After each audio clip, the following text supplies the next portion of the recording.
Hello and welcome in, folks. This is the 440th episode of the Dean Withers Show. For everybody who's tuning in today, I really appreciate you guys so much for being here. It's a very exciting day. We have some very exciting things coming up. If this is your first time tuning into the stream, as I would assume it would be for quite a handful of you guys, appreciate y'all so much for being here. Lock in because you're in for a treat. These streams are crazy because in these streams, we debate Trump supporters. We try to change their minds, convince them that Trump sucks, and try to advocate for the further adoptance and social acceptance of progressivism. So hopefully we'll be able to change some minds today. But the reason why I say these streams get crazy is because a lot of the people that join them to have these conversations with us are nuts themselves. And I'm sure if you've ever seen a Trump supporter debate before, you know what I mean. But listen, folks, every day we also like to quickly go through the breaking news. So before we hop into the debates, it's worth bringing up that Donald Trump has reportedly trashed the White House.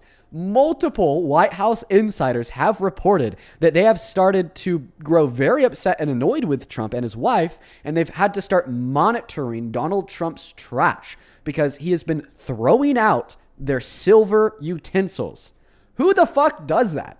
The type of person who I would imagine to throw out silver utensils is probably not the type of, excuse me, not the type of person that I would want to be president. When I think of somebody throwing out silver utensils, I think of a privileged, kind of low-key annoying, like 13-year-old boy or girl that's a child to like a multimillionaire who just kind of says, oh, go do whatever you want. Here's a credit card. I'm going to like head over to, LA for the weekend. And then they just kind of leave the kids on their own. And then they grow up very privileged and quite annoying. I don't think of the president. So that's nuts. We also are hearing reports that Donald Trump is a nighttime snacker. And throughout the night, it is very frequent that he will leave potato chip bags and ice cream cartons on the floor across the White House, and they are tasked with picking it up. Keep in mind, you are paying for all of his trash and gluttony to be picked up or picked out of the trash because the White House is not Trump's house. It's your house. It's paid for by the tax dollars, by the taxpayer.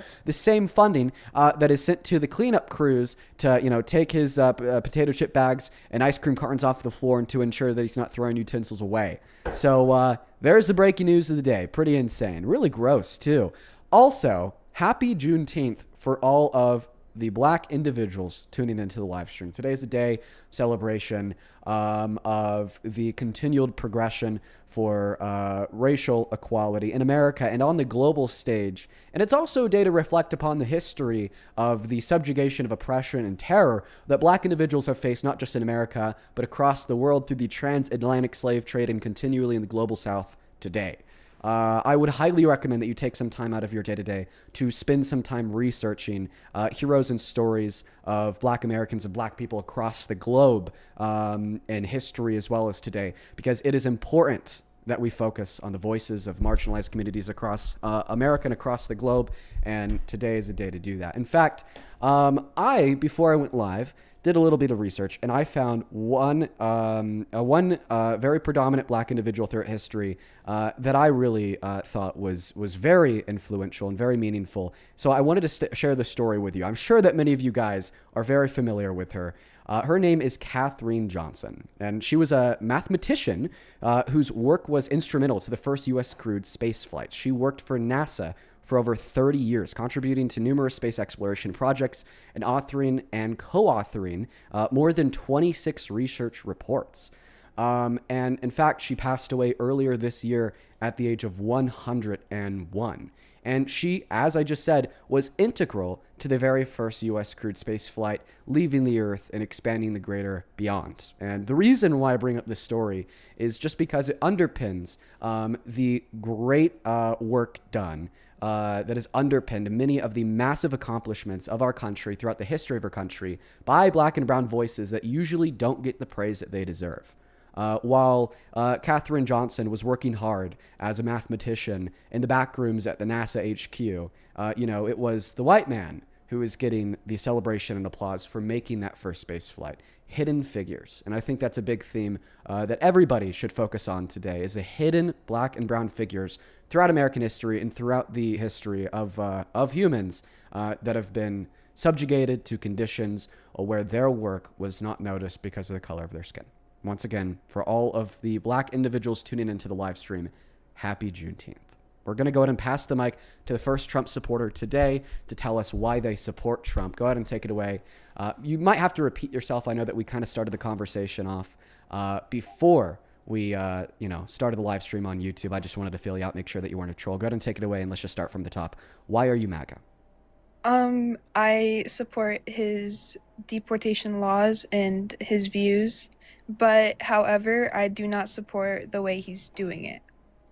Okay, well, if you don't support the way that he's doing it, you just think it's good on a conceptual level, but bad on a practical level, well, then you're actually not a supporter of Trump. Because the conceptual only matters insofar as how it informs what we practically and materially do. And if you think on a practical and material level that the legislation imposed by the Trump administration to carry out their deportations is bad, well, then there's nothing real or of material that you actually support. See, I support like the fact that how they're like taking them there and doing that. I just don't support how they're, like basically violating everyone and hurting people because that's not okay. Yeah, well, I don't think that we could overlook that because I think that these two things work hand in hand together. You can't just say, "Well, I'm going to ignore the fact that ICE, executed 3 American citizens in cold blood on the streets of our country. I'm going to ignore the fact that ICE illegally deported 300 Venezuelan immigrants to be tortured and sea cut overseas. I'm going to ignore the fact that Donald Trump is attempting to take birthright citizenship away from the children born to undocumented immigrants on American soil when that is their constitutional right as a citizen of this country. I'm going to ignore the fact that the mass deportation at large is making the material conditions for millions of people in this country worse off by destroying our economy. And I'm just going to conceptually support the fact that I don't think they should be here because they're an undocumented immigrant. Maybe you shouldn't conceptually support that fact if the way to do the operation is so incredibly damaging to the lives of immigrants in America and America in of itself.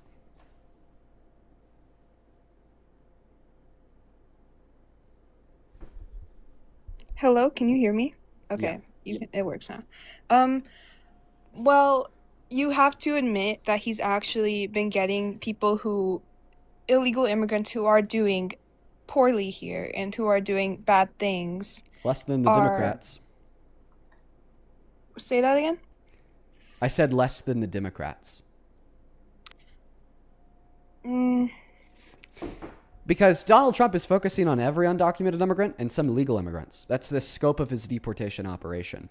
The Democrats disproportionately focused on undocumented immigrants with violent crimes on their records. That's why under Trump, under 5% of the deportations have been of undocumented immigrants with bad crimes on their records. Meanwhile, under Obama, that was upwards of 25%.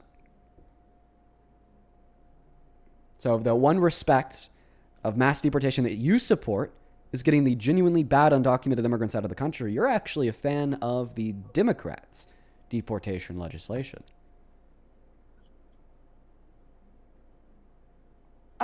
no, because right now Trump's getting them bad. Like they're getting all the bad people out, Did you not basically. listen to the first thing I said? Under Obama, upwards of 25% Yes. of the deportations done were of undocumented immigrants with bad crimes on their record. Today under Trump, it's under 5%, closer to 3%. The Democrats did that better. Still, he's getting the people out, and I never said that I But the wasn't Democrats democratic. were getting more out, right? So let me describe this thing to you because this is a very important concept for you to understand. If one party is kind of doing something that you like, but the other party is doing it better, well, of course you're going to want to side with it with a party that does it better compared to the party that does it worse. Like if my goal here is to raise minimum wage, keep in mind on the federal level it's like $7. And in the next general election, the Republican candidate says we're going to raise it from $7 to $8, but the Democratic candidate says we're going to raise it from like $7 to $25 federal minimum. That's a livable wage for an average American.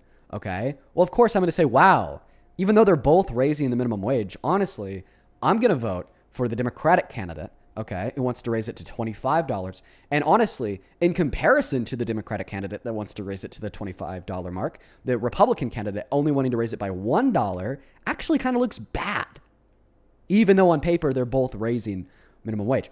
The analogy here is that sure, both Trump and Democrats in the past have gotten undocumented immigrants with bad crimes on their records out of the country, but because Donald Trump is getting much less of them out of the country, and the cost for that is very high, like the human rights abuse of undocumented immigrants with no bad crimes on their record, And the Democratic administrations previously were getting more undocumented immigrants out with bad crimes on their record, and there wasn't as high of a cost of human rights abuse. Clearly, we'd say that the Democrat candidate was preferable. There should be common sense. Okay, that's fair. But another thing is What, I mean, you that concede there? no. Why I don't you mean, concede there? Why? he he keeps a lot of his promises. I've seen him keep a lot of his I'm sorry, but promises. that's a pivot. So you're not addressing the point that I just made. I want you to address the point that I just made and tell me either why you disagree with it or concede with it. Honestly, I I concede with it on now because now from what you've told me, I know more because before I didn't know a lot because now by wait okay, I'm sorry. I'm like so bad at talking. But based off of what you just told me, I didn't know a lot and now I know more. I've just known what he has put out and what he has said. So now that you've told me this, I know more. Okay, so does this make you want to stop supporting Trump, or do you think that you have other reasons why you support Trump? I do have other reasons. Like? I think that he keeps a lot of his promises. Okay. Did he Like, keep his promise to reduce the prices of groceries on day one so fast your head would spin? I did not hear him promise that, like, ever. I said that on a post on Truth Social. Hint, he did not. The inflation for the price of groceries is the highest it's been in 4 years. Did he keep his promise to end Russia's invasion of Ukraine on day one? Did not hear him promise that either. That was one of the core tenets of his campaign. You weren't paying attention. Hint, he did not. The war is still raging on. In his first term, did he keep his promise on passing an infrastructure bill? Hint, he did not. Biden had to end up getting that passed with a worse split in Congress. In his first term, did he keep his promise of building a wall between America and Mexico and making Mexico pay for it? No, I don't believe he did keep that No, promise, he didn't. He actually. bet less than 3%, and then we paid for it. In his second term, has he kept his promise and no new war? Has he kept his promise and no new wars? He didn't. He did He did not not. keep that He promise. started a new war in Iran. Did he keep his promise of making the price of gas lower? And he did not. 3 months ago, we had the largest monthly increase in the price of gasoline since the Vietnam War in the 60s. So I don't think he keeps his promises. I don't think she's going to come back from that one. Honestly, I don't think I am either. Um, I'm so sorry. Now he's like a terrible person. Now I know that he's a terrible person. So I hope your life goes well. You have a good day. Happy that I could share all that information with you and hope that it makes you change your mind. For those in the comment section saying that she was a troll because she followed some Democrats, I think that we often forget that most people are maybe a little bit political, but not too political, and they'll just kind of like follow people that they like, even if they politically disagree with them, on like both sides of the aisle, by the way. You know, like the average American isn't that political, and they're not going to like unfollow an influencer because they politically disagree with them. So, I mean, I think that we run into that all the time, right? You know. You still got like a bunch of like Republican Taylor Swift fans and like Democrat Messi fans. Yo, what up? You know? What up, Dean? Welcome in. Do you support Trump? I do, How old definitely. are you? I am 19, Yeah, what year were you born in? 2007, June 1st. Alrighty, man. Geez, hopefully we could change your mind because Trump sucks. Listen, I'm going to thank a couple people and then the mic and the floor will be yours. Peezy, Peezeee. Thank you so much for the $35 donation over on PayPal. Thank you so much, Peezy. Show some love to Peezy down below in that comment section. Thank you, thank you, thank you. Peasy with the $35 says in honoring of opening of the Barack Obama Presidential Library. Yes, that was such an exciting event. I wish I could have been there. Thank you so much, Peasy, for the $35. You are the GOAT. Same thing to you, Jory. Thank you for the $20. The GOAT once again. Jory with the 20 says, love the streams and appreciate the work that you put in. 4 hours of debating and talking is no joke. I try to do it, but honestly, Jory, sometimes I do get really tired by the end of these streams. Thank you for the $20, my friend. That is above and beyond. Thank you so much. Same thing to you, Kayla. Thank you for the $8. Bree, thank you for the $1K. Thank you for the $5. I appreciate you guys. You're all awesome. You're all very, very awesome. And, oh my God, bruh, what? We've been live for 27 minutes. Jesse! Thank you so What? No, bro, let me make sure this is real. Jesse, thank you so much for the $300 donation on PayPal. I'm actually lost for words. Jesse, what? What? I'm sorry. That is so kind of you. That is way too much money. That is so kind of you. Thank you. Thank you so much. From the very bottom of my heart, I am just floored. Thank you so much for your kindness. Thank you so much for your love. I accept that with humility. Not a dollar amount that I have or will ever deserve. Like, genuinely, I'm fucking floored, Jesse. Thank you so fucking much.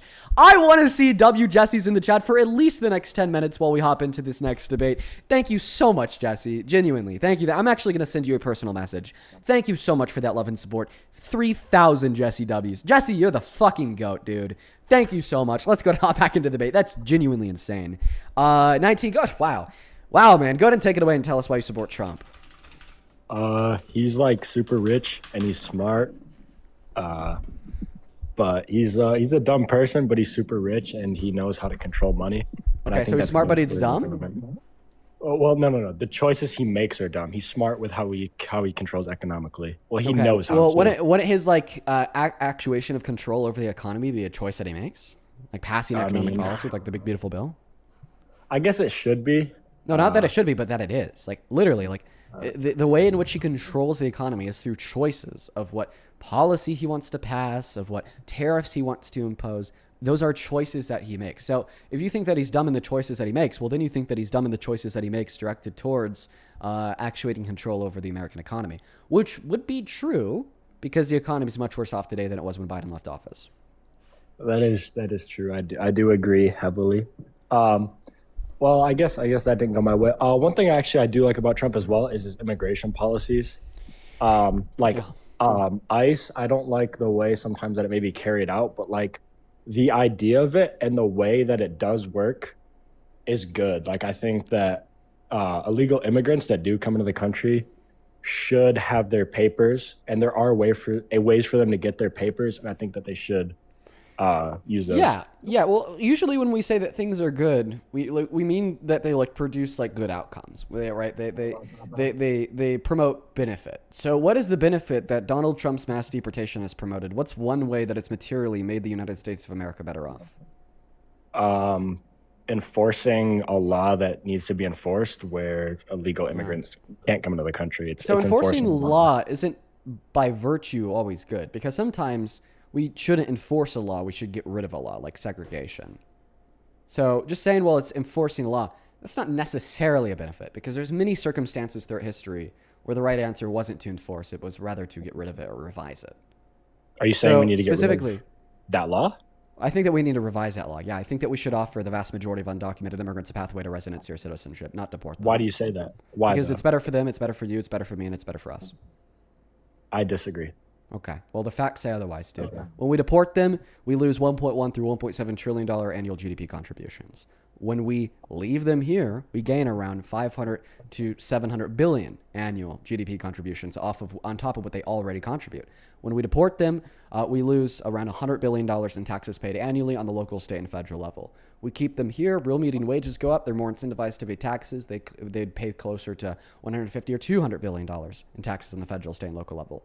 We deport them, our manufacturers are really hurt bad because then we're forcefully expelling 8.3 million of our laborers and 11 million of our consumers. We leave them here, they continue to work, but now they actually have more opportunity in the workplace since now they're legal residents or citizens. And I could go on and on all day about how when we deport them, we generate some type of con that hurts them and hurts us. But yet when we allow them to stay here, we generate some type of pro that helps them and helps us. Okay. I mean, that makes sense. Yeah. So why do you disagree? Shit. I don't even know for real. Okay, well, if you don't know why you disagree, then you probably shouldn't. Yeah, you right. Okay, and if I'm right in saying that you shouldn't disagree, it means that you would agree. And if you do agree, then you don't support deportation. Well, yeah, you right. And if you don't support deportation, according to your argument, you don't support Trump. Wait, that's true. Anything else you wanted to go over, man? Kanye West for president. Wow. I just got a Groiper to concede. Let's go to get that next guy. I just got a Groiper to concede that mass deportation is a bad thing. Damn. And I don't think he meant the concession, but what I'm saying is that there was no way for him to wiggle out of it, so he just kind of said it. I'd say that's pretty impressive. Kaylee, thank you for the gold medal. Welcome in. Do you support Trump? No. All right, Austin. Today we're just looking for Trump supporters. You have a good one. Let's go to get the next guest connected right now. We got Xena loading up. Folks, we're going to go to put those rules back up in the middle of the phone screen. Try to follow them to the best of your ability. Got to be 18 plus, American and MAGA to join. Hey, are you a Trump supporter or are you a troll? No, well, my dad is. I'm sorry, you sound way too young. We do debate the parents of kids who want to come up and pass their parent the mic, but at the minimum, you got to be 16 in order for us to do that. Let's go to get that next guest connected to the live stream right now. We got Curry loading in. What's up, everybody? What's up, Jen Johnson? What's going on, Ed Mac Jones? Welcome in. Let's go to get that next guest connected. Hey, listen, there's somebody in the chat named America First. Says, so Dean supports illegal entry into our country. Keep on running on that, Democrats. Now, this person has been in the comment section of my live stream every day for like really high brightness. Every day for like the last couple of weeks. He's always chirping. He's always talking shit. But now we're going to put him on blast by inviting him to join the live stream to see if he could foster a good faith productive dialogue with somebody that politically disagrees with him. Check this out. I'm going to click this little button right down here, and I understand that you might not be able to see it too well because it's kind of blurry. When I click this button, it'll send him an invite to join. Just sent it. Don't run, quote unquote, America First. You have no problem voicing all of your opinions and disagreements with me in the chat. Why don't you join up and invest in sharing those disagreements on live? Unless you're scared, that is. Unless you're a runner, that is. Unless you can't foster debate, that is. America First, welcome in. How old are you? How old are you, America First? 28. You're 28. And you've had a lot to say about me in that comment section over the course of the last couple of days. It seems like you disagree with nearly any word that leaves my mouth. Yeah, basically. Watch this. I'm going to give you the upper hand here. I want you to prove me wrong on literally anything. And I'm going to give you the mic, I'm going to give you the floor, and I'm going to give you the control of the dialogue so you could force us to go wherever you want to. Prove me wrong on anything. Okay, first of all, you do support illegal entry into America, which is insane. Absolutely insane. You literally support it every day.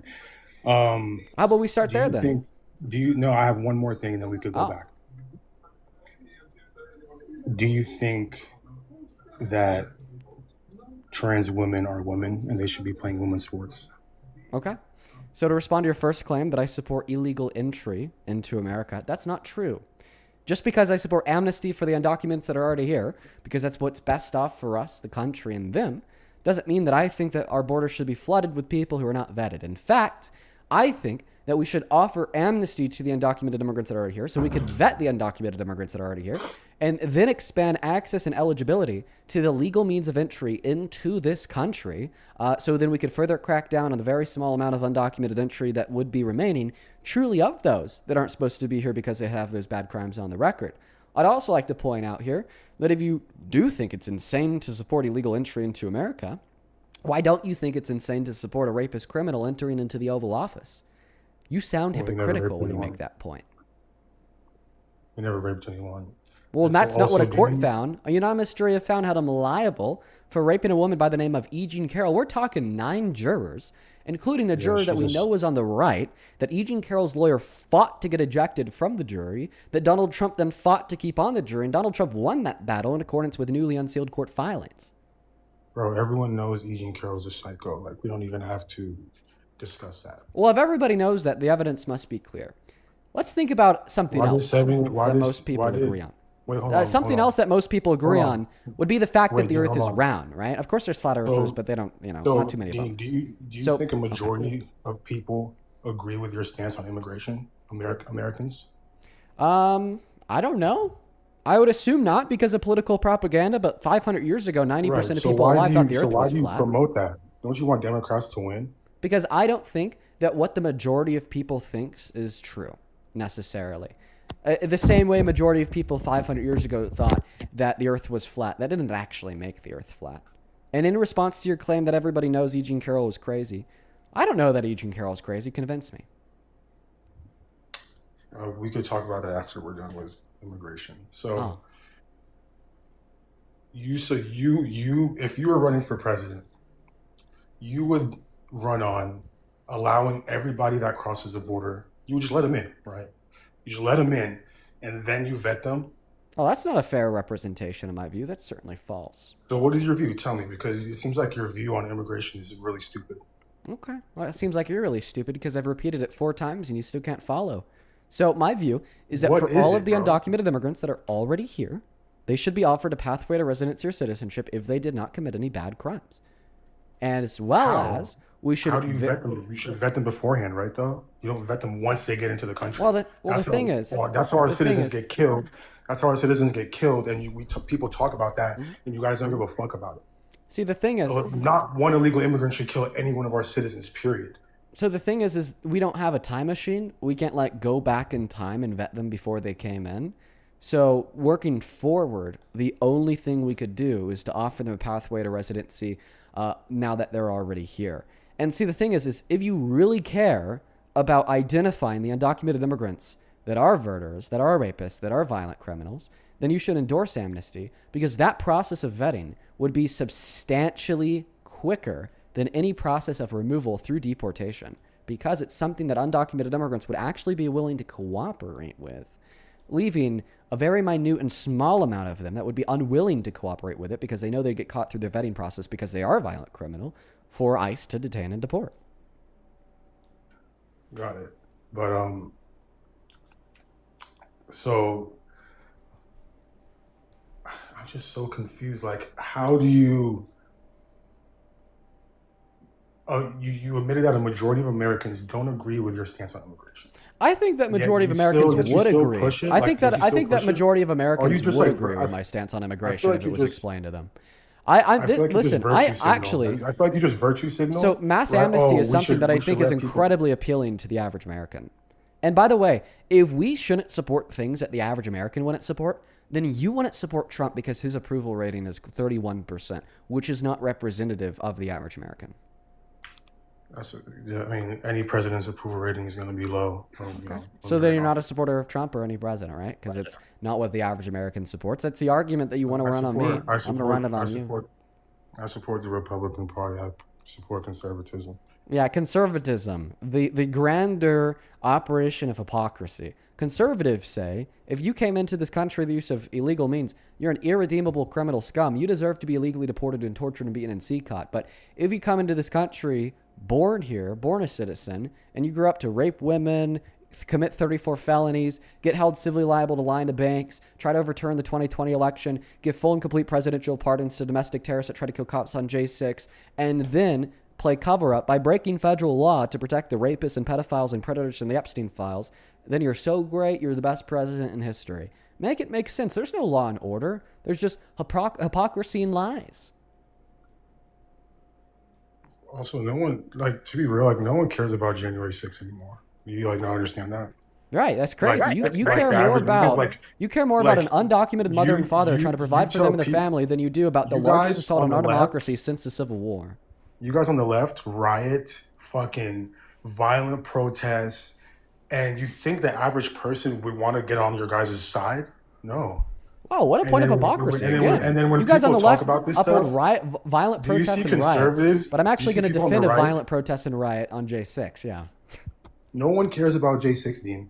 So you don't care about violent protests and People, riots? 77 million voted for Trump 5 years, how many? Four or 5 years after January 6th. So why does no one care? Perfect. So then so to just say it. You don't care about violent protests and riots. No, because not everyone was violent. There was maybe a few. Okay, was everybody at BLM violent? At the BLM compared protest in 2020, com- was every single com- person who showed up violent? compared to how many riots and violent protests you guys have Yeah. had in the last 5 years. Yeah, let me It's ask you a honestly question. ridiculous. And all you can talk Was about is every person that January showed up to 6th. the BLM protest violent? That was a very bad time. That's not what I asked you. I asked you if literally every single person who showed up was violent. No, of course not. Okay, so therefore it wasn't a violent protest, because that's your argument for J6. Also, check this out. This is another really interesting argument. You're saying that the left has a new violent protest or a riot like every single day for the last 5 years, and the right's only had this little one where some people were violent. Okay, so what you're telling me here is that the thought leaders of the right had significantly less opportunity than the thought leaders of the left to endorse violent protests and riots because they're less likely to happen on their side. But in retrospect, when we look at what the thought leaders of the right said in response to J6, it was, they're all patriots. Let's get them out of jail and give them millions of dollars through my $1.8 billion slush fund. When we look at the response to some of the violent protests and riots from thought leaders on the left, it's, we condemn violence. We condemn breaking the law, but we are grateful for the peaceful protesters that showed up. The law. You guys allow over 10 million legal immigrants. You guys let people out, criminals out of jail. You made a criminal judges. president. You guys are. You insane. let criminals out of jail? You made a criminal president that let criminals out of jail. Yeah, I one-upped you, buddy. It's Trump, funny because we whatever can Trump- assume that all the propaganda you're spewing is true. Let's just assume for a moment How is that that genuinely propaganda? the How is left that is propaganda? letting criminals out of jail, okay? If the left Well, was in it charge, seems if like the we left- should still support left from the perspective of harm reduction because the right made a criminal president who let criminals out of jail. Fuck no. You guys, if you guys were in office, our Do country you would be accept that cooked. Donald Trump We'd is a be criminal cooked. who let criminals out of jail? We'd be cooked if you. Do you Answer know how my many question. people Bi- Do know you how many people accept or Biden- deny that Donald know how Trump is many a people criminal Biden who let pardoned? criminals out of jail? You're Do you know running. how many people did Biden pardon? You're running. How many people did Biden pardon? You're running. Biden pardon? You're running. You're How actually. many This people is did Biden insane. You're pardon? actually running. How many people did Biden? You're pardon? running. How many criminals? How You're many running. criminals did Biden pardon? You're running. Answer. You're actually Answer. running. You're actually How running. many- how Why many are people you did so Biden scared? pardon? Ask me this question after you scared? answer mine. I clearly asked my question first. Okay, all presidents pardon people for. That's not different what I reasons, asked so you. I asked you no if one- Donald Trump is a criminal who let violent criminals out of jail. What? What do you mean? Is If- Donald Trump a violent criminal who let violent criminals out of jail? No, Donald Trump is not a violent criminal. He may have pardoned criminals from jail, but there's obviously reasons to it. Maybe not everyone you have to agree with, but every president pardons people. So What this violent partnership, I don't criminals think- did it's Biden not going to pardon? change. It's not going to change my vote. What violent Because- criminals did Biden pardon? Probably over 1,000. Name one. I mean, you guys let in. Name fucking, one. No. You guys let in Name elite one violent dangerous- criminal you guys let- that you guys Biden let gave in a presidential dangerous- pardon to. You guys let in dangerous illegal immigrants. You're into our running country, again. killing our You're- citizens. You're running again. And you guys talk about immigration like it was. You're actually running again. Name one violent criminal that Biden pardoned. I can't, but I'm sure he pardoned a bunch. Prove it. I mean, okay, let me go look it up. Do you regret joining the live yet? No. No, not yet. Okay, we'll make sure that you regret it soon. Well, let's look it up. Let's go to thank two people on Super Chat. Thank you for the $20, LKJ. JK, sorry, LJK. Thank you so much for the $20 over on Super Chat. Let's get 200 LKJWs. I'm very grateful for you. Thank you so much for that love and support. Genuinely, it means so very much. And then same thing to you, Anthony. Thank you so much for the $100 on Super Chat. I really appreciate you so much, Anthony. Thank you. My man, it's good to see you today. Let's get 1,000 Anthony W's because genuinely that is so kind of you. I don't deserve a penny of that. Thank you for the $100. You are the go, and you already know that. Anthony with $100 says, "What it do, Dean, bro? Just supporting the grift, my bro. You already know.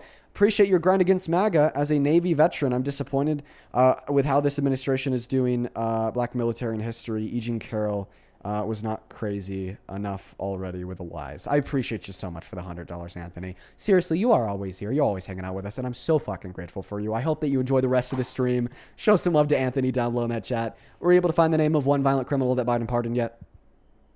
I'm looking for a name here, but it says from Pew Research, yes, Joe Biden granted numerous pardons and commutations to individuals who were convicted of federal crimes. Okay, well, a federal crime isn't necessarily a violent crime. Like, for instance, a federal Doesn't crime could be a matter. Committed a non-violent crime. crime. It does matter. He's a- It absolutely he does fucking matter. pardoned- he pardoned Because a the criminal. question that I asked you Dean, was he name pardoned one a criminal. violent criminal that Biden He pardoned. pardoned Dean. He pardoned the criminal, brother. And I think that some criminals should be pardoned. That's why pardons exist. I specifically well- asked you about violent criminals because although I think some criminals should be pardoned, like 100% of the criminals that I think should be pardoned are not people that were convicted of violent crimes. More so people that were sent to jail for the use of the M drug, which Biden did over 5,000 pardons on and which I agree with. Now name one violent criminal that Biden pardoned because that was the question that I asked you. Over on Venmo, Joseph, thank you so much for the $50 donation on Venmo. Thank you so much for that love and support, Joseph.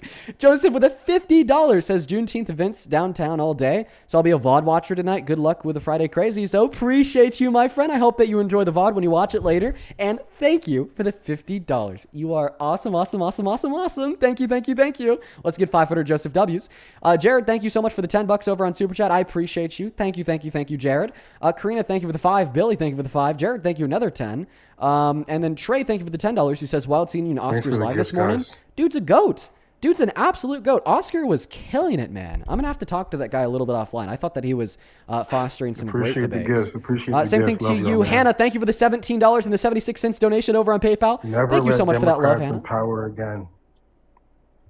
I appreciate you, Hannah. And same thing to you, Sophia, with the $15. She says, hey, Dean, just wanted to say I'm a huge fan and recently got into the streams. Well, I'm happy to have you here, Sophia. Thank you for being a fan, and I hope that you enjoy the live today. Let's show some Appreciate love the to Hannah, gifts, guys. Sophia, Love all y'all. the- Love y'all. Damn, they going crazy.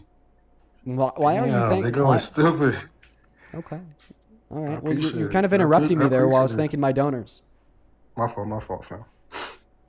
So were you able to identify one violent criminal that Biden pardoned? No, but I don't want to spend too much time on that. Okay. But let me say this. This topic is not going to change, my vote because your side lets in violent criminals. You guys let in thousands of violent criminals during your guys' term. So I'm not going to be like, oh, Trump pardoned this guy. That's not going to change my mind. So why don't we talk about How did trans women Biden in let sports? in? Well, I got to ask you about something that you just said. How did Biden let in thousands of violent criminals when he was president? Through the border? No, that'd be where he let them in through, not how he let them in. Yeah, How you did he guys let them let thousands and thousands of people through the border, and there were a lot of violent criminals, drug traffickers. Sure. Can I get an rapists, argument for fucking- that? Have an argument for what? I'm telling you what That happened. Biden is It's responsible exactly for the what undocumented. happened. No, what you're telling me is that there was a lot of undocumented immigration Or into America when Harris. Biden was president. Kamala My question is, Harris. what's the argument that Biden was Kaka. responsible for this? Because he was the president. Okay, so Trump was responsible for the highest level of unemployment since the Great Depression because it happened when he was president in April of 2019. No. Okay, so just being president doesn't make you responsible Could for be what happens in partially. the I mean, country he while could you're have president. something to do with it, but the economy globally can have effects on that too. Okay. So just being president doesn't automatically make you responsible for the things that happen in America when you're president. Well, so who was in charge of the border, Dean? Who was in charge of the border? Who's in charge of the border? Congress, the president, Huh? the Supreme Court, the three co-equal branches of our federal government, along with some state control and some limited sections of it. But I think the reason why we saw such a high level of undocumented entry into America Thanks for the under gifts, Biden guys. Love y'all. was because of there was just a lot of incentive to immigrate because the pandemic just destroyed the economy south of America. B, the fact that Donald Trump was going on every major mainstream media outlet saying that the border was wide open and anybody could come right on through. So then that told everybody who wanted to immigrate that they can immigrate. Then C, Donald Trump refusing to provide Biden and Harris any opportunity to fix that issue because he informed and told Republicans in Congress to vote down the proposed bipartisan border legislation from Biden. So I'd actually argue that if we could blame the mass amount of undocumented immigration that we saw into let's America blame Biden Trump. on any Yeah, let's one blame specific Trump, person, Dean. we could blame Let's it on blame Trump. Trump. Let's blame Trump. So you're laughing instead of giving a Let's counter blame argument. Trump for the border crisis while Democrats were in power. Yeah, You're let's blame laughing Trump. instead of giving a counter argument. Do you have a counter Come on, argument? bro. You got to be accountable. If you're at least accountable for these issues by Democrats' cause, people would actually be on board with This y'all doesn't more. sound like a But counter argument to the more three y'all main you reasons push that I you just gave push you this insofar shit as why off, it's and you case act that like the Trump is average American doesn't care, responsible. and that's how you guys lost the election. Yeah, this isn't a counter argument. Do you have a counter argument? Just telling you what it is, brother. Okay, so try giving me a counter argument to prove me wrong. Bro, you said like a million. You said like a million things. I can't even respond to one thing. Okay, wow. Yeah, listen, we'll condense it down to be very easy. The reason why, if anybody were to be to blame for undocumented entry under Biden, it would be Trump, is because he was the one that told everybody that the border was wide and open, directing millions of people to attempt to immigrate into our country. And then when the Biden-Harris administration attempted to fix that issue with the bipartisan border bill, Trump told the Republicans to vote against it. Bro, I don't care. I don't care what Trump said with his words that, oh, that allowed. What are you talking about, bro? Biden and Kamala were in Kamala is how you charge pronounce her name. during the border crisis. I've There's already no told you that that's a excuse. lie. There's We don't. bro. There's We don't. no We don't live under. excuse. We don't live under a dictatorship. We have. There's no excuse. We live under a You guys representative had democracy control of the and a border, constitutional and you fucked republic. it up. You I'm fucked it up. And So you I just want guys to clarify. had- You don't think that Congress is the body that passes legislation? I don't care what happens. You guys fucked the border up. Period. I don't care Answer what my Congress has to question. do. I You don't- care you don't what- care about I don't Congress? care what happened. You guys fucked on the border, Uh-huh. and you have to take accountability for it. Yeah. Why do people, when people have opinions on immigration and how it was really bad, it got out of hand during Democrats, you say, "Oh no, actually it was Trump's fault." You're just so Trump deranged, that's bro. because You're that's so the Trump reality deranged. of the It's actually situation. incredible. So No, it's so actually it's actually incredible how Trump deranged you are. you're just calling me deranged compared to giving a counter argument. Listen, let me speak. Don't interrupt me. This is very important. If I was genuinely like ill, if I was genuinely deranged, if I was genuinely delusional, if I was genuinely wrong about every single thing that left my mouth, you would be able to tell me how and why I'm wrong. Okay? I'm giving you a cohesive and explanatory view insofar as why I believe that Donald Trump is responsible for continued mass undocumented immigration into America while Biden was president. I'm explaining that it has a lot to do with the first incentive that isn't because of Trump, the pandemic, destroying a lot of the economies of countries south of America. And then B, what does have to do with Trump, him telling people that the border is wide and open. Then C, him actively preventing the Biden-Harris administration from passing policy by getting the Republicans in Congress to vote against it. And then your response is, Dean, well, what you're saying is so wrong. You must literally be deranged. Okay, well, if that was true, you'd be able to explain why. But you're failing to explain why because your note cards aren't working on me. Yeah, I understand that you have like these prescriptive, pre-written responses that Biden caused it because it happened when Biden was president. And then when I hit you with a very honest reply of, okay, you can't always blame what happens in the country on the president. A good example of this would be the fact that you don't blame the highest level of unemployment in 100 years on Trump, even though it happened in America when he was president in his first term. And B, the body that we would blame for this would be Trump and the Republicans in Congress for the reasons that I gave you. And then your response is to say, oh, you're just actually delusional. Saying that I'm delusional is not a counter argument. You could say I'm delusional, but you can't say I'm wrong. You're definitely delusional. You guys allow But I'm not wrong. You guys allow men and women sports to start there. So honestly, I don't even care about any policy that you guys run on. As long as you guys don't know what a man and a woman is, you guys will never win. Okay, so we're just completely ditching the immigration subject because you lost. Yeah, bigly? because I don't care Because about you your lost- opinion on because you immigration. lost You guys already lost on immigration. Because you What are lost you talking bigly. It seems like you You just guys, lost in immigration. Democrats already lost on immigration. Yeah, No I one's gave worried you a about counter. it. You're just repeating No one is yourself. This worried is all about circular. immigration. I just gave No you an one's- argument against that notion, and you refused to No respond one to it. is worried listen, about immigration listen, from a listen, Republican. listen. Imagine We that don't you're a want- flat earther and I'm a NASA scientist. You say Earth flat. I say here are the reasons why, in fact, the Earth is not flat. And then you just respond by saying, no, you're delusional. The Earth is flat. And then I'm like, respond to the reasons that I gave insofar as why the Earth is not flat. And you're like, no, you're delusional. The Earth is flat. Okay. Yeah, clearly you're getting fried because you can't grant any explanatory power for any argument that leaves your lips. And anytime don't I give you a care position to what you say explain about why the you're word. wrong, you don't address it. You don't respond to it. And you just start crashing out by saying that I'm delusional. You're losing this debate bigly. Dean, Democrats were in charge of the border for 4 years. Just You back guys to the note fuck- cards, you everybody. guys- This is you like the guys flat earther fuck- saying that the Earth is flat. You guys fucked up on it, period. Okay, this is like the flat earther saying that the Earth is flat. Okay, listen, Dean, guys. He you has talk for- like 5 things he could say. He could say that the Democrats were in control. Bro, He you could say talk- that we fucked up bigly. He could say that we need to take accountability. He could say that it's all Biden's fault because he was president. Okay, those are his 4 talking. Oh wait, and the 5th one. You And talk you're for delusional, 3 and everybody knows that you're wrong. Those are his 5 talking I talk points, for- everybody. I've already debunked all 5 of those talking points. Can I talk for 5 seconds? If you don't repeat You like- something that you you've like already hearing said yourself 13 talk. times. Now you're getting me off track because you just talk so fucking much. Oh my gosh. What I was gonna say. No, I don't. Honestly, like you're not gonna change my mind. Whatever you say about Trump, it was Trump's fault that the border was open. You're just not gonna change my mind on that. Because he wasn't in charge. You guys were in charge. There's So one of your note cards. let's just move on because you're not gonna change my mind on the immigration thing. Like you're just not. One So note you card. guys will have another. Democrats will have another chance if they win another election to fix it. And if you guys fix that issue, then maybe you guys will continue to win. 2 note cards. Okay, so once again, you're repeating your note cards. You're not responding to the argument I gave you with substance to describe and demonstrate why you're wrong. Let's just move on. Next topic.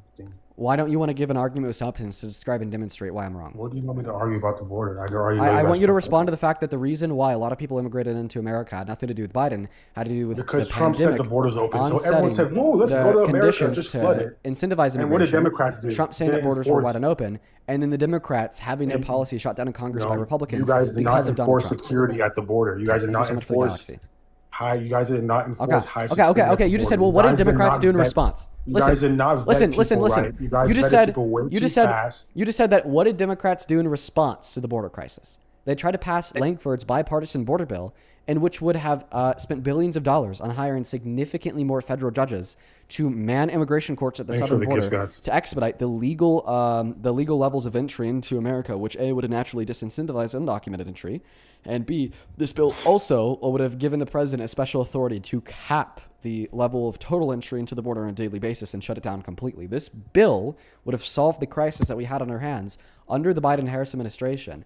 Donald Trump told Republicans in Congress to not vote for it after the Republicans helped to write it, okay? Because he didn't want Biden to solve the issue that he ran on solving, because he likely would have then lost the election. Okay? So when you ask that question, well, how did the Democrats respond to this issue? What did the Democrats do? The Democrats did the very best thing anybody in their position could have done, and Donald Trump thwarted them in their efforts. Okay, whatever you say. So what else do you want to talk about? So is that a concession? No. Okay. Well, we'll move on. You said something about men Yeah. going into women's sports. What do you think about men going into women's locker rooms to sexually exploit them? No. What do you think about? And no, answer my men? question. Well, we're talking about trans women in women's sports. I don't know what the fuck you're talking about. Oh, you said What do you think about a trans women, not man? Can you answer my question? What do you think? Can I ask you, what do you- bro? Why do you I- talk? Can I because ask a I asked question? you a Like, question that what's you're your dodging. issue? Like you love to yourself. Just be quiet for like 10 seconds. Let You're me not say answering my question though. You literally said Like, no. I don't Of get course, it. of course, I'm going to interrupt you I to asked ask you the about question trans again. woman, and then you say, "Oh, but Donald Trump." Would you ever wanted make a to, trans woman went- president? Donald Trump went backstage of a beauty. Would pageant you that he ever make a owns. trans woman Bro, president? We're This not trans gonna argue woman about that. is like using the woman's restroom Dean, every single day, I have walking two into all little the women's Dean, locker Dean, rooms and dressing rooms. Would you ever Dean, make a trans Dean. woman president? Dean, I have two little sisters, right? Do you think it's fair for them to compete against boys? If my little sister said, now we got a if whole my new little- question on our if hands. my little Holy. sisters, if my little sister said, Why are you "Hey, dodging? coach," Holy or fuck. they went to the school. They went to the school. They said, "I'm uncomfortable with this." What would you do? Would you defend the trans woman or would you defend my little sister? I'm going to defend you answering the question that I've asked you, little bro. Yeah, you can't even answer it, Yeah, I'm not going to answer a Yeah, question that you're you asked in delusional. deflection of mine. bro. You are delusional. No, I'm You're just delusional. I just a fan of linear You're progressive sick. dialogue. You Democrats, liberals are sick of violence. You guys are the biggest threat to women and children. Yeah. And I'll answer the question. Thank you. Democrats are the biggest listen, threat to I'll women and happily children. answer your question after you answer mine. I just so happen to ask mine first. Dude, you first you said, "Oh, you don't like trans women, but what do you think about Trump going in here?" And No, then that's not asked what me I asked you at about, all. Would I make a trans woman president? Like, no, obviously not. Okay, so Right? you I wouldn't. don't So you know- want to make a trans woman president because they've gone into private women's spaces, right?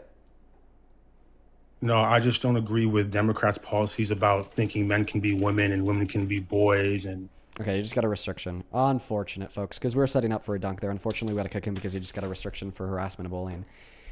Fuck, folks, we were really setting up for the dunk there. I had to be super patient. It took me like 15 minutes of like fighting against that guy's idiocracy to like finally get him in a position where I could really set up for a dunk. But unfortunately, he foregoed the dunk by violating TOS, forcing me to kick him. That's unfortunate. I mean, we were really right there. We were on the verge of a straight up dunk. Unfortunate. Mr. Jose, thank you so much for the $51 donation on YouTube. Oh my goodness, Jose. Thank you so much for that love and support. Jose, you are the man. It is so good to see you today. And thank you so much for the love and support. It is so kind of you. Jose with a $51 says, for Dean, as usual, the MAGA caller takes up your consistency bait like salmon snatching up a worm on a hook. MAGA's a flow of illogic would be amusing if they did not do so much damage to my country. Absolutely, Jose. Yeah, that guy, we had him on the hook real good. He was in the ringer for like 30 minutes straight. Love that. Listen, Jose, I appreciate you for the $51. That is so very kind of you, and I'm so very grateful for your love and support. Thank you so much, Jose. Welcome in, Braden. Do you support Trump? Yes, sir, I do. How old are you? I'm 20. All right, man. A couple more people to thank here, then the floor and the mic are yours. Julia, thank you so much for the $10 on Venmo. Says, grateful for what you do. Well, I'm grateful for you, Julia. Thank you for the $10. Thank you for supporting me. Thank you for supporting the stream, and I hope that you enjoy the rest of the day. Patricia, thank you for the $5. Then Kay, thank you for the 2. And Jory, thank you for the 3. Appreciate you guys. Over on PayPal, thank you so much. SJ for the $15. Hey, listen, SJ, I'm going to keep that message to myself because I don't want anybody to misinterpret it, but just know that I really love and appreciate you as always. And happy Juneteenth to yourself, SJ. Thank you so much for the $15. I appreciate you. As well as Briley, thank you for the $1. And Vesna, thank you so much for the $40 donation. Thank you. Thank you. Thank you. Thank you. I really appreciate you so much for that love. Let's get 400 Vesna W's over on that chat. Now, Vesna sent this a while ago.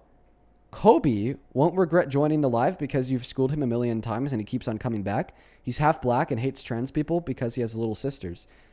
Vesna sent that donation in like literally 20 minutes before that guy started talking about his little sisters, and I guess his name's Kobe. So he must have really been on the live stream before. I genuinely don't remember him. Thank you so much for the $40, Vesna. I wish I would have read that one off earlier.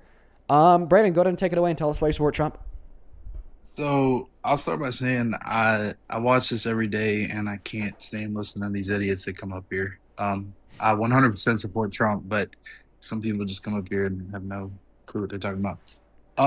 I think my biggest point to be on here is definitely about abortion. I don't agree with you at all, and I think my argument to it is rape does not justify murder. I mean, that's as easy as I can put it. Okay. Well, that statement in of itself is contradictory. So the statement is rape doesn't justify murder. So let's just define murder and then replace the word murder in that statement with the definition of murder. The definition of murder is the unjustified termination of a human life. So in other words, what you're saying is that rape doesn't justify the unjustified termination of a human life. You can never justify the unjustified, because if it was justified, then it wouldn't be unjustified. So that statement in of itself is incoherent. So let's have a conversation about abortion as it relates to rape victims. I'm going to ask you a very simple question. Sure. If you needed one of my kidneys to live, do you think that the state should be able to force me to give it to you? Absolutely not. Okay. So if a fetus needs the bodily resources of a 12-year-old rape victim to live, why should the state be able to force a 12-year-old rape victim to give the fetus their bodily resources? Because it's innocent at the end of the day. It's not, it doesn't deserve to have that done. I know that Because it's innocent? right, because it has done. I mean, you're basically taking someone's actions and penalizing someone else or something else for that. Okay. You know what I'm saying? Okay. So I asked you if the state should be able to force me to give you my kidney if you needed it to live. You said no. Then I asked you if a rape victim should be able to force and be able to be forced into providing their bodily resources to the fetus if the fetus needs it to live, and you said yes because the fetus is innocent. Okay. If you were innocent, do you think that the state should be able to force me into giving you one of my kidneys to live? Still no. It's okay. So then it seems the fact that the fetus is innocent is irrelevant. So what's the difference between the statement, I should be forced into giving you my kidney if you were to need it to live, and the statement, rape victims should be forced into providing their bodily resources to fetuses if the fetuses need them to live? What's the difference between those two statements? Because you disagree with the first and you agree with the second. I mean, I think it's a moral obligation, Like I know that in this scenario that we're talking about, the woman So didn't choose. why is there a moral obligation in the second statement but not the first? There's no moral obligation, okay, for me to provide you my kidney if you needed it to live. But there's a moral obligation for rape victims to provide their bodily resources to fetuses if the fetuses need the rape victims' bodily resources to live? Why does a rape victim have the obligation, but I don't? What's the difference? It's I guess for me and you it's different because like I don't know. I feel like it's just a moral obligation because there's But you're not explaining why the rape victim has a moral obligation, but I wouldn't. That's the explanation that I need. right. I don't know. I don't know how to explain that. I feel like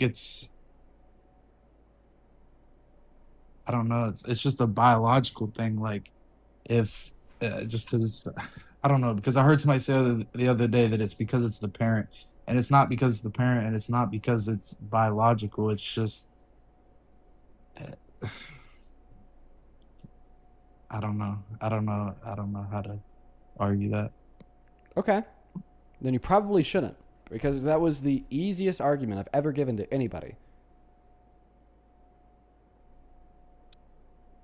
Yeah, it's just Like, I there don't know. was nothing complex about the argument. There's nothing abstract about the argument. There's nothing long-winded about the argument. There wasn't much to the argument.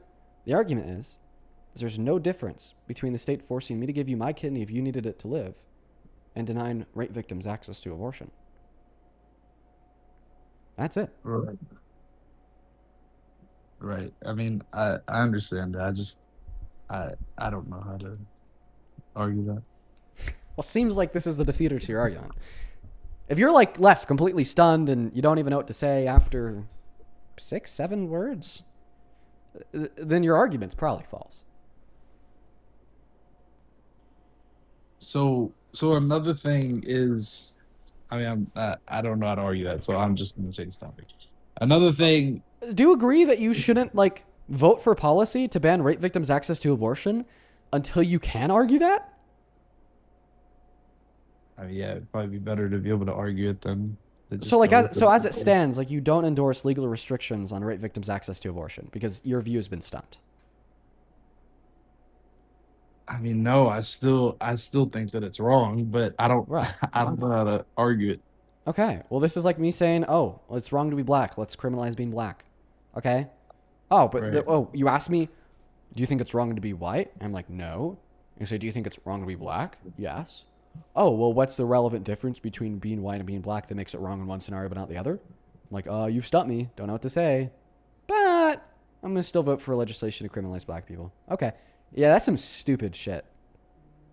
All right, now just like replace the word white with me being forced to give you my kidney against my will, and black with rape victims being forced to provide their bodily resources to fetuses against their will. All of a sudden, you have your argument. Right. I mean, there's a difference. I just don't know like how to say it. Like I don't know. There You know is a how to- difference. If you don't know how to say it, then there probably isn't. Maybe. I don't know. I don't know. But what I was gonna say is earlier you were talking about immigration and your views on immigration, and you said something about basically deporting the immigrants that we have here now would ultimately make America lose Brayden, money. I'm sorry, no. Either you give a counter argument, you What concede, do you- or you leave now and come back when you could give a counter argument or concede. I can't concede, then I don't have a counter argument. Okay. I can't. Then you just got to leave and come back when you do.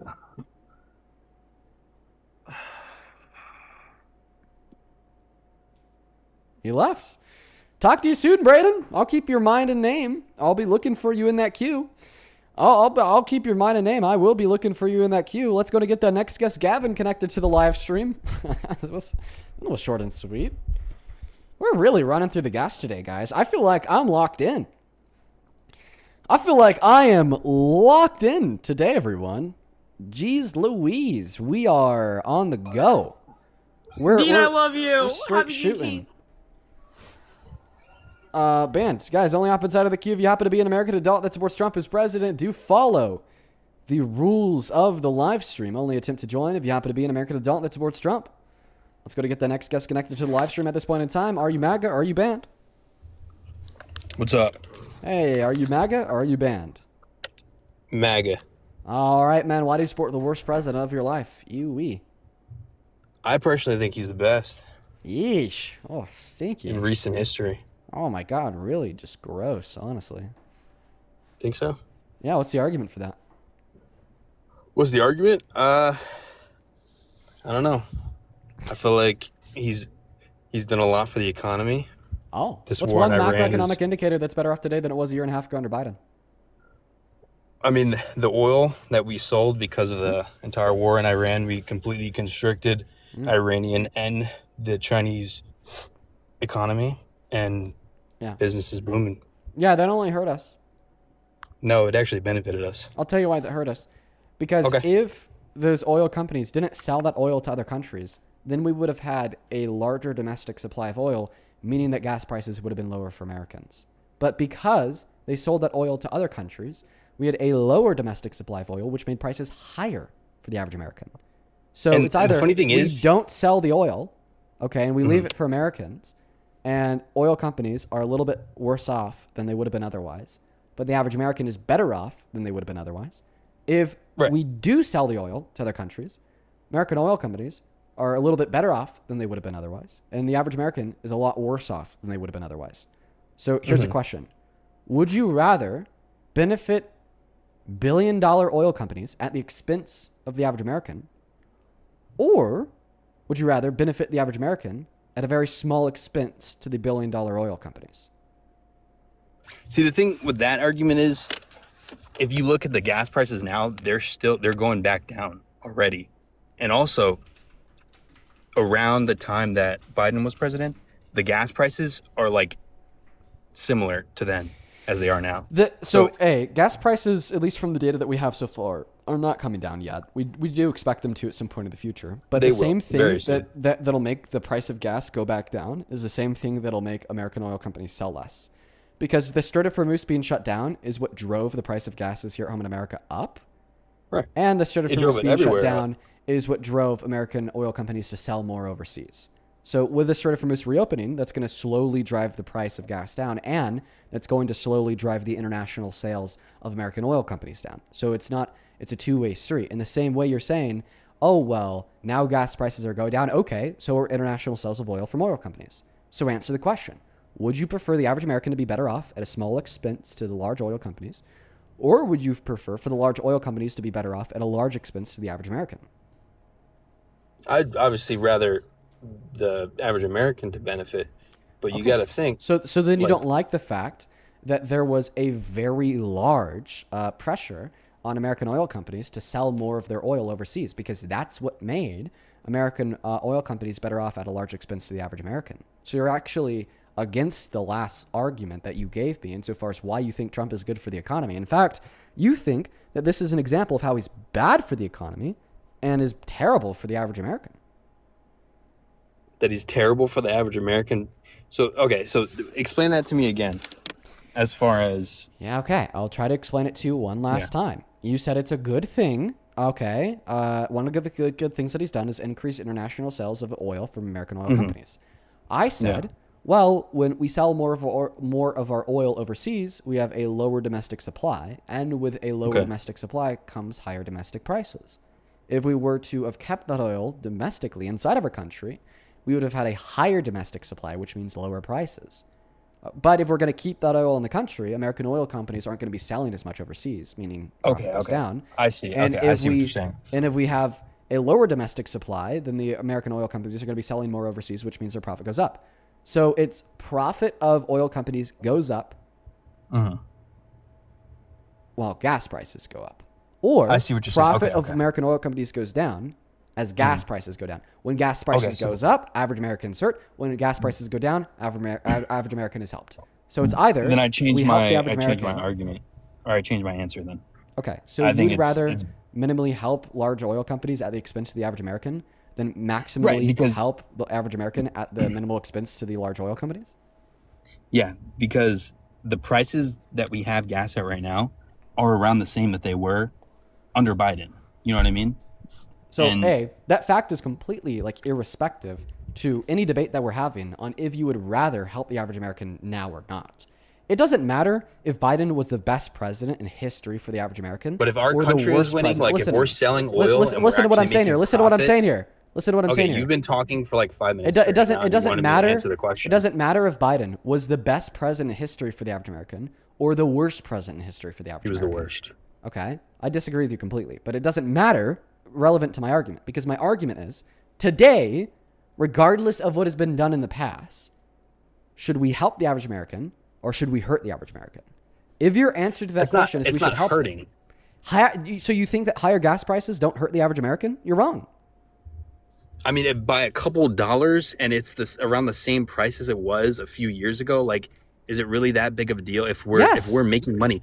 Do you think that the largest monthly increase economy of China do you think and that Iran, the largest monthly increase in the price of gas since the Vietnam War hurts the average American? If what? Let me ask you a better question, because you were just talking about gas prices under Biden and how high they were. Yeah. You think that Biden caused that? Was that an example of Biden hurting the average American? Yeah. Okay, so you do think that increasing gas prices hurts the average American? What kind of gotcha shit is this, bro? Because you just said that the gas prices are pretty much exactly where they were when Biden was president. Okay. Yeah, but it's not hurting the average American. Okay, so did Biden hurt the average American when apparently he made gas prices that high? You said yes. Okay, so when gas prices, what's going on. So I just want to clarify. Been like a month. So I just want to clarify. You think it's true? It was like a month. I just want to clarify. I just want to clarify. Joking? You think that it's true that when gas prices are $5 under Biden, the average American is hurt, but you don't think it's true when gas prices are like $5 under Trump, that the average American is hurt? They never even reached $5. Maybe in like California, but my point still stands. It was more like $4. The highest average was $4.75. Yeah. Okay, so that's still not even that bad. That's still really not even that bad. Holy shit, you're so fucking delusional. Yes, the largest monthly increase in the price of gas since the Vietnam War in a singular month is that bad. And then it went right back down the next month. Like, are you joking? That's like, not true. Really the price of gas is still high. It's going to go back down in like a month. Okay, you think it's going to go down in the future? Okay, so because the price of gas went down after the high under Biden, then the price of gas under Biden didn't hurt anybody. If you look at the price of crude oil, it's already down. But that doesn't matter. Back to where it was before the Iranian What war. matters is the transportation of that crude oil to the American market. And the tanker ships that transport oil to and from America with the global market in exchange through the Strait of Hormuz can literally take like 3 months to get from the Strait of Hormuz to America. So because we already have like a 4-month backlog of ships that will, once they start resuming regular operations, take 3 months to get here, we're not going to have that domestic supply for like another 3 months at minimum. And that's just to start getting the first shipments in. That's not to completely increase still not even the domestic bad, supply of oil. If that means that we constricted Iranian and Chinese economy severely, I'm okay with paying $2 extra for gas. Okay, so then you disagree with Donald Trump. Then you disagree with Donald Trump agreeing for $300 billion of investment to be made into Iran, right? Because you want to restrict their economy at any cost, even if it means destroying us. No, you know why? Because I don't care about the Iranian. I want Iranian people to be free. The IRGC. Wait. So I just want to clarify. When Donald Trump hurts the American economy by shutting down the Strait of Hormuz, it's a good thing. And when Donald Trump helps the Iranian economy by giving them $300 billion, it's also a good thing. I don't think that those two things can be good simultaneously. What I didn't make the distinction between the IRGC and the Iranian government. So we were constricting the IRGC, but now we're helping Iran, the IRGC as a whole. Well, I mean, yeah, they're still in power, but I mean, so is that a bad thing to help the IRGC by giving them $300 billion? If they agree to, having some regime change, then there's no wait. Okay, so then it is a bad thing because they're not agreeing to regime change. They're hopefully at some point in the future agreeing to stop their enrichment of uranium to build nuclear weapons. No, that was already agreed upon. No, we just have a memorandum of understanding that says that they will negotiate in good faith an agreement 60 days from now. Well, I guess we'll just have to wait and see then. Okay, so you agree that that's not regime change there, right? I mean, I'm not really too up to date as far as like the regime change, but there's no regime change. At all? No. I don't know. I don't believe that. I'll have to do more research on it. Who's the memorandum of understanding for negotiations of nuclear weapons with? Yeah, I'm not sure. Like I said, I haven't been. The IRGC is who we're negotiating with. Okay. Why are we negotiating with the IRGC? I don't think so. I know that it was the top politicians, but I don't know if were they a part of the IRGC, or was it just the Iranian government? The IRGC is the Iranian government. Yeah. I don't know. Okay, moving on. Why are we moving on? Come on, bro. You said, "Oh, I want to hurt the Iranian economy so bad that I'm okay with Americans paying like $5 a gallon of gas." But then when Donald Trump says $4.75 was the highest average, that we should yeah, but this doesn't mean that there weren't people paying $5 a gallon of gas across the country. In California, I mean, there's points where it's upwards of $7. Yeah, I mean, I already said displayed that my you want to opinion. hurt the Iranian economy so bad you're okay with Americans paying like $7 for gas, but you don't really care that Donald Trump is giving them $300 billion. Is that not contradictory? I mean, the thing is, we came to a deal. The whole point, everyone wanted this war to end, right? If we really wanted to, we could have dragged this on, and then we could have definitely hurt them a lot more than we did. But everyone was, on it about you're not responding to the point that I made here. The point that I'm making is you want to hurt the Iranian economy so badly that you're okay with it hurting our economy, but you don't care that Donald Trump is helping the Iranian economy by giving them $300 billion, which will also affect and positively impact China. We're not really hurting that bad. Like, there are people with actual oil shortages where they can't even get it at all in certain. You're still not responding to the point. Saying that America isn't hurting that bad is not a response to the point that you're that you're hypocritical for saying that you want to hurt the Iranian economy, so you don't care if it hurts us, but then you're okay with Donald Trump giving them $300 billion. You're not responding to that point of hypocrisy. And now he's gone, so we'll never get a response to that point of hypocrisy. Let's go to get the next guest loaded up inside of the queue. Only hop inside of the box if you happen to be an American adult that supports Donald J. Trump as president. Here we go, everybody. Only hop inside of the box if you happen to be an American adult that supports Donald J. Trump as president. We are running through the guests today. This is legitimately brutal for MAGA. Let's go to get the next guest, John, connected. Thank you so much for the $20 over on Super Chat. Someone stranger, thank you for the $20, who says, my gas is still $1.20 more per gallon than I used to pay. And I have to drive a lot for work. Yeah, no, the price of gas is still up. Listen, I got gas today. Of course I was still paying more for gas. Shit's insane. That guy was just a liar. Anybody who drives knows that the price of gas hasn't gone down. Wesley, thank you for the $15 donation over on Venmo. I appreciate you so much. Thank you. Good argument, Wesley. And Jared, thank you so much for the $100 donation on Venmo. My God, Jared, thank you so much for that love and generosity. That is so much fucking money. Thank you. I want to see 1,000 Jared W's down below in that chat for the $100 donation. Thank you, dude. Super fucking kind of you. Super duper kind of you. Please show some love to Jared down below. That is beyond kind of you, and I'm so fucking grateful. Thank you, dude. Jared with $100 says, got another one for you, Dean. The Air Force has a flu epidemic in Texas thanks to making the vaccine quote-unquote optional. An airman has already died. I did not know about that.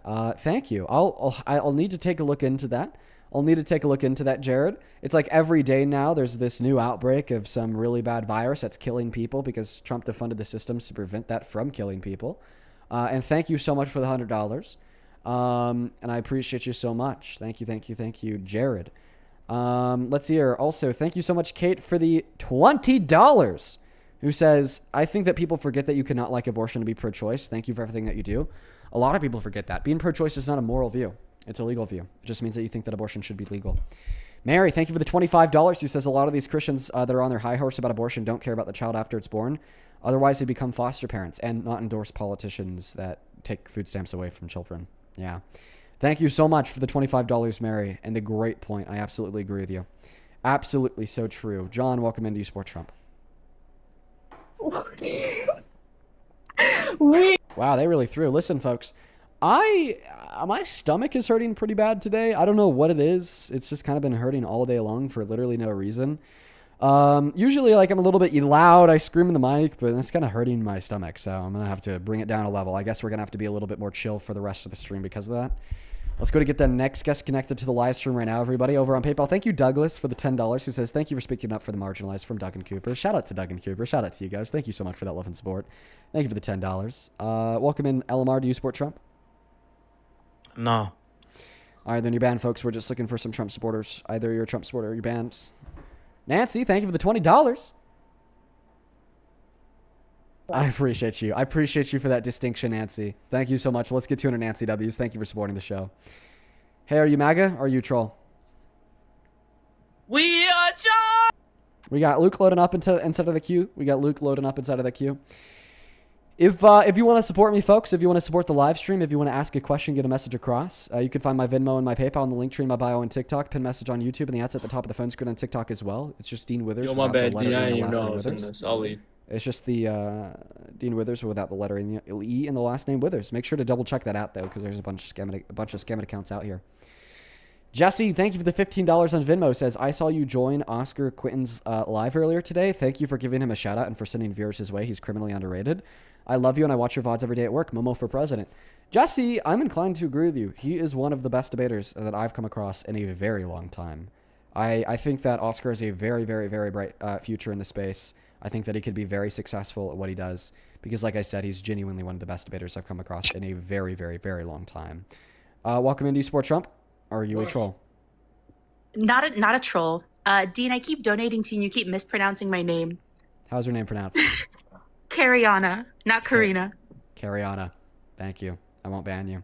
I actually appreciate when people do that because I always feel bad for it. If like somebody drops a donation and I like mispronounce their name, I could like that's, you know, people don't want to like spend $5 to get their name butchered in front of like 20,000 people. I can't be mad at her. I do the same thing. Appreciate you for correcting the pronunciation, Cariana. Let's go to get that next guest connected into the live stream right now. Only up inside of the queue if you happen to be an American adult that supports Trump. Here we go. Hey, welcome in. I was not expecting to be expected. Yes, sir. But I don't want to say that. I want to be canceled. I'm 20. Well, Swear to God, I just have a young voice. You said what? I'm 2006, March 9th. And what are your pronouns? Oh, I just... whatever. I don't use pronouns.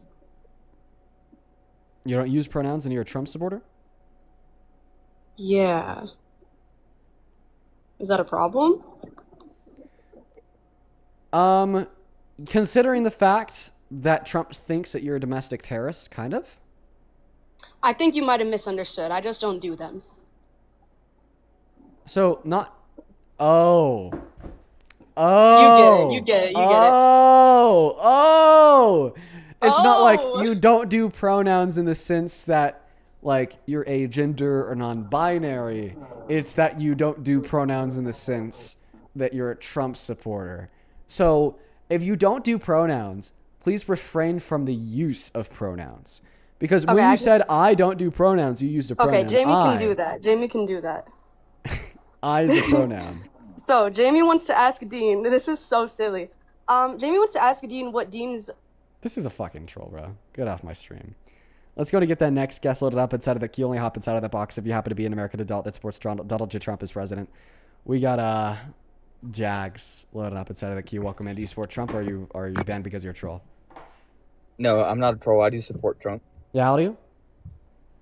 Huh? How old am I? I'm 34. Okay, sounds good. You see my picture right there? Amelia, thank you for the $5 over on PayPal. He says, hey, Dean, just wanted to say thank you for keeping up the good work. I appreciate you, Amelia. Go ahead and take it away, man. Tell us why you support the worst president of your life, Mr. Yucky Trump. I don't think he's the worst president of my life. That's what we're here to debate. That's right. I believe Biden was the worst president of my life and maybe close running with Bill Clinton. Okay. Before we hop into the debate about Trump, just curious. If Biden was the worst president of your life, what is one bad domestic policy he passed?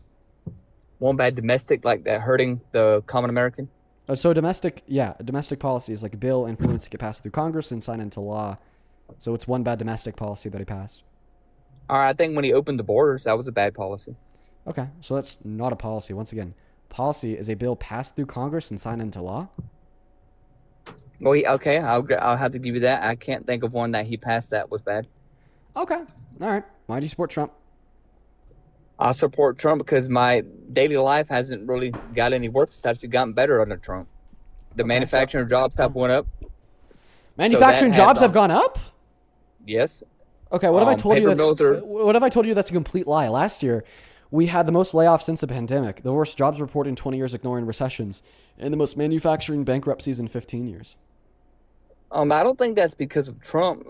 To be honest with you, I think that's because of the younger generation. By trade, I have my engineering degree and an electrical engineering degree, and the younger generation don't want to work. So the manufacturing companies, they're losing so many employees because the 20-year-olds and early 30-year-olds don't work. They quit. Their turnover rate's So horrible. why did like the younger generation really love working when Biden was president, with 2 historical 50-year record lows of unemployment, booming investment into manufacturing, and like the lowest manufacturing bankruptcies after the recovery from the pandemic since the Great Recession? But then like just magically on January 21st of 2025, all of a sudden, members of like the younger generation just stopped wanting to work. Like what happened? I have to disagree with you because I've been in the engineering field for over 10, 15 years now, and it's always been like that. The younger generation never wanted to work. Okay, so if you're saying that this variable has been consistent for the last 20 years, then it doesn't explain why under Biden in 2024, we added 2.2 million jobs, yet under Donald Trump in 2025, we only added 170,000 jobs. For manufacturing only or total, you mean retail, everything? That's total, but that includes a lot of manufacturing. Well, a lot of manufacturing did shut down across the country. I know working in the field, 3 or 4 paper mills in my area shut down. A couple of steel mills shut down. Lumber yards are shutting down. And I don't think that's because of Trump. That's just because they can't sustain. So why could they sustain in 2024? Well, they were on their way out. To be honest with you, they were on their way to shut down. It just No, that's not happened true. That's under not what the Trump. trends say. The trends say that we saw one of the largest booms of American manufacturing in modern American history under Biden.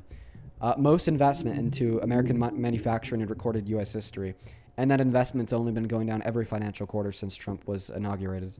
And in fact, I just thought I'd point out that according to Reshoring's Initiative annual report in 2024 under Biden, we added more manufacturing jobs than all jobs added, regardless of industry, under Donald Trump in 2025.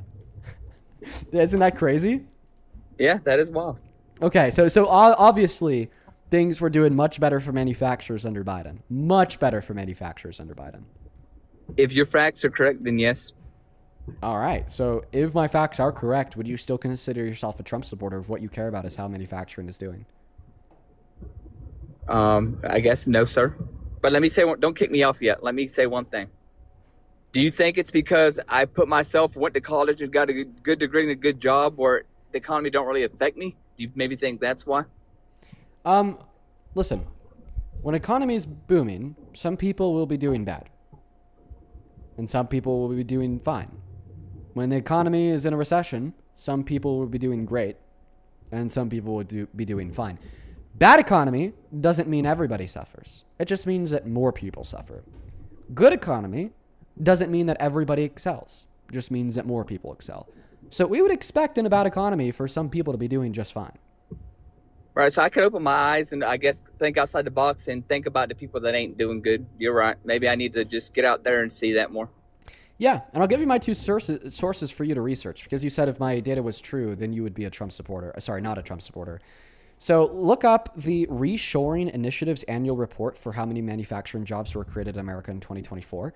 It'll say 244,000. Then look up the Bureau of Labor Statistics jobs report for how many jobs were added in total under Trump in 2025 in all industries, including federal, like government jobs, and it'll say 181,000.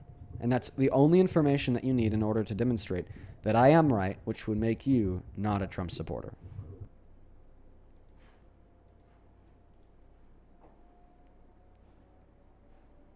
I'll look into that and I'll come back again and let you know.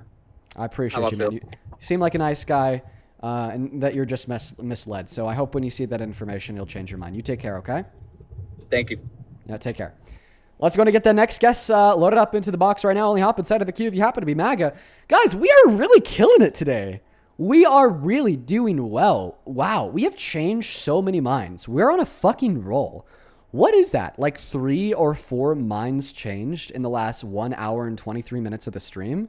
I don't know what is going on, but we are doing exceedingly well. So good. It's like more people than not today. This is great. I love this. Hey, welcome in. Do you support Trump? We are driving. Get out of here. Anthony, thank you for another $10 over on Super Chat. It says, decline in everything. No, couldn't it be because of Trump? Yeah, man, some people are really just that misled, dude. Really, just that misled, Anthony. I appreciate you for the $10. I'm so happy that we're out here changing minds. It's been less than an hour and a half on stream, and like I said, we've already changed like 4. That's honestly really impressive. I love that. Let's go to get that next guest connected into the live stream right now. Only hop inside of that box if you are an American adult that supports Trump as president. Sam, thank you for the $50 over on Super Chat. Sam, you the man. Thank you so much. That is so very kind of you.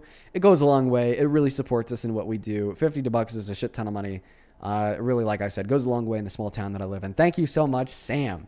500 Sam W's for a very, very kind donation. I am beyond grateful for you. Thank you so much, Sam. W's for Sam all around, because that's awesome. That's awesome. Let's go to get that next guest connected right now. Only hop in that box if you were MAGA. Appreciate it if you guys would do your very best to try to follow the rules of the live stream. By the way, I just want to point this out. Do you guys see what happens when most people are following the rules? It's been an hour and a half and we've changed 4 minds. Yesterday, when like we had trolls for an hour straight, that's time that could have been spent changing 4 minds. That was rather just spent dealing with troll after troll after troll. So that's like literally the cost of trolling. The cost of trolling is quantifiably more Trump supporters. Rose, do you support Trump? I do. I really do. How old are you, Rose? I am currently 17 years old. All right, Rose, got to be at least 18 minimum to join. Feel free to come back in a year if you're still MAGA by then. Chances are you'll grow out of it. Let's go to get the next guest connected to the live stream. We got Matthew Lafayette joining. Here we go, everyone.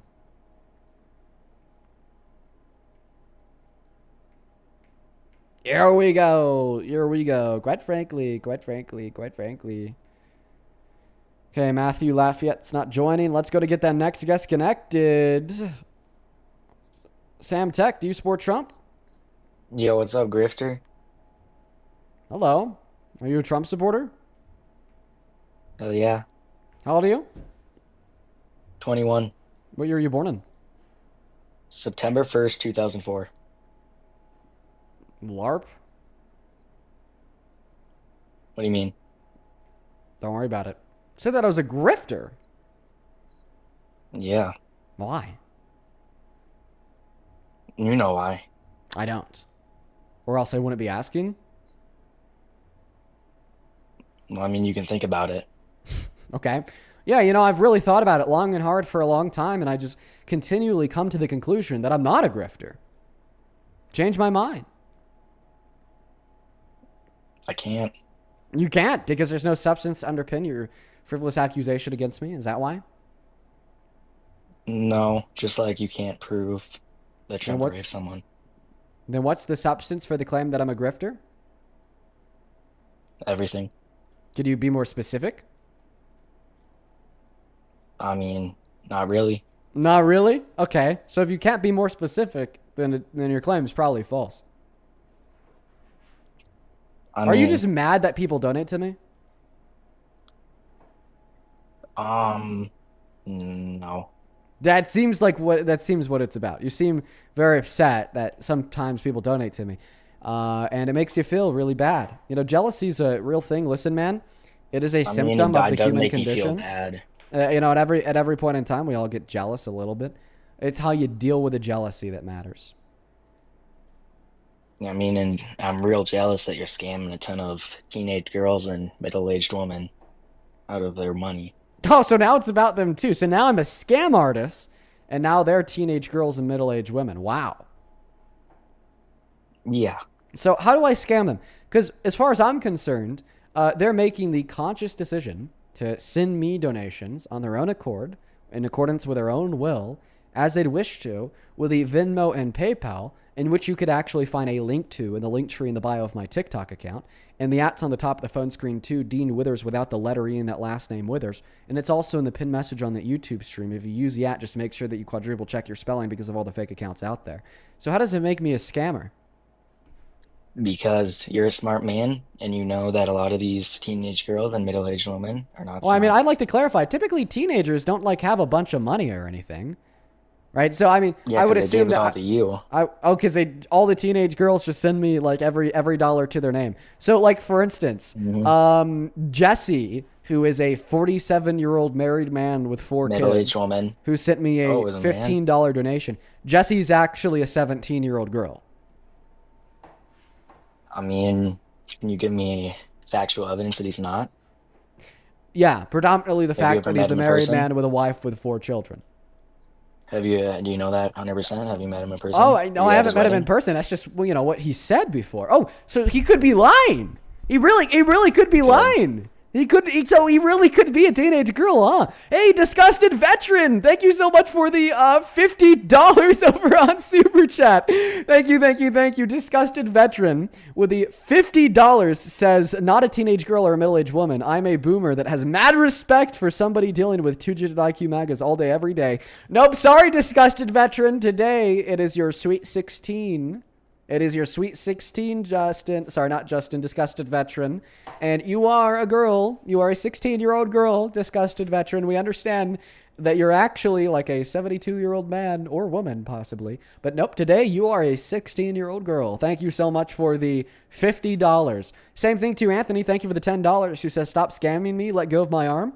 Enjoy high school, you 16-year-old girl. Wow, look at this. We're really doing I something. mean, like, you're a smart person. You're taking advantage of how they're dumb and they give you money. Yeah, nice hypothesis, bro. This is a snooze fest. You want to give Isn't an that the argument, or should truth? we move on to the next guest? Before I leave, I'll say I'll cash app you $100. Ah, fuck! I should have waited. What was he gonna send me $100 for? Fuck. Let's go to get the next guest connected to the live stream. Only up inside of the box if you happen to be an American adult that supports Donald J. Trump as president. To all the 16-year-old girls out there, including disgusted veteran and Jesse, the 47-year-old married man of 4 kids. Thank you guys so much for the love. Hey, welcome in. Do you support Trump? 3 seconds, Lizzie. Nope, Lizzie left. Only hop inside of the queue if you are here to debate. Only hop inside of the queue if you are here to debate. Everybody, let's go and get the next guest connected at this point in time. Only hop inside of the queue if you are here for a debate. Oh, man, I'm tired today. And my stomach is still hurting. Jeez, I don't know what's going on with me.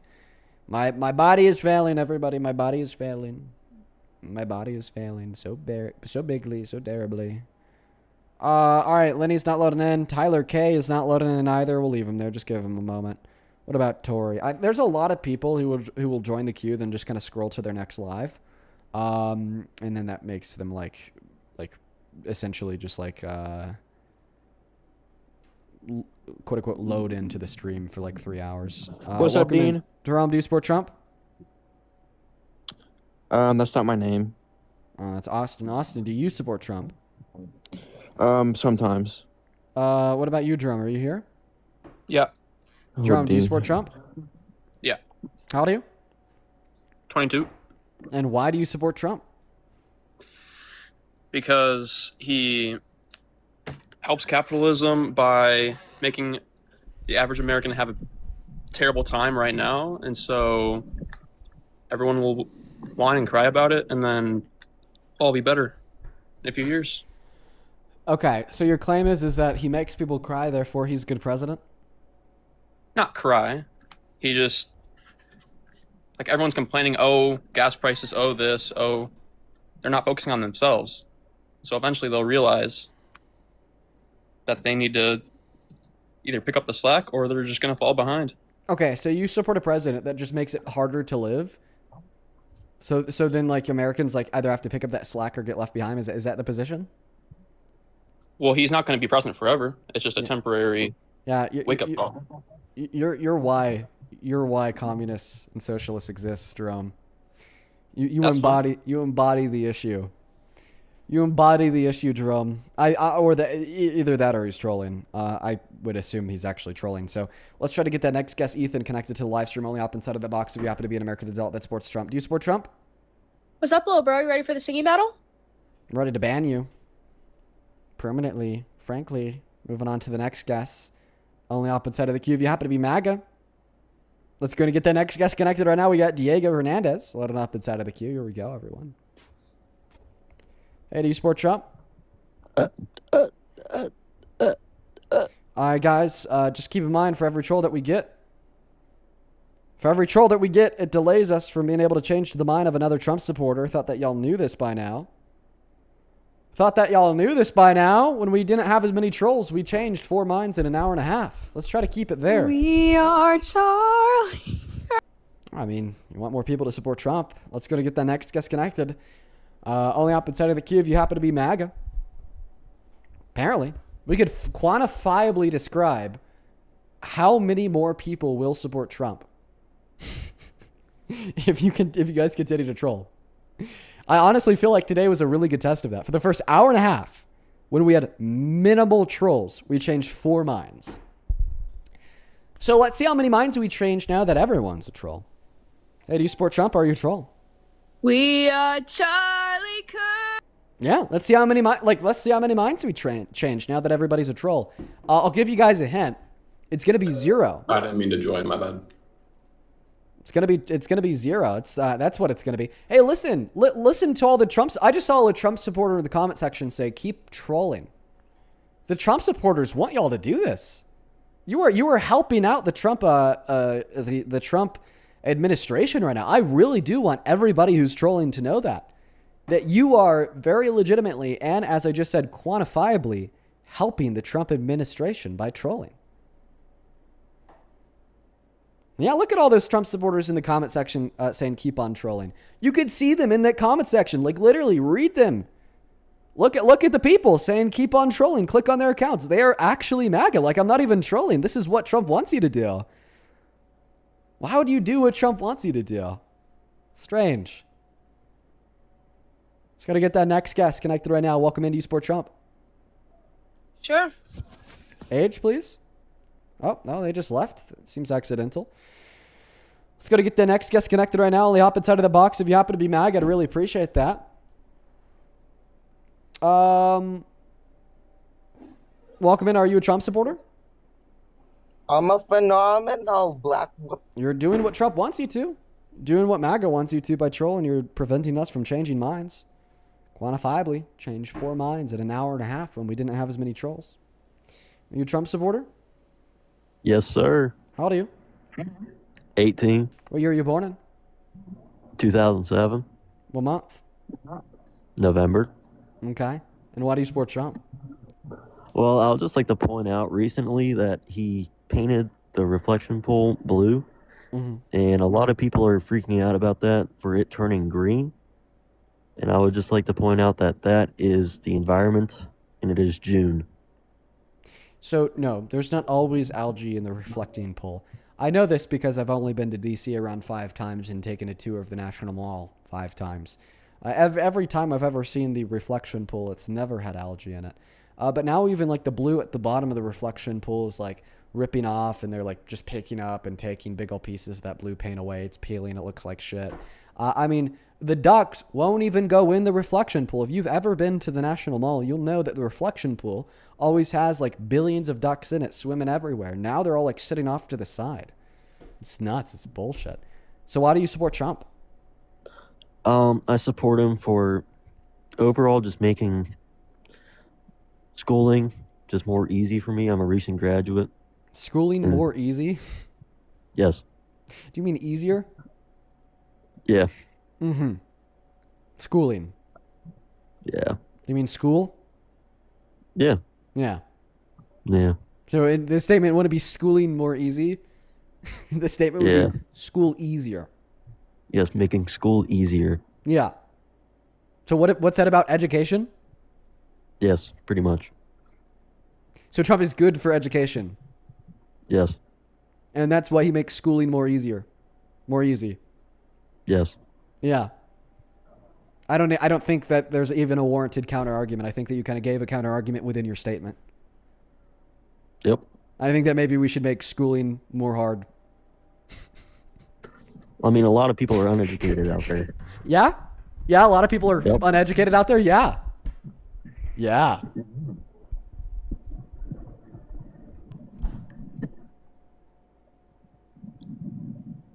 Now, do you have Yeah. anything about like the Butler Trump rally? Let me ask you a question. How many continents are there? 7. Can you name them? No, I cannot. I know North America, South America, Yeah. Europe, Mm-hmm.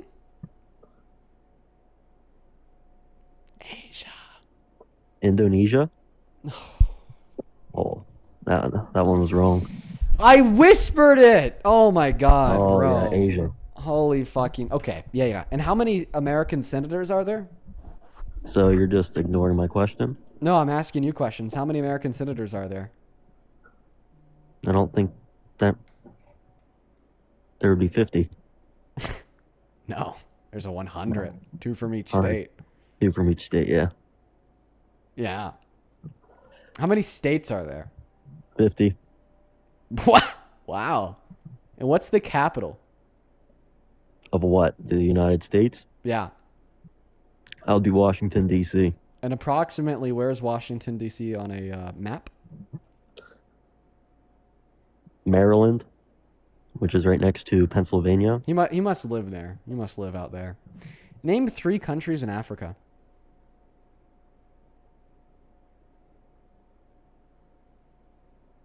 Bro. That's a rough one. Bro. Name The Dominican Republic of Congo. Okay. That's a good one to start with. I give you props for that. For some odd reason, I'm thinking Madagascar, but that's its own country. Oh, jeez.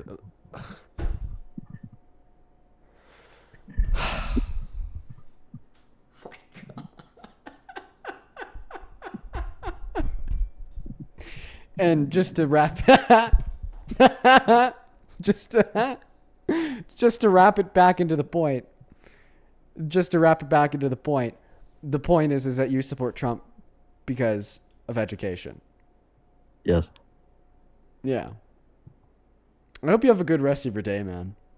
Yeah, you too. Let's go to get that next guest connected to the live stream. Let's go to get... Oh my god, dude. Only hot. I don't think I've ever beat somebody in a debate before without giving a counter argument until 30 seconds ago. Until 30 seconds ago, I had never beat somebody in a debate without giving a counter argument. That was the very first time in history a debate has been won with no counter argument. Let's go to get that next guest connected to the live stream. Only hop inside of that box if you happen to be an American adult that supports Donald J. Trump as president. Also, genuinely, folks, if you do want to support me, if you do want to support the live stream, you can find my Venmo and my PayPal in the link tree in the bio on my TikTok account. Pin message on the YouTube stream. The ad's at the top of the TikTok screen. Dean Withers without the letter E in Withers. Full band, thank you for the $20 on Super Chat, who says the Dominican Republic of the Congo. I kind of heard him stutter over the Democratic. Maybe he did say Democratic, but it just kind of came out weird. Or maybe he did say Dominican. I can see how you'd pick that one up. I appreciate you so much for the $20 full band. You're awesome. Thank you. Welcome in. Do you support Trump? Oh, he's gone. Let's go to get that next guest connected to the live stream. Only hop inside of the box if you happen to be MAGA. Only hop inside of the box if you happen to be MAGA, folks. Let's go to get that next guest connected to the live stream right now. Let's go to get that next guest connected to the live stream right now. And my stomach is still in so much pain. Really, I don't know what's going on with me. Don't know what's going on. Let's go to get that next guest connected, guys. Only hop inside of that box if you happen to be MAGA. Only hop inside of that box if you happen to be MAGA, everybody. Let's go to get that next guest connected. We got Lisa loading up. Here we go, everybody.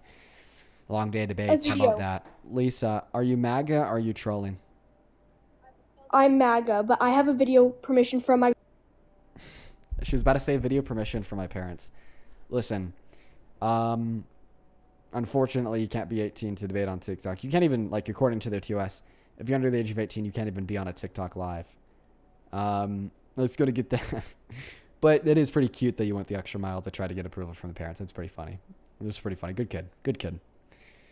I understand the thought process there. I do. I get it. I do get the thought process there. Let's go to get that next guest connected to the live stream. Only up inside of the box if you happen to be MAGA. Let's go to get them loaded up in here. We got Sam connecting. Hey, welcome in. Do you support Trump? Yo, what's up, Grifter? Oh my god. Why are you back in the queue, bro? You give nothing. Because I gotta finish the question. Bro, you give nothing. You give absolutely nothing. You just say grifter. And then I'm like, I'll oh, give why you am I a grifter? Then you're like, oh, I don't know. $100. Watch this. $100 Cash App right now. If you can tell me an actual like reason that Trump, like a crime that he committed that would make him ineligible to run for president. Per the law? Like ineligible per the law. Yes. Okay. Not morally. Damn, free money. There's only one crime that you can commit that would make you ineligible by the dictation of the Constitution from serving as our president. And that would be defined in the third subsection of the 14th Amendment. The insurrection clause, okay, which was ratified in 1868. So if you commit an insurrection or attempt an insurrection, you are ineligible for any public office in America. And Donald Trump has. On January 6, 2021, Donald Trump attempted to commit an insurrection and a coup of the American government by installing FAKE votes for himself instead of Congress with use of fake electors, in which he sent to 12 of our key swing states that Biden had won and sent them with VOTES saying that he won them. And then he attempted to pressure Mike Pence into certifying the FAKE votes as real to then Wait, what is that called again? I gotta look that STEAL up. the election from Joe Biden.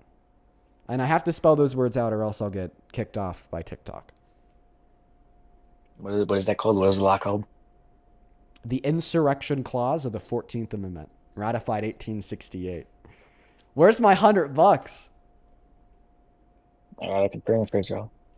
What's that?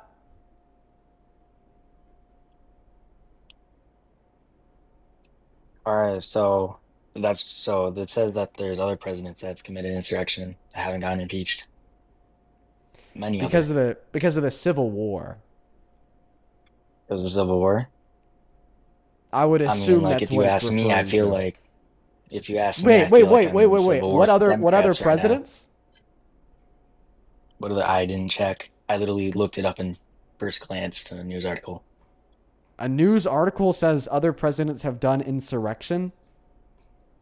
Yes. Okay. Click on the news article and read it to us. Let me check this out. Well, yeah, I was in the Civil War. What year? No, fuck, I'm stupid. 17. 18. 1861. Okay. So the Civil War is the insurrection that you're talking about. And when was the 14th Amendment ratified? No idea. I told you less than Was it before? 2 minutes ago 3 times. In 1868. The insurrection clause No, I have an honest of the question. 14th Amendment that was ratified in 1868 was a reaction to the Civil War intended to prevent generals and leaders of the insurrection of the Confederacy from ever serving in public office of the Union. I have a question. No, you have $100 to give me. Yeah, but I have a question first. No, you have $100 to give me first. Yeah, but like, I'm just Give me the wondering how could he $100. still be in office? Give How me could the he still 100. be in office? Give me the $100 because he dissolved the special counsel that was investigating him for insurrection. Jack Smith's counsel, Operation Arctic Fox. Wait, so he was never charged fully? He was never charged because he dissolved the special counsel. Exactly. This I've doesn't never change seen the $100, fact bro. that He he was did never charged. insurrection and he admitted to it. He literally I never admitted to the said- Supreme Court. He literally admitted to the Supreme Court that he had installed FAKE certificates of ascertainment or votes for himself in So Congress. if you listen closely, I never said a president or he that did it. I said someone that got charged. I never said he. How about we just roll back the VOD? Let's see specifically what you said. First glance to the news article. Yeah, let's do it. A news article says other We looked at votes as real. One of evil action that would there now Why? Bro, you give nothing. You give absolutely nothing. You just say grifter. And then I'm like, I'll oh, give why you am I a grifter? Then you're like, oh, I don't know. $100. Watch this. $100 Cash App right now. If you can tell me an actual like reason that Trump, like a crime that he committed, that would make him ineligible to run for president. Ah, $100. Can you pull up the $100. definition of committed? $100. Pull up the definition of committed. To do. Let me look that up too. Committed is just to do. Is that the legal definition? That's just what it means to do. If you committed a crime, then you did a crime. That's not the legal definition. There's no legal definition of the word committed. That's a colloquial term. What do you mean legal definition of committed? What is that's so strange. What's the legal definition of definition? Person to be placed in lawful custody or treatment facility. Committed. Okay, so just to clarify, that if somebody raped me, they did not commit the crime of rape unless they're found guilty of it? That's exactly true. Guilt until proven guilty. Okay. So if somebody rapes you, you can't say that you're a rape victim unless you report it to the cops? I mean, a lot of people do, and they're telling. But if somebody rapes you, can you say that you're a rape victim if you never take it to the cops? I would say no, actually. What? Wait, so you could be raped without a rape victim, and you can rape without being a rapist? You can. So I just want to clarify. Not all people that rape are rapists. Not all people who are raped are rape victims. No, that's not what I said. Okay, are all people who rape rapists? Yes. Have all rapists committed the crime of rape? No. Well, I mean, I'd actually agree with you. I would agree with you. For instance, when child marriage was like super legal and super old guys could like marry 12-year-old girls and rape them, that wasn't illegal. Okay, so yeah, not all rapists have committed the crime of rape because not all rape is/has been illegal. That's technically true, but I don't think that's what you mean by it. Okay? No, I mean like have all rapists, okay, committed the crime of rape, given that the law defines their action of rape as rape. If they were convicted, yes. But they don't need to be convicted. If they actually did it, and which is being pre-assumed in the hypothetical, then they don't need to be convicted in order for us to understand that they did it. Right? Like same thing. So like this is like imagine that if like from the perspective of a victim. From the perspective of a victim, okay, right? If like you are raped, you don't need your rapist to be found guilty of rape in order for you to know that you were raped. Well, you know that you were raped because you personally lived the experience of being raped. The same way, we know that Donald Trump committed the crime of insurrection without a court ruling on that because we have evidence to prove it, such as before that special counsel and prosecution was dissolved, he admitted to it. You're just playing with words. If I say I'm a murderer, does that mean I murdered someone? Actually, yeah. If you've murdered somebody, have you committed the crime of murder? No, that's not always true. Yeah, you're a fucking idiot. So I don't know what else to right tell now, you. So if you went out tomorrow and you drug a little girl out of her bedroom when her parents weren't home and you killed her and no one ever found out, would you be a murderer?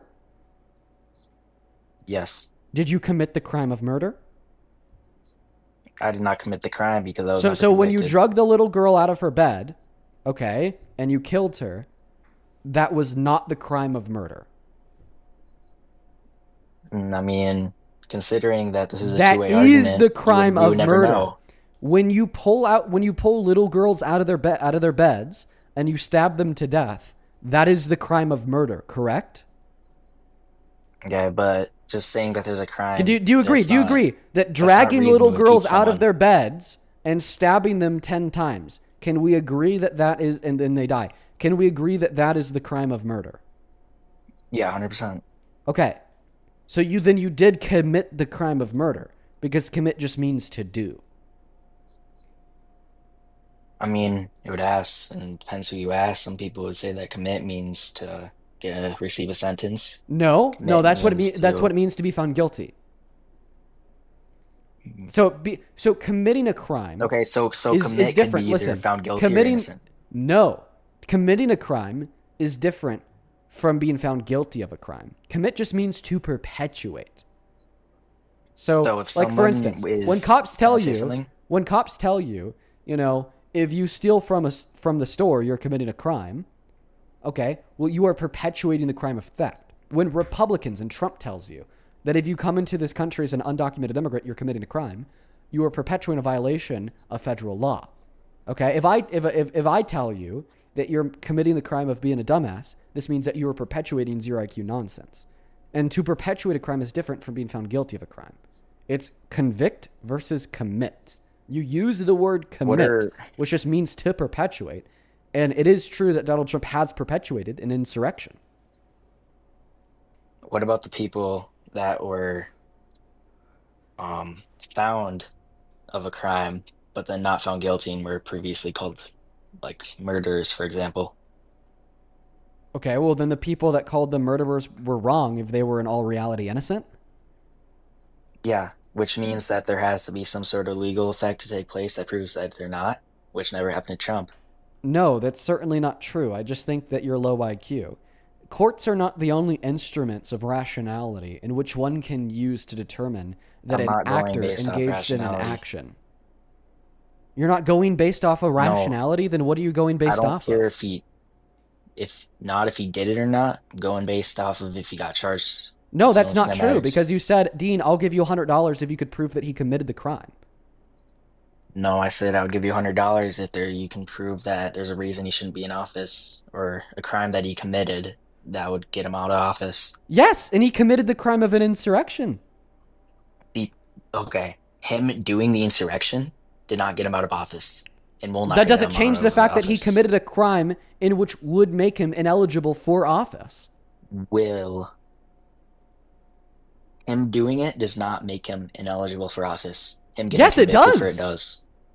No, him getting convicted. You said that for it would does. make him ineligible for office. It's true that the crime that he committed would make not him until he ineligible gets for convicted. office.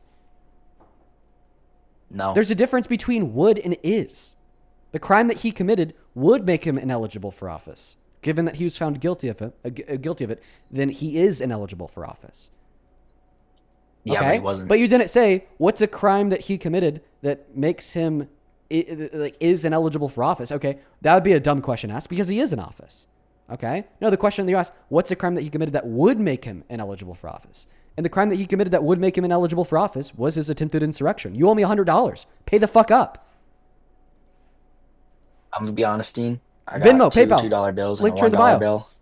Not $100, buddy. You're going in debt. Go get a Wait, fucking let me credit check, card. let me- No, go on discovery.com, open a fucking credit card, okay, and then plug it into Venmo and send me $100. You're going into debt, buddy, and then you're gonna have to sell that PC to get that debt off. You're going into debt today, buddy. $100. You're going into serious, crippling debt. I can't. Yeah, bro. For real. Yeah, everyone keep giving him money for no reason. Oh, wait, yeah, speaking of the people that are giving me money for no reason. Full Band, thank you so much for the $100 over on Super Chat. Thank you so much, Full Band, with $100, who says, I'm so tired of these broke idiots making bets that they never intend to pay. On God, it's so dishonest, dude. Thank you so much for the $100. That is unbelievably kind of you. Thank you so much. Please show some love to Full Band down below in that comment section for the $100. Imagine Can you how please much thank other Full stuff Band? you could do with that $100. Oh, yeah, what else Just would they imagine want how to much do with other it? stuff. What else would they want to do with it? They sent it to me. Can you thank Full Band for the $100 donation, broke boy? I mean, I'm not broke. I made all my money off crypto scams. I'm really into that. You said that you had you. $2 to your name. I think that's a little broke.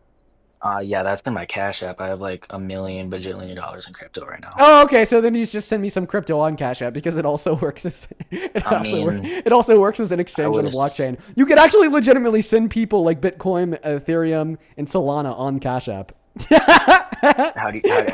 Count Pharaoh, thank you so much for the yeah, $20 over on Super Chat. Who says, so Hitler isn't a criminal because he deleted himself before he was convicted? The actual fuck? Yup, apparently. That's true. Thank you so much. So Hitler didn't violate international law? I mean, it depends who you ask. I'm asking you. So that's a really good question. So why are you scamming people out of their money? You said that you scam people out of their money. Answer my question. What was the question again? Rephrase. Did Hitler violate international law? Yeah. I don't know. They're pretty suspect. You could be a Nazi. I guess I'm going to take more joy out of thanking these donations because you could be a Nazi. Thank you so much, Jose, with the $20. I appreciate you so much, Jose. It says, for no reason, Dean. Thank you so much for the $20 on Super Chat. For no reason, Jose. Let's get 200 Jose W's down below. Thank you, thank you, thank you. W Jose, W Jose. I think Bresky was a Nazi, so we got him out of here. Welcome in, Matt. Hello, how you doing? Hey, man, I'm doing all right. How are you doing? I am okay. I'm extremely tired, but that's about it. So I'm doing okay. Quickly, check your texts. Oh, okay. You can just say yes or no, like on live. Okay, sure. In the meantime, folks, let's go and get that next guest connected to the live stream. Only hop inside of that queue if you happen to be an American adult that supports Donald J. Trump as president.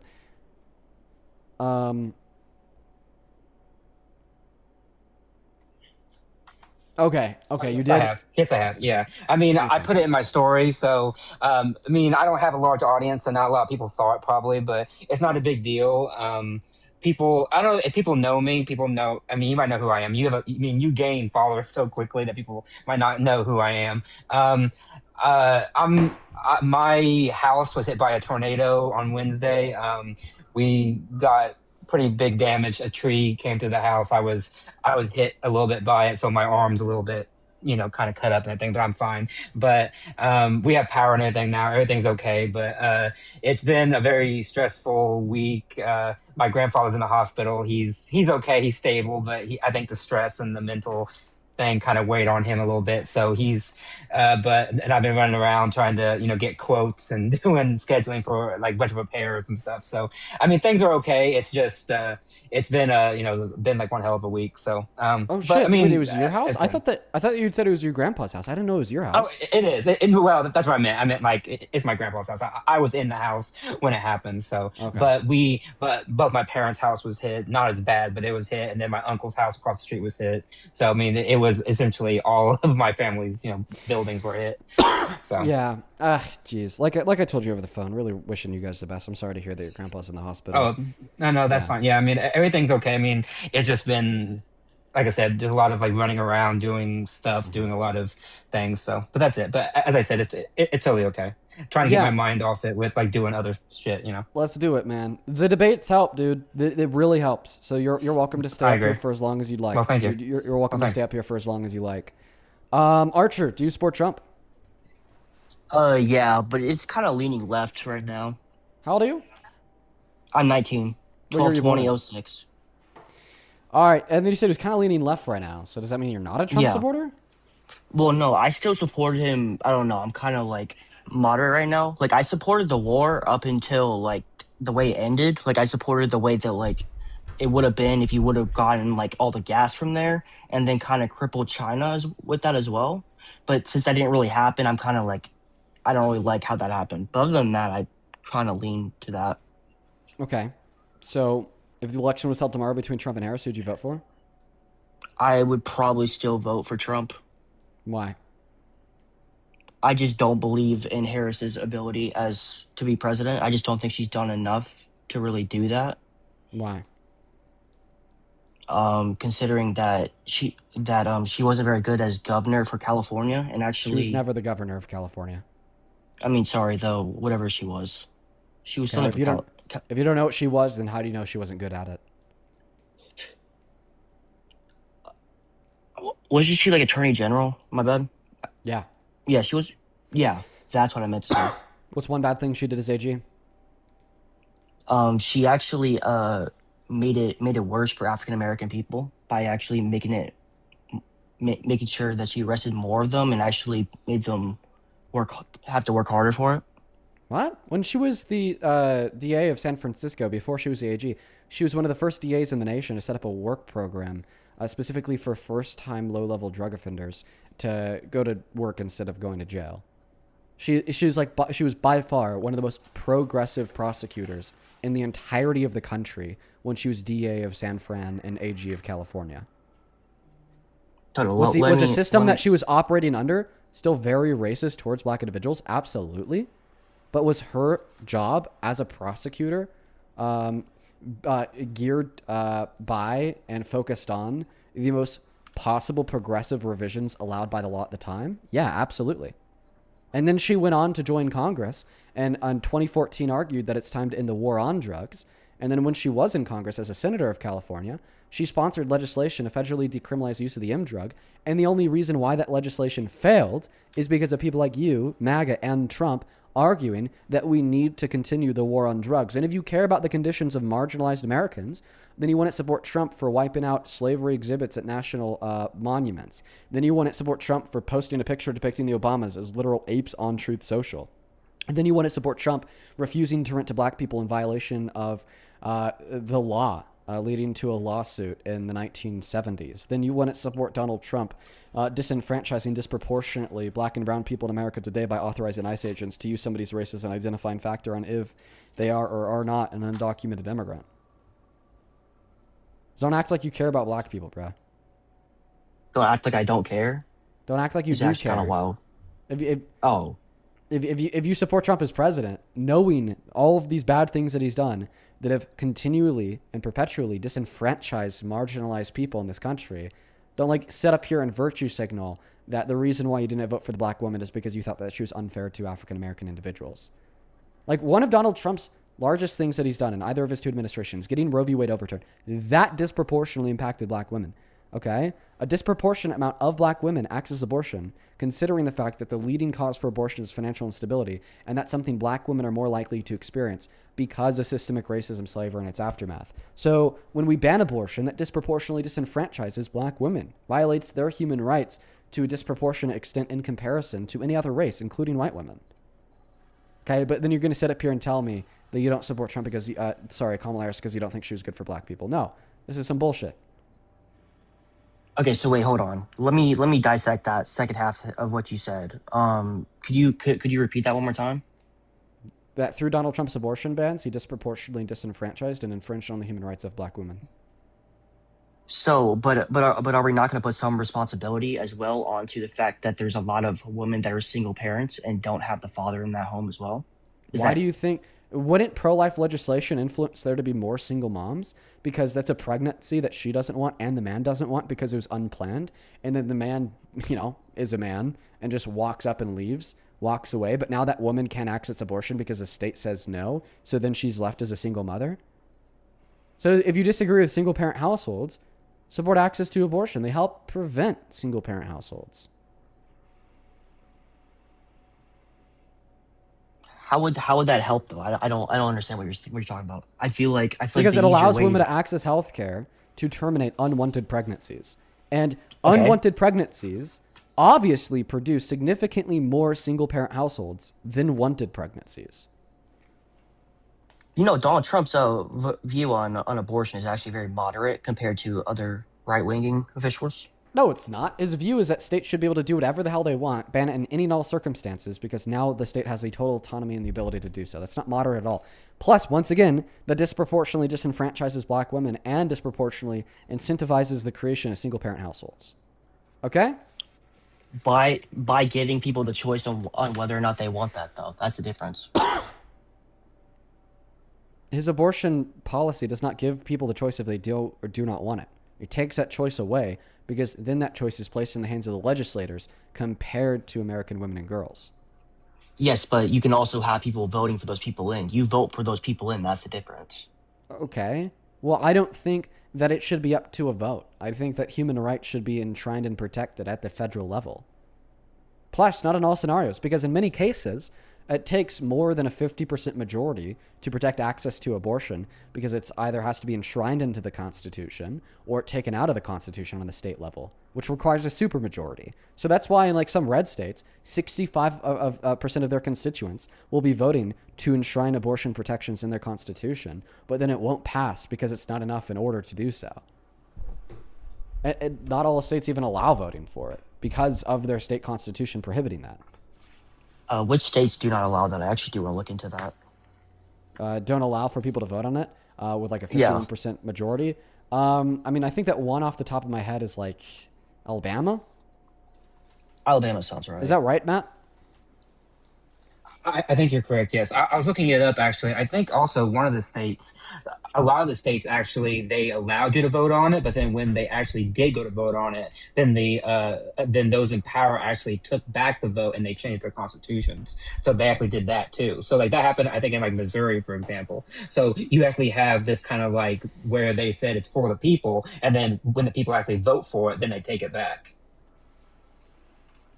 Okay, so Missouri, Alabama. I got you. I mean, I'm fine with being wrong. I'm always willing to learn more and like see what it is. But the point is it shouldn't be up to a vote, period. Women and girls should have unrestricted legal access to abortion because that is a human right. It should be protected and enshrined on the federal level. In the same way, I don't think that other human rights violations like segregation or slavery should be up to the state. I don't think that abortion should either.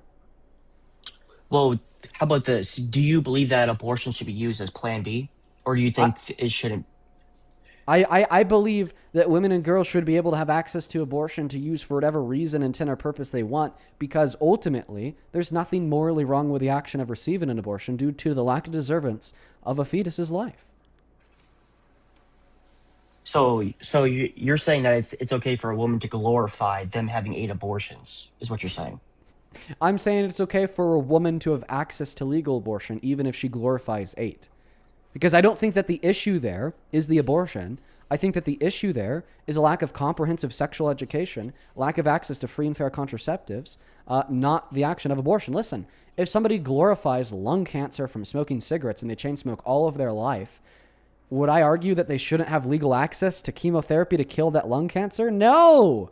Oh my God, if this person is so crazy, they're like glorifying lung cancer, the chemotherapy there's a saving grace.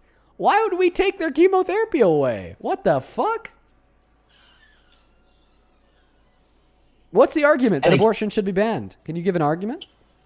I mean, again, I'm not completely on abortion should be banned. I do believe, though, that there should be a certain point where you can't just let people not take accountability for their actions.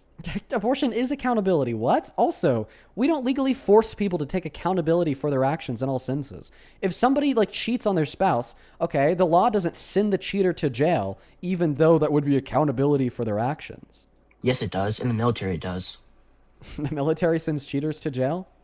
Yeah, it does actually. You should actually look it up. It's called a martial law. Like you'll actually get in trouble for that. If you or your partner cheat and you report it to them, the person will get dishonorably discharged for it. They take that really seriously. Okay, that's not them being sent to jail. They also go to what they call is jail there. It's like army jail or like it's a different thing. Well, I'm not going to research that because we're not talking about people in the military. As it applies to, the vast majority of private citizens, you don't go to jail for cheating.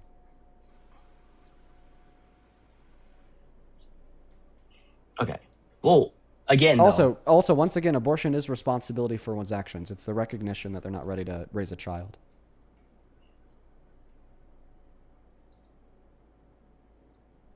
Also, when you give me that argument that abortion should be banned because the woman needs to take responsibility, okay, well then you're just telling me that the pro-life claim is a virtue signal for the deeper rooted intention to just control and punish women that uphold different values than you do as it relates to the context of romance, intimacy, and sex.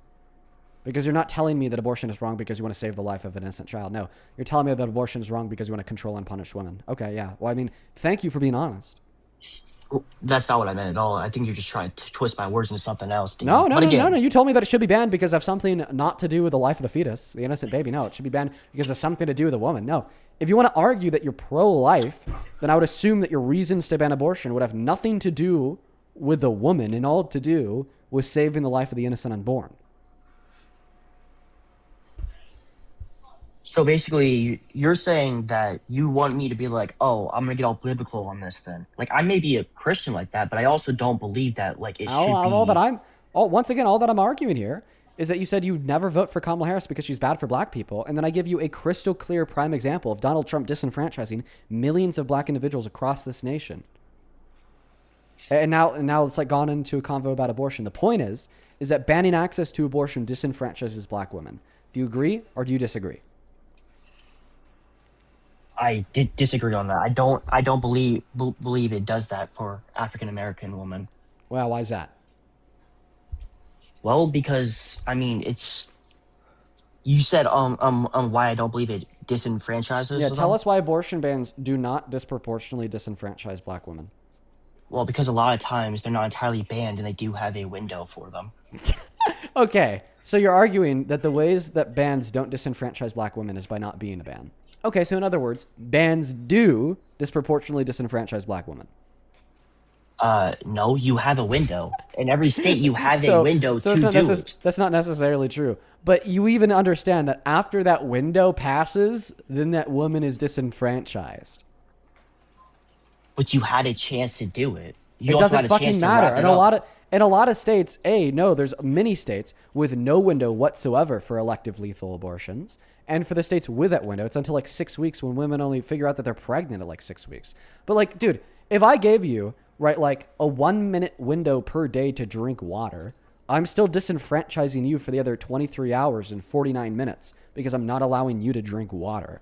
If slave owners during slavery gave a 1 hour window to every slave per day to be a free man, okay, well, of course, they're still disenfranchising that black person for the other, 23 hours in the day, because during those 23 hours in the day, they're not free men and women. Okay, so you can't say, oh, well, this super like cruel thing isn't disproportionately disenfranchising black women because we're still giving them a little bit of an opportunity.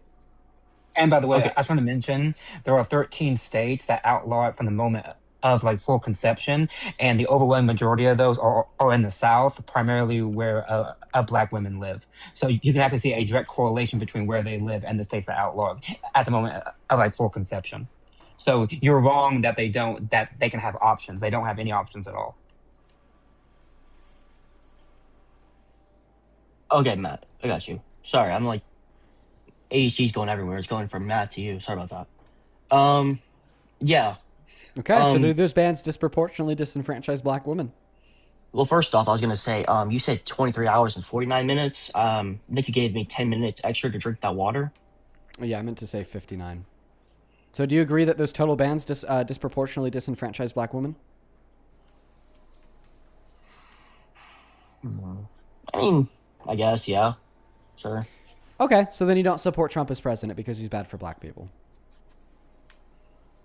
No, not necessarily. Really? Because that was your argument for Kamala Harris. You said that you take Trump over Kamala Harris because, quote unquote, Kamala Harris was bad for black people.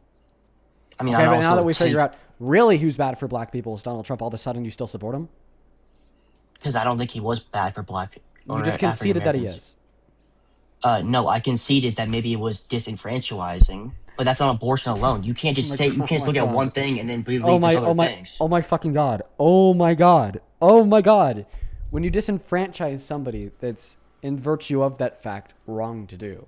You can't morally disenfranchise people.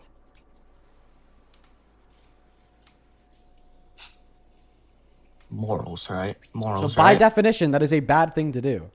It is always bad to disenfranchise black people. I know we're not talking about morals right now, Dean. Seems to be the case we are. Oh, really? Because how are we going to talk about the fact that Charlie Kirk was the only person to protect you and say, oh, yeah, I don't want him banned because he said the N-word? He actually was the only right-winging person to actually say, you know what, I respect Dean.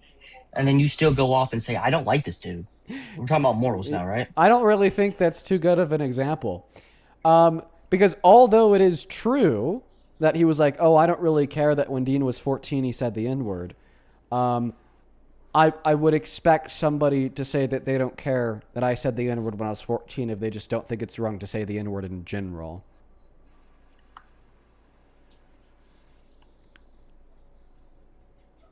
Like, that would follow.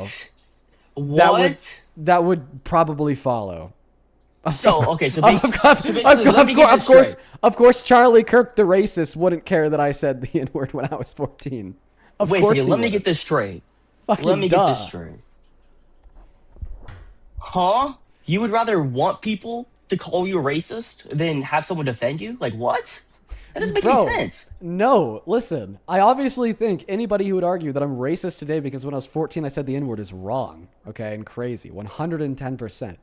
But there's going to be like an overlap of the people that wouldn't call me racist. Okay, the first group of people that wouldn't call me racist today because I said the N-word at 14 are like people with brains that are like, okay, yeah, Dean said that when he was 14, but he wasn't like directly saying it to a black person. Doesn't mean it wasn't wrong. That just sets forth a greater opportunity for Dean to understand it, why and how that's wrong. And then obviously Dean did undergo change and he's not the same person he is at 21 that he was at 14. That's going to be the first group of people that would say I'm not racist today because when I was 14 I used the N-word. But the second group of people that would say I'm not racist today because when I was 14 I used the N-word would be racists themselves. There's two reasons why you wouldn't care. Either the first explanation that I gave you or the second explanation of just being racist yourself. He literally said in that quote, by the way, he was young and he was dumb. What does any of this have? Wait, what does any of this have to do with the debate? By the way, because sorry, this is just a big ass pivot. Yeah, stop. Okay, let's stop talking about the guy that defends child torture. That's dead. Let's now talk about the reasons why you support Trump. You argue that you support Trump because you think that Kamala Harris was bad for black people. But then I tell you that actually that's not true. And she was the most progressive DA and AG that the state of California had at that point in time. And then I gave you about 1 billion examples about how Donald Trump is bad for black people, disproportionately disenfranchising black women through his abortion bans, depicting black people as monkeys on Truth Social, disproportionately harming black people through his economic policy, through his immigration policy, through his rhetoric, quote unquote, being anti-DEI, so on and so forth. Of course, Kamala Harris as a president would have been a better president for black Americans than Donald Trump. And that's fucking obvious. So you are for DEI then? Yes, I'm for diversity, equity, and inclusion. I am. But doesn't that also like take other people that are, I guess, let's just say like, honestly, let's just say it's like Asian people or people that are being excluded from that. Is that also racist in itself? What is racist about diversity, equity, and inclusion? Because in order to include, you'd have to literally exclude other people instead of doing it based on merit. You're basically going to just take people in because of their color of their skin instead of based on merit. Instead of really, what's the argument for that? What do you mean, what's the argument for that? That's what I'm telling you. I know, but I'm asking you for an argument that claim is true. Because it doesn't seem like that claim is true.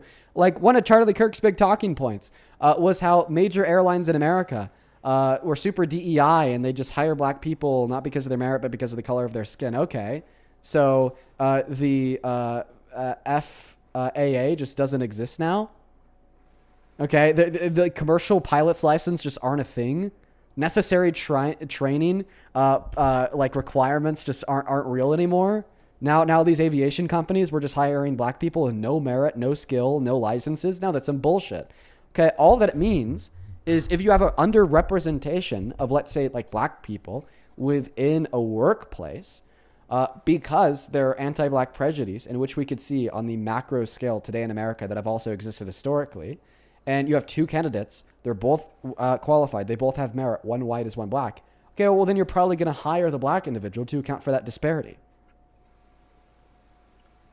And also too, but hold on, can I just mention too, also the actual process itself, DEI doesn't just go from the outcome, it goes for the process. So you look at how are you actually going about the hiring, about making sure that your talent pool is overall wide enough to capture those underrepresented groups. So you audit everything about it. It doesn't necessarily mean that you hire that person. It means that the process in which you are getting to that point is fair, it's balanced, and it's going to include those who may have been not overall included because of history and because of their skin color, because of their sexual orientation, things like that. I mean, you can broaden it out to go way beyond race. You can go to disability, you can go to orientation, you can go to gender. All of that is as like one umbrella that's actually under that. Matt, I feel like you explain it a lot better than Dean does, so I actually am understanding that better. So thank you for that. Well, Dean explained it well. I mean, Dean explained it just fine. I mean, No, Dean focused on the really, outcome. he gave a really good explanation. And I did the process. That's all I did was just talk about the process. Yeah, well, I feel like the process was easier than just saying what it is, though. For that. Okay, so as do you well. agree that Donald Trump is worse for Black Americans than Kamala Harris would have been? I mean, I guess we'll never know, though. What do you mean we'll She's never not, know? We would never know because she's not in office. Am I right? Okay, so she didn't like have like an announced policy and an agenda that we could like extrapolate the outcomes of if implemented in America today. She didn't have like 4 years as like vice president under Biden. She didn't have like any of those things. She copied Biden's plan, dude. Her exact plan was Biden's. Okay, so then we definitely would know if it was disparaging or not disparaging for Black Americans by looking at the impact of Biden's policy on Black Americans during his 4 years. Okay. There was more Black millionaires than Black people in jail under Biden. Black millionaires? Where did you get that from? Santana. Santana? Yeah, that brings that up a lot. Not to mention that we had 2 historical 50-year low levels of unemployment for Black people under his administration as well. And Kamala Harris's proposed economic policy was to cut taxes for the working class and alleviate the burden on members of the low class as well. And that's going to disproportionately benefit Black people, once again, because the average Black American has a lower socioeconomic standing than the average white American due to systemic racism, slavery, and its aftermath. Yeah, so we know that the policy that she ran on would have been beneficial to Black people. Meanwhile, Donald Trump's policy today is very detrimental for Black people in the ways that we've already went over. Dude, honestly, either give a response, concede, or I'm going to move on. Because this is getting really boring. Like, I feel like you're not really giving any real, like, cogent, coherent response to anything that I'm saying. Okay, so basically, this is and my it's like, final now I'm thing. just, like, repeating myself a billion times. Okay, I'm so going to say after, one like, my final thing. billionth explanation, do you accept that if Kamala Harris was president today, that she would have been a better president for Black Americans than Donald Trump? Considering the fact that I'm able to enumerate and quantify, like, 3 trillion ways that she would have been beneficial for Black Americans, and I've been able to enumerate and quantify 3 trillion ways that Donald Trump has been or is being detrimental to Black Americans. And I've even gotten you to concede on a handful of them, like abortion bans for Black women. I have the floor now. Yeah. Concede or give a counter argument. I have a counter argument. I actually believe that these crutches are worse off for them because you literally have Asian people that were in the same situation are actually better off from not having a crutch. Just because you give someone a crutch doesn't always mean they're going to be successful. You have to literally work hard, keep your head down, and work. Now we have Asian When you people say that crutch, are now. do you mean like social safety nets for low-income Americans? Yeah, dude. Okay, so social safety nets for low-income Americans don't apply to Asian people? They didn't have as much as they didn't have. Oh, okay, as so much I as just want to clarify. Are you saying that social safety nets for low-income Americans do not apply to Asian people? If you're Asian and you're low income, you can't apply for food stamps? I'm saying you can, but it wasn't meant mainly for them. And now they're literally. Wait. It wasn't meant for them? Okay, so social safety nets in America were meant for all low-income Americans outside of Asian low-income Americans? I'm telling you from the facts that I've seen that Asian people were the same as they were, and they literally are now the richest per capita. I'm so sorry. So you are saying, are you or are you not saying that social safety nets were meant for all low-income Americans except for Asian low-income Americans? Is that what you're saying? I'm saying that these low safety nets are bad if you want to actually. No, you said they weren't meant for Asian people. So you don't think. So I'm trying to clarify this with you, but you won't fucking say it. I want to clarify. You think that social safety nets are not meant for Asian low-income Americans, but they are meant for Black low-income Americans. Is that what you're saying? I misspoke on that, so that's why I'm pivoting, Dean. I misspoke on that. Yeah. Yeah, buddy. Yeah. We're going to go to get the next guest loaded up inside of the queue. Holy fucking shit. What a bot. Wow. What an actual droid. What an actual droid, folks. Let's go to get that next guest connected. Light, thank you for the $10 over on Super Chat, who says the opposite of a mediocrity Is Trump's administration caller? They are dumbasses, evil, and incompetent. Wait, is that the acronym for DEI? Thank you, Light. Lord T, thank you for the $10. Who says subpar white privilege caller is angry that black and brown people are doing better than him, even with a 400+ year head start his ancestors had. Sucks to suck, on God. And then Full Band, thank you so much for the $100 over on Super Chats. Yo, that's very kind of you, Full Band. Let's get 100 Full Band W's down below. Thank you so much for the love and support. Full Band with $100 says, can you forward this to Matt? I can. I gotcha. I'll make sure that I forward that to Matt. It's very kind of you. That's very kind of you, Full Band. Thank Over you on so Venmo. much. Thank you. Thank you so much, Megan, for the $1. I appreciate you. Katie, thank you so much for the $50 on Venmo. Oh my God. Let's also get 500 Katie W's down below. That's very kind of you. Katie with a 50 says, always enjoy listening to your debates and bringing the facts to the Trump voters. Well, I appreciate you, Katie. I know that you are here often. I hope that you've enjoyed the live stream so far, and I hope that you enjoy the rest of it. Thank you, Katie. Thank you, Katie. Abby, thank you for the $5. And Jared, thank you so much for the $50 on Venmo. Thank you, Jared and Katie.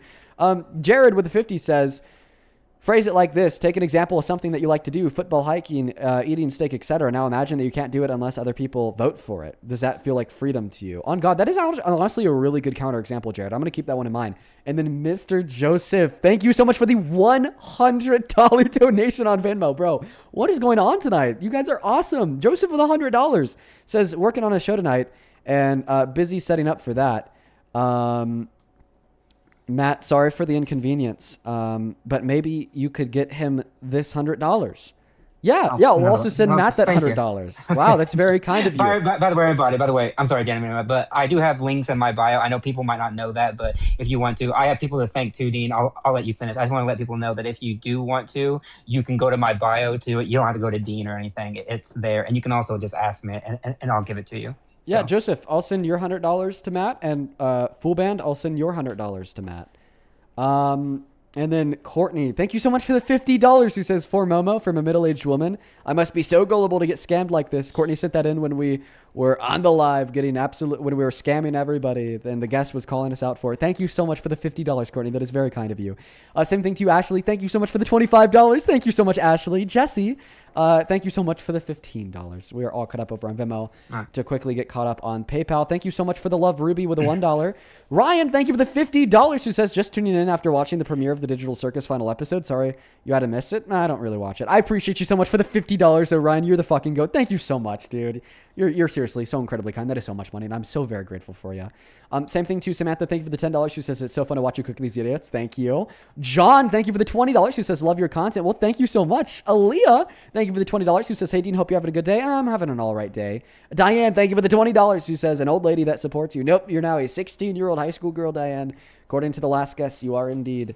Then Elena with a $15, who says, thanks for debating people and educating them. I try my best, but I appreciate you so much, Elena. Then Janice, thank you so much for the $5. Michael, thank you for the $5. And Amelia, thank you for the $5. We're all caught up. Go ahead, Matt. All right. I'll be as quick as I can, but I want to thank everybody because they've been very kind. Thank you to Riley for the $25 on Cash App. Thank you, Riley. Thank you.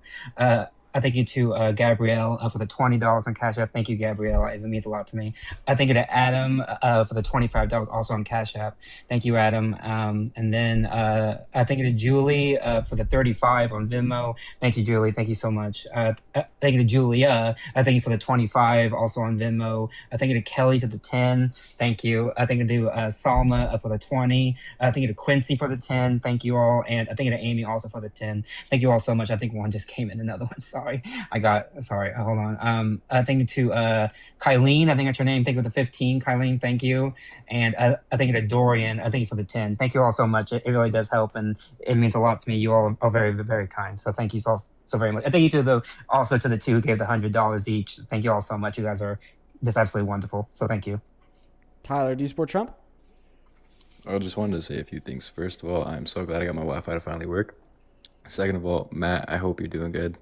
Third of all, Dean, I am so sorry for you having to deal with these. The last two people that you had up here, they literally had two brain cells fighting for third place, and I'm so sorry you had to deal with that. I would assume that this means you're not a Trump supporter? No, I just wanted to say I'm so sorry for the way you had to deal with those fucking morons. Well, thanks for that, though. Thanks. Yeah, thanks. You're pretty unintelligent. Let's go to get the next guest connected to the live stream only opposite side of the queue. If you happen to be an American adult that supports Trump as president. For everybody tuning in, folks, make sure that you're double tapping away on that phone screen, sharing out this live and hopping inside of the queue of your MAGA. It's good to see you all. Welcome into Sport Trump. Hey, hello, Dean. Yeah, what's up, man? Do you support Trump? Yes, I do. I serve as a Republican. I actually work for the Republican Party time to time. Oh, geez. Yeah, this will be fun. Patsy, thank you so much for the $100 donation on Venmo, who says, hey, Dean. Hey, Patsy, that is an insane amount of money to pay to say hi. I hope that you're doing well. Thank you so much. Let's get 1,000 Patsy W's. Genuinely, thank you. I do appreciate you. That is a shit ton of money, and I am so very grateful for you. Thank you so much, Patsy. 1,000 Patsy W's. Thank you. I appreciate you, Patsy. You're awesome. Thank you. Man, yeah, listen, you said that you work for the Republican Party from time to time. Yeah, I'm just gonna go ahead and run the trap on you because I like to see how you wiggle your way out of this one, considering the fact that you kind of have to, or else you're gonna be disavowed by your party. Would you ever support a violent sexual predator as president? Can I ask a question first? I just cannot support a party that wants to destroy the country. Okay, thanks so much for your input. Would you ever support a violent sexual predator as president? I support a patriot who's saving the country. Okay, thanks for your input. That wasn't the question. The question was, would you ever support a violent sexual predator as president? If you're talking about Trump, none of those things are true. Oh, no, I'm not talking about Trump. I'm talking about any violent sexual predator who we know is a violent sexual predator. And if it's false that Donald Trump is a violent sexual predator, then I'm not talking about Trump. Answer the question. Would you ever support a violent sexual predator as president? No, I wouldn't support. I wouldn't support violent sexual perverts. I wouldn't support people like that. Okay, perfect. So you would not support a violent sexual predator as president. Do you agree, okay, that if somebody were to engage in sexual violence, which is any unconsensual sexual act, that would make them a violent sexual predator? I just want to cut to the chase. No, do you agree that if anybody were to engage in sexual violence, which is which is any unconsensual sexual act, would that make them a violent sexual predator? Countersued right by the Trump administration, and our case is already falling apart. Thank you so much for your input. Again, I do appreciate it. Answer the question. Do you agree that anybody who's engaged in sexual violence, which is any unconsensual sexual act, would be a violent sexual predator? Dude, just go call Trump a rapist for 8 hours a day. I want to debate policy. Awesome. Not an answer to the question. So the question is, do you agree that anybody who's engaged in sexual violence, which is any unconsensual sexual act, would be a violent sexual predator? I know you do. I've seen you do this 8 times today. I've seen you done it 8 times. Please. Would you ever support a politician who will? Oh, this is not an answer to the question. Millions of rapists across the border. Would you ever support someone who do that? Thank you so much for your question. I'll make sure that I get around to it as soon as I'm done with my argument. So, would you ever support? Okay, sorry, no. Would you agree that somebody who's engaged in sexual violence, which is any unconsensual sexual action, would be a violent sexual predator? He's convicted of? Like, in what type of court are you talking about? No, just did. If somebody engages in sexual violence, meaning they engage in an unconsensual sexual action, and we know that with certainty, would that make that person a violent sexual predator? Talk about the conviction. What type of conviction? Because there are different types of conviction you can have. If you're raped and your rapist is never convicted because you never told the cops, you would agree that that person would still be a violent sexual predator. That's why we're not isolating it down to convictions. We're just talking about anybody who has indeed engaged in sexual violence. I would still support a candidate who was found liable. Cool. That's not the question that I asked you. By the way, everybody, this guy said that he works with the Republican Party time to time. This is why I'm running this argument on this guest. And this is why I'm asking this guest these questions. Everybody, this is exactly how any Republican member of Congress would respond. This is exactly how any Republican politician, even on the local or state level, would respond. This is exactly how anybody who's worked with the Republican Party would respond. Republicans that are in politics, that are reliant on politics for their money, But for you're their only doing income, this because you for their can't win on career, policy. You can't cannot win answer on these policy. We questions. debated policy. Prove You me lose. wrong. I'll beat you Listen, 1,000 prove me times. wrong. I'm I will asking you. beat you I'm asking you 1,000 here. times on Listen, policy I'm asking debate. you here. I'll I'm beat asking you here You're to a prove me coward. You wrong. can't debate Prove one policy that point. Republicans who are Debating on associated one with the policy Republican point, Party that Blondie. rely Come on politics on. for I've their been money on and your for their legs career for can't 2 answer these hours questions. The debating on question is, policy. do you agree that anybody who engages in sexual violence, which is any unconsensual sexual action, would be a violent sexual predator? It's unproven, dumbass. Well, I'm not talking about unproven. Trump. Okay, listen, you're saying in response that it's not proven. One could only assume that you're referencing Trump. I'm not talking about Trump. I'm talking about anybody who would actually and has actually engaged in sexual violence, which is any sexual act that is unconsensual.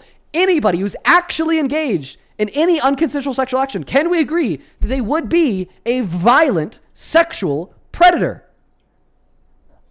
I don't support Republicans like Tony Gonzalez, who was a sexual pervert and a freak. I'm not I don't support asking you Republicans like if that. you would or would not support Tony Gonzalez. I'm asking you if anybody who is engaged in unconsensual sexual conduct would be a violent sexual predator. Who fights against the lies. I'm not asking you about Donald Trump. This lies question has against nothing him. to do with Start Donald taking Trump.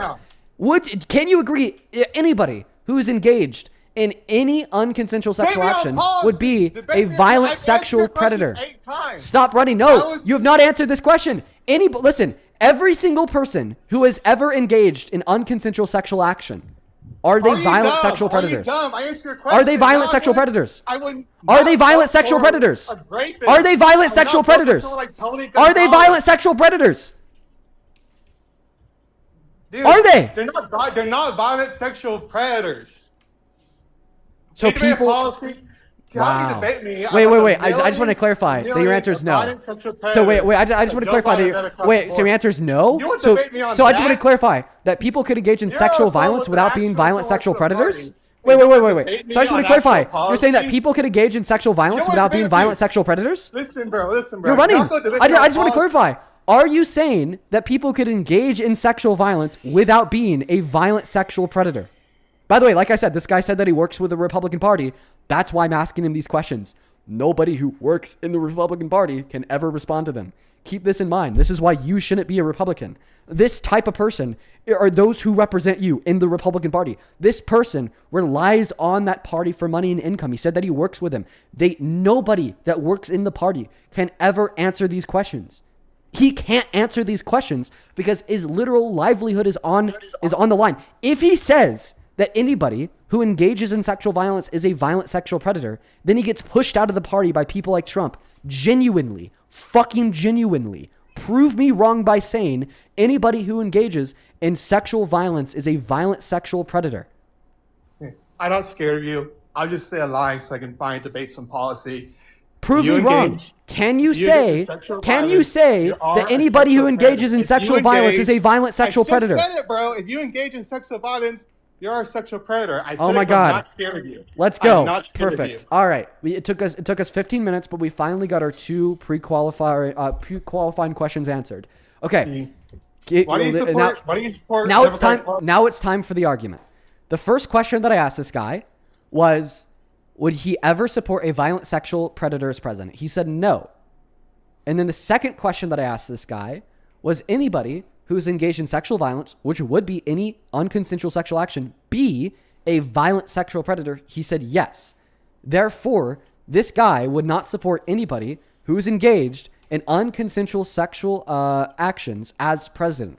Here is Donald Trump admitting to engaging in unconsensual sexual acts by barging into the dressing rooms of naked beauty pageant contestants to then look at their unclothed bodies, making him a violent sexual predator, making him a politician you would never support as president.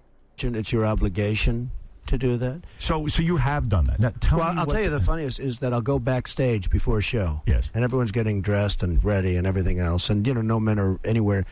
and I'm allowed to go in because I'm the owner of the pageant, and therefore I'm inspecting it. You know, I'm inspecting. I want to make sure that You're like a everything is doctor. good. You're there. Yeah, the dress. Is everyone okay? You know, they're standing there with no. Is everybody okay? And you see these incredible-looking women, and so I sort of get away with things like that. Okay, I'm done talking. So you're telling me that grape is only grape when Republicans are in office? You're saying this only saying that I'm supporting all Biden acts that happen every day by voting Republican. If I vote Democrat, all this stuff will magically This is not not happen. a. Is that what you're trying to tell me? This is not a response to the clip of Donald Trump admitting to being a violent sexual predator. Bro, what are you even doing? I came on this show to debate policy with you. I'm not here to debate what Donald J. Trump did or did not did, what people lie about him decades ago. This is the second non-response to the clip I just played you of Donald Trump admitting to being a violent sexual predator. So what you do? You just basically just go keep dodging it until I try to get a freaking response on me that makes Donald Trump look like a sexual predator? Because I'm not going to say Donald Trump's a sexual predator because he's not. This is the third non-response to the clip that I just played of you of Donald Trump admitting to being a violent sexual predator because he admitted to barging into the dressing rooms of naked beauty pageant contestants to look at them. He's not, dude. He admitted to it. I played you the clip. I don't support communists, bro. Fourth non-response so to the hard clip for that you I to just played you understand? of Donald Trump admitting to being a violent sexual predator. Okay. Every 4 non-responses, I'll play the clip again. To do that. So you have done that. Well, I'll tell you the funniest is that I'll go backstage before a show. Yes. And everyone's getting Wait, dressed hold on. and ready and everything else. And, you know, Are no you men are anywhere. And I'm allowed to go in because I'm the owner of the pageant, and therefore I'm inspecting it. You know, I'm inspecting. I want to make sure that You're like a everything is doctor. good. You're there. Yeah, the dress. Is everyone okay? You know, they're standing there with no. Is everybody okay? And you see these incredible-looking women, and so I sort of get away with things like that. Time to start from the top again. You said you wouldn't support a violent sexual predator as president. You agreed that to be a violent sexual predator means that you've engaged in sexual violence, was as any unconsensual sexual act. That's a clip of Donald Trump admitting to an unconsensual sexual act by barging into the dressing rooms of naked beauty pageant contestants to look at them naked. Okay. Do you Take it know away. who Tara Reid is? First non-response to the clip Do you of know Donald who Trump admitting to being a Tara violent sexual Reid predator. is? Second non-response to the clip of Donald Trump admitting to being a sexual predator. Do you know who Tara Reid is? Third non-response to the clip of Donald Trump admitting to being a sexual predator.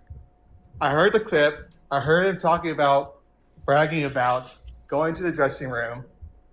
So who the fuck cares actually anymore? Who actually fuck cares in 2026? Generally, bro. Generally. This is what you argued back in 2024. And who won? Who won in 2024, Dean? Okay. There you have it, folks. When people are struggling with bills and people... There you have it, folks. This is what happens when you press them hard enough. They crack, and then they are honest with you. So this guy started by saying that he wouldn't support a violent sexual predator as president. Now he's saying that he doesn't care the president that he supports is a violent sexual predator. Say it. He's not a violent sexual predator. Then respond. Okay. So then it's just another non-response. So then respond to the clip. Then respond to the clip of him admitting to an unconsensual sexual action.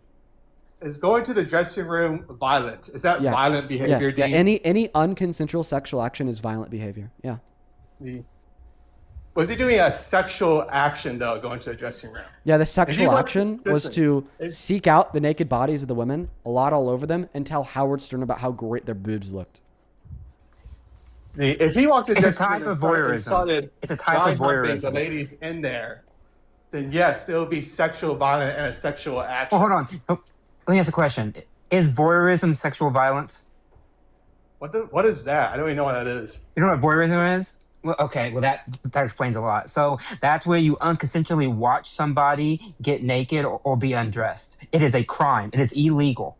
Okay, so people go to jail for it, and they become a sex offender when they, in fact, are actually found guilty of this crime. Donald Trump is describing a type of voyeurism. He's saying, I go back there to watch them undress, to get naked, to be naked, and he gets away with it. In fact, it's the exact definition of voyeurism. listen, guys, like, we could talk about this topic for 10 more Zia, minutes. thank you so much for the $50 donation over on Venmo. I appreciate you, Zia. That is ZIA. Thank you so much. Let's get 500 Zia W's down below in that comment section. Zia with a $50 says, it's so funny how defensive Republicans get when you bring up sexual violence without mentioning Trump, and then how they automatically assume that you're talking about Trump. Goes to show that they know he is, and yet they still support him. I don't care about someone bragging about a talk show 20 years Exactly, ago. Zia. Now he's taking the mask off. You sent that donation in 5 minutes ago. show. In the last 5 minutes, he's just taking the mask off. Okay, so say it. Say that you don't care your president that you support is a violent sexual predator. Say it. I don't give a fuck. And I'm not scared of you, Dean.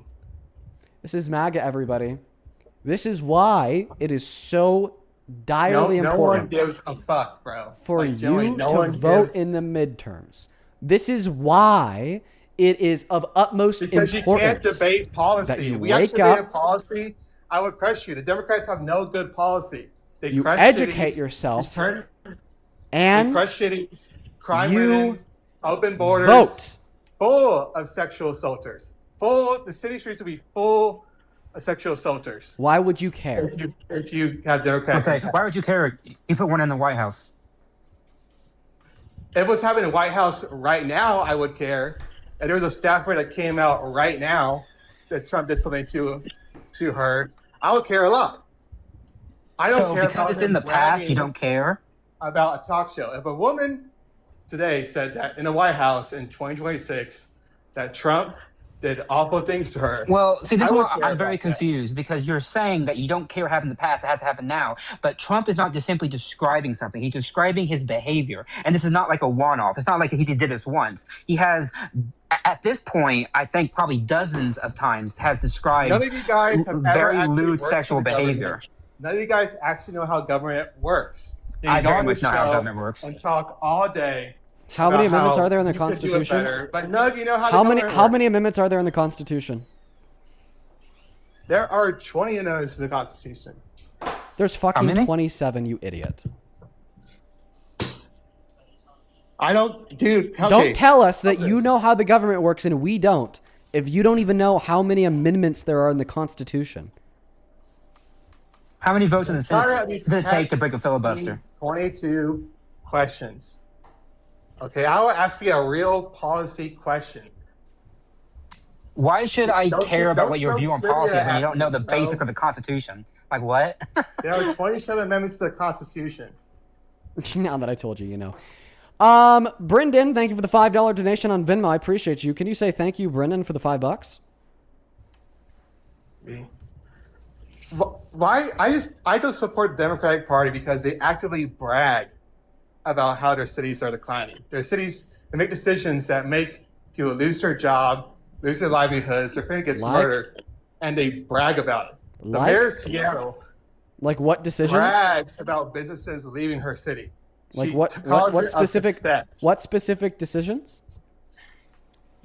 Her policy decisions made Amazon and many other tech companies what move out of policy Washington, decisions? and she bragged about it. Yeah, what policy decisions? City taxes, zoning taxes, union rules. Okay. So what city taxes did she change? What zoning taxes did she She change? raised taxes. What union The- rules did she The change? governor of Virginia is bragging about her 19 new taxes she's going to pass. Abigail Spanberger, right? So what Yes. legislation did Abigail Spanberger pass that was bad? She's putting a proposal on the table to raise sales taxes, raise taxes on streaming, on income taxes. Can you point towards one Proposing specific bill? 19 different taxes. Can you just point towards one specific bill? Can you name one specific bill from a state? Give me one Right. state bill from Texas. How about Right. that? That's Give me fucking one funny. recent state bill from Texas. I'm not over here talking about recent Texas state bills, but they're new maps. SB 150, I think, or SB 445, Senate Bill 445 from Texas. Nothing was more embarrassing than when the governor tried to pass gerrymandering. Okay, then I answer your question. And then okay, got it. Alyssa, thank you for the $20 donation on Venmo. Let's get to it at Alyssa W's. Thank you so much for that love and support. Alyssa with the $20 says, hey, I would like you to share this out loud so people know that you're great. I asked for your advice on my domestic violence. I just want to thank you. I got out and wouldn't have had the courage without you. Thank you so much for standing up for women like me everywhere. Keep it up. Alyssa, I remember you. I remember you asking for advice. I remember you joining the live. I'm so happy to hear that you got out of the situation that you're in. We are all on your side. Thank you so much for the $20. Thank you so much, Alyssa.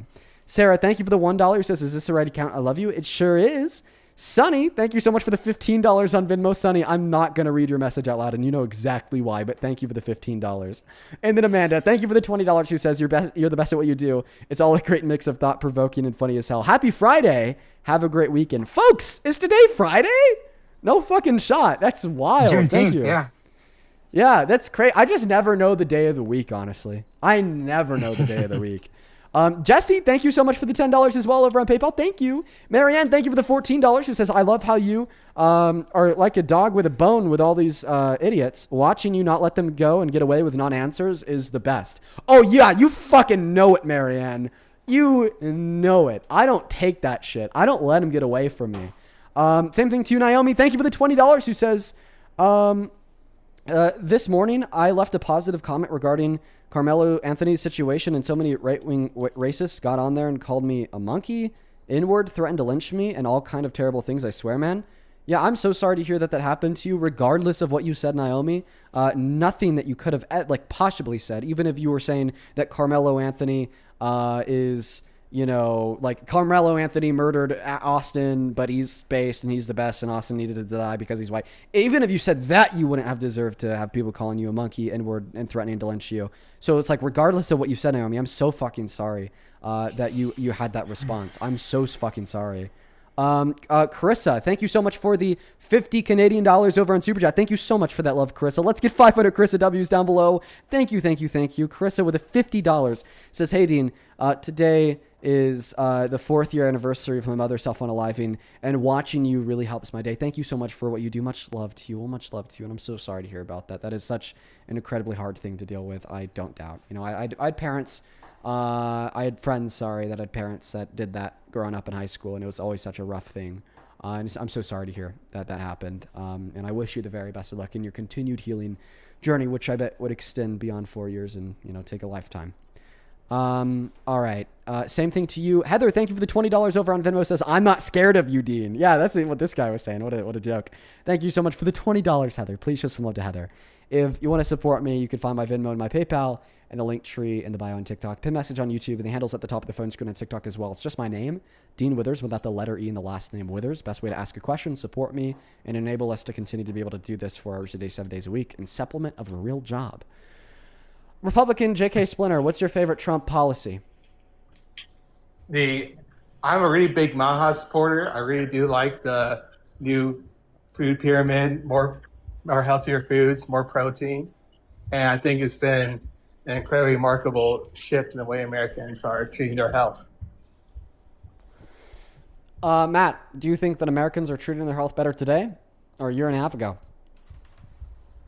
Probably a year and a half ago, honestly. Yeah, I don't think any policy shift has actually changed the actual way that in fact, I would actually argue that the number one way to actually get Americans to eat healthier or to be healthier is to lower food prices and to actually subsidize those investments in actual whole foods, unlike the thing that we are subsidizing, which Donald Trump and the MAGA, RFK Jr. have absolutely not done. If anything, he's made it so that people have to buy. Hold on. Donald Trump has made it so because Donald Trump has made food prices so expensive. In fact, I would argue that people now are going out to buy the cheapest food they can.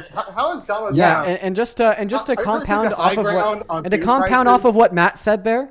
Donald Trump is personally responsible for the largest monthly increase in grocery prices in 4 years. Yes. We're going to take the hike after Joe Biden's 9% annual inflation. Not something. It's not Joe Biden's. Joe Biden didn't cause it. Up more than 20%. Yeah, how did Biden cause the 9% level of inflation we saw under his admin? Can you give an argument for that? Just a massive amount of spending. Dude, really? There was less spending under Biden than there was under Trump. That's total BS. I have a source for it. The Committee for the Responsible Federal Budget tells us that under Trump in his first term, he spent $8.6 trillion. And Biden in his first term spent $4.6 trillion. Before COVID, percentage of GDP from government spending was 22%. Under Joe Biden's presidency, during peak inflation, It went up to 38%. We became, by more than a third, more socialist. The economy became more dependent on government spending by double digits. Yeah. We are more socialist under Joe Biden Yeah.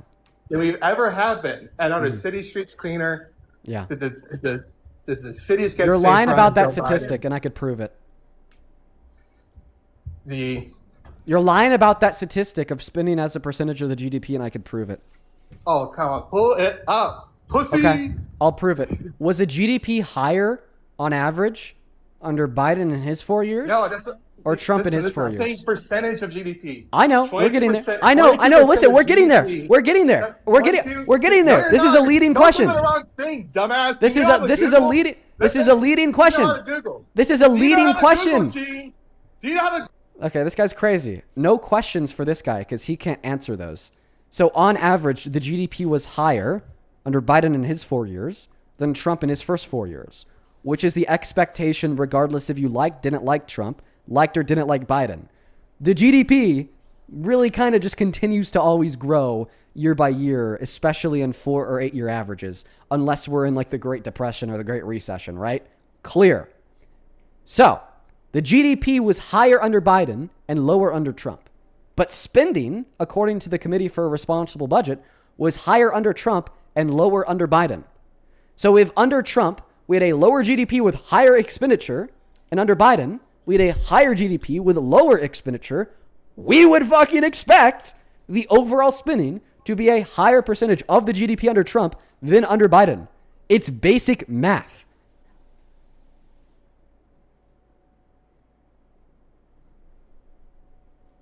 Crash out. Hit the crash button, buddy. Crash out. Let me hear that crash out to basic math. Google the wrong thing. You didn't listen to me. Okay, let me talk for a second. I didn't say that GDP went down under Joe Biden. Yes, Joe Biden did not ever experience a real recession under his presidency. I'm talking about percentage of GDP from government spending. Yes. I was saying before COVID, GDP from government spending was 22%. That means that on the entire economy, 22% of the dollars that were spent and made was from the government on some level. That 22% during Joe Biden's presidency, during peak inflation, was 38%. Oh my Meaning God. Okay. that even if GDP went up, government spending went up way higher than actual GDP it is growth. literally impossible. Listen, it is mathematically impossible. Listen to that, impossible. I'll say it again. It is mathematically impossible for the average spending as a percentage of the GDP to be higher under Biden than the average spending as a percentage of the GDP under Trump. Because average GDP under Biden was higher than the average GDP under Trump. Yet spending was higher under Trump than under Biden. So if the GDP is lower and the spending is higher, it is mathematically impossible for that spending as a percentage of the GDP to be lower than when the GDP was higher and the spending was lower. Do you accept? Listen, do you accept that if it is true the average GDP under Biden was higher under the average GDP than Trump, and that it's true that Biden spent less than Trump, then it is mathematically necessary for the spending as a percentage of the GDP to be lower under Biden? Do you accept this if-then conditional statement? If you cannot give me a clear answer here, if you're going to tell me that you either do or you do not think that that would be a mathematic necessity, I'm going to kick you. I do not accept because I know how to do math, dumbass. Okay, explain to me why it would not mathematically be necessary for the spending as a percentage of the GDP to be higher when the GDP is lower and the spending is higher. Explain to me why that wouldn't mathematically be necessary. And the irony, and you calling me a dumbass, the irony. This is how it works. So at the end of Joe Biden's presidency, No, GDP this is not an against government explanation. spending This was is not an 34%. explanation. I'm going to write it out. I'm going to write it out. Go ahead. Yeah, I'm going to write out the thing that I want you to explain why it's false. Joe Biden's economy was artificial. He boosted government spending and led the immigrants to artificially boost the economy. This is to avoid a dip in GDP and a recession. The recession was coming, and so what Joe Biden did was he boosted government spending before it happened and fled the country to immigrants, artificially boosting demand. Trump's economy is real growth, real private sector growth. At the end of Joe Biden's presidency, GDP and government spending was 34%. Under Trump, it's at 31%, and it's going down. So even though the government spending is less of a percentage of annual GDP, GDP is still going up, which means it's real growth from the private sector. All right, we're going to have to give this guy a math lesson. I'm not even kidding. All right, listen, just lock in, my friend. Is there a drawing tool on Google Docs, everyone? Matt, do you know? I think there is. How do I unlock it?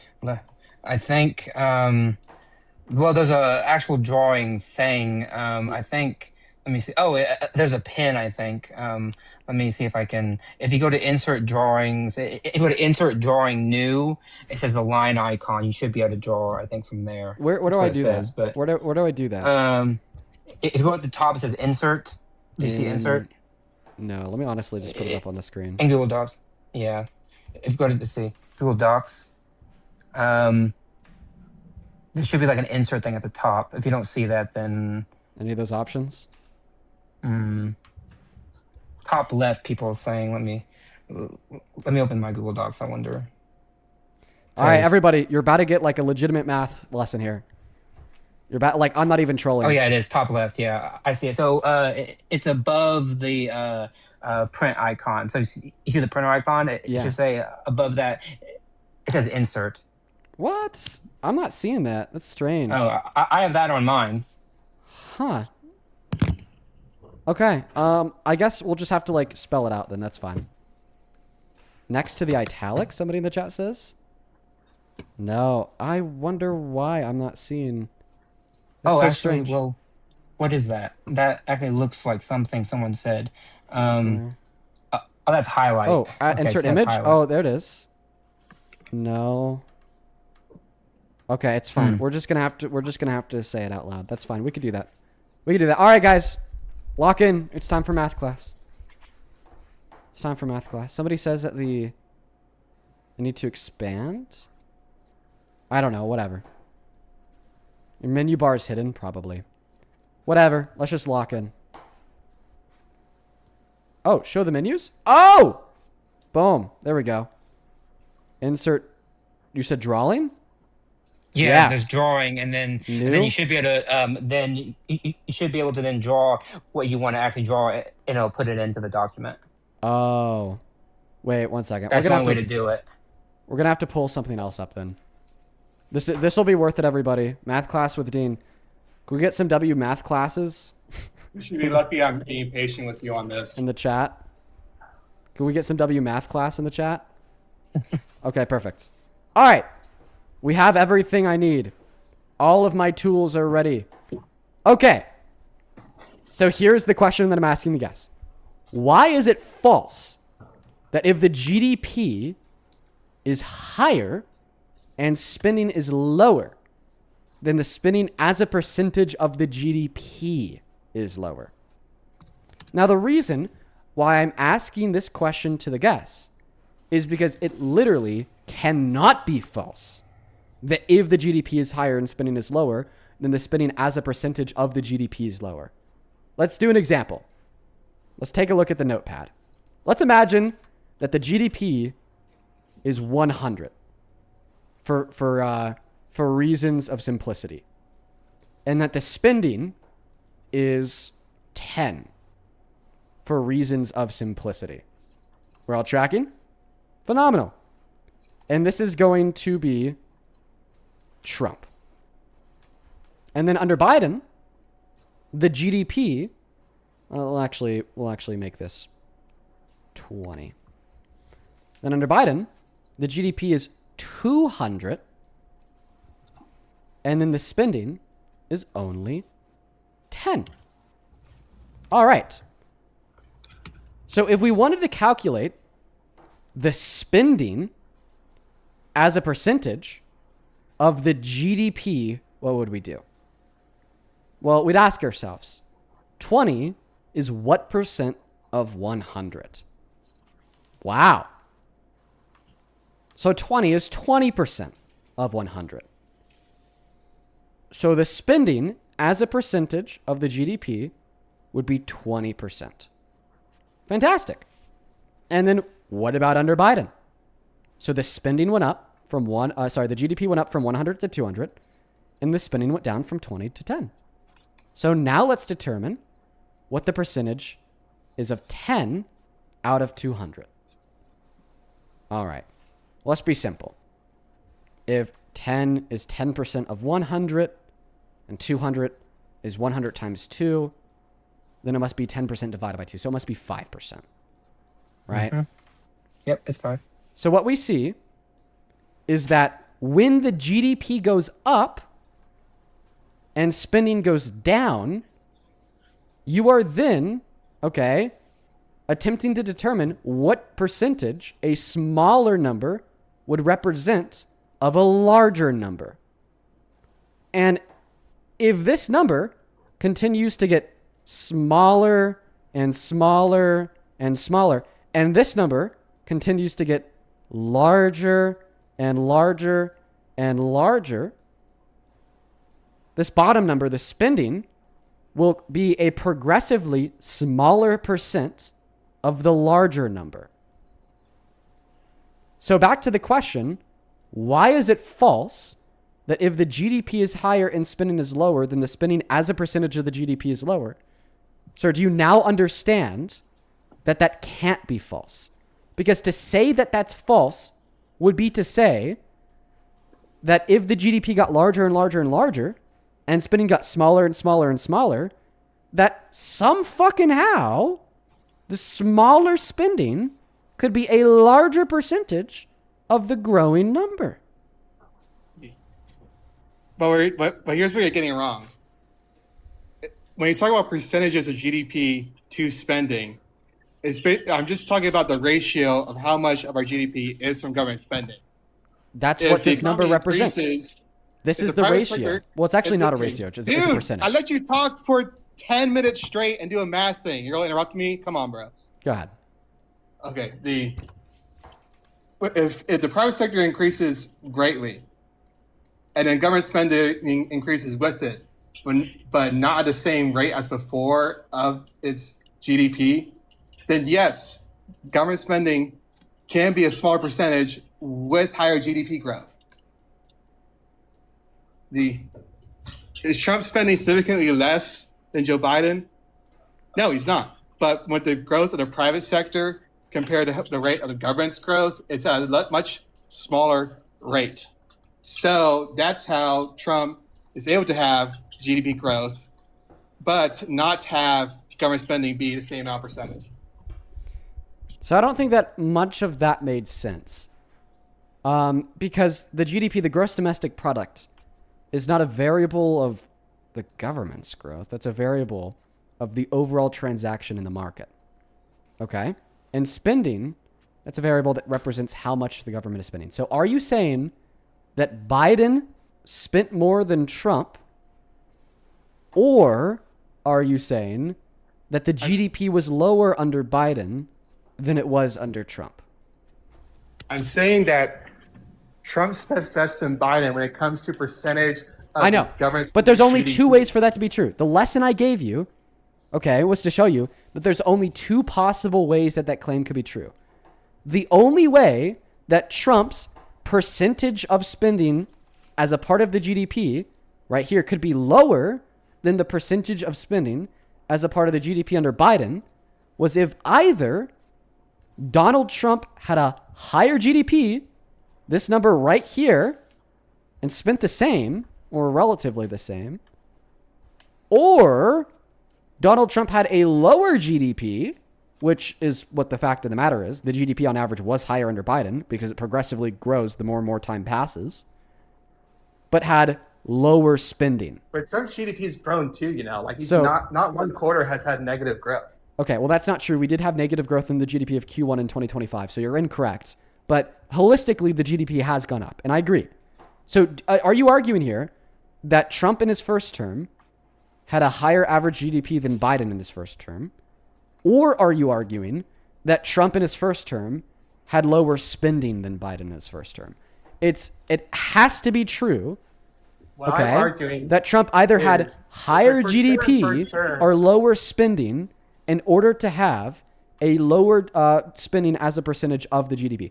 Do you accept that in order for it to be true, for Donald Trump to have a lower spending as a percentage of the GDP, Donald Trump either had to have higher GDP or lower spending? He had higher GDP. Trump's first term had incredible GDP growth, and his second term has also had really great GDP growth.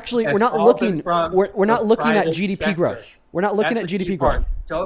We're not looking at GDP growth. We're not looking at GDP growth. We're not looking at GDP growth. We're looking at the average GDP over the 4-year administration, because that is the variable that we would use to determine the average spending as a percentage of the GDP over the 4-year administration. The year by year, just listen to me. Just listen to me here, man. The year by year growth rate in the GDP doesn't matter for this equation. I thought I showed this to you on the notepad. Dude, look at the notepad. Looking at the notepad here, the two variables, that we use to determine the percentage of spending as GDP growth would be GDP average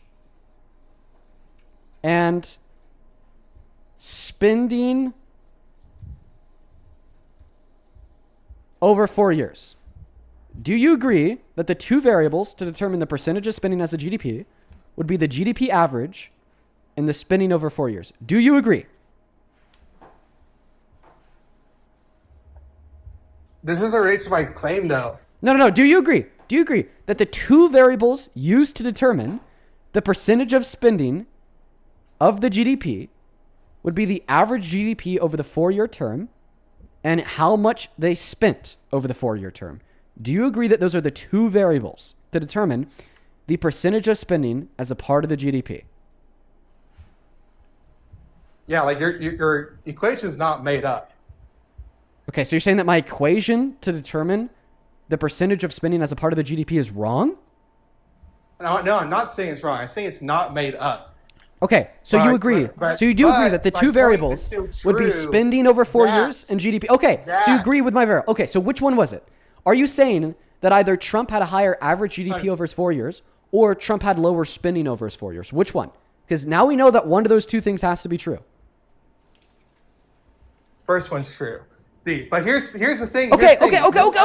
So you're saying the first one's true. No. We're not done yet. No, we're not done yet because you're wrong. I'm done with it. Okay, so you're saying that Donald Trump had a higher average GDP over his 4-year term than Biden did during his 4-year term. No, that's not true. Dude, he had real growth GDP from the private sector. Trump's first term had GDP growth above 3% for multiple quarters. Oh, wait, I thought that we just agreed. Obama said that wasn't possible anymore. I thought that we literally just agreed that GDP growth is not a relevant factor or variable in the equation to determine the percentage of spending as GDP. Okay, take a look at this. Take a look at this. I'll prove you wrong. So this guest's claim is that the GDP was higher on average under Trump in his first term than Biden in his first term. I'll show you guys a resource to prove that wrong. So here is the GDP on the Federal Reserve Bank of St. Louis's website. This right here is Donald Trump's first 4 years. That's Donald Trump's first 4 years. This right Here is Biden's 4 years. Trump. This is Trump. This is Biden. Trump. Biden. Trump. Biden. So we could see that the GDP was lower every single year under Donald Trump's first administration than it was every single year under Biden's first administration. And if you know how averages work, if every number in the data set that we are attempting to average is lower in data set number 1, Trump's 4 years, than data set number 2, Biden's 4 years, then the average GDP would be higher under Biden than Trump. So when you said that the average GDP under Trump in his first term was higher than Biden in his 4 years, you were wrong.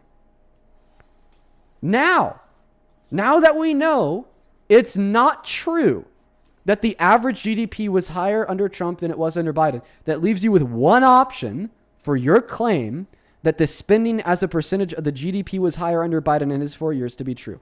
That one option would be is that spending was higher under Biden. And I have a source to show you it wasn't. The CRBF is the Committee for a Responsible Federal Budget. The CRBF tells us that under Trump in his first term spent $8.6 trillion, and Biden under his first 4 years spent $4.6 trillion. Wow. So because under Biden, the average GDP was higher and the debt that he signed into law was lower, per the math class I gave you earlier, it's mathematically impossible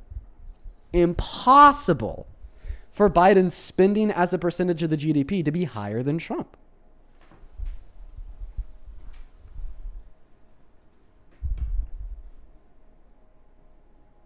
You could speak now.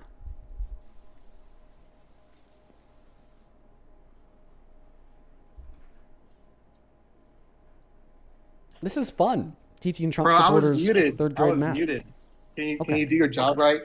Listen, dude. Everything you just said was wrong. Joe Biden flooded the dollar with he printed $30 trillion. Joe Biden's growth was artificial from the public sector. He flooded the country with immigrants and he gave them aid to artificially boost spending. Why did so many people say under Joe Biden's presidency, when they were polled and asked, we felt unhappy about Listen, it? And the they were only two unhappy variables about that the matter economy. here Even though are all average these numbers sound GDP great, and even though new all debt these signed numbers into sound law. great, Americans said they were not happy about it. Have I proven to you that the average GDP under Biden was higher than the average GDP under Trump? Have I proven that Because to it's you? fake growth. It's fake growth. Okay, so you're saying that the spending as a percentage of the GDP was lower under Biden, but only because of fake growth? Yes. Okay, so you concede your claim that the spending as a percentage of the GDP was higher under Biden. Because it's fake. I'm not agreeing with you at all. Thank you for dumbass. conceding. Hey, Blondie. Hey, Thank you Blondie, for why did conceding. no one like Joe Biden's Thank you economy? for conceding, buddy. Thank you for the concession, asshole. Thank you for conceding, old man. Thank you for conceding, idiot. Thank you for conceding, moron. Thank you for conceding, MAGA crash out. Thank you for conceding.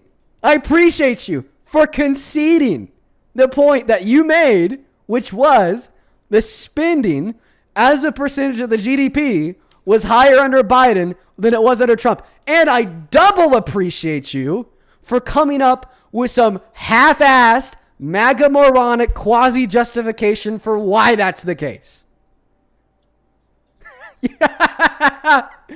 You're wrong about you when you said that spending as a percentage of the GDP was high, because apparently Biden artificially propped up the GDP growth. Okay, well, if that's true, then it's not true that spending as a percentage of the GDP was higher under him. Thanks for coming to my TED Talk of basic fucking math.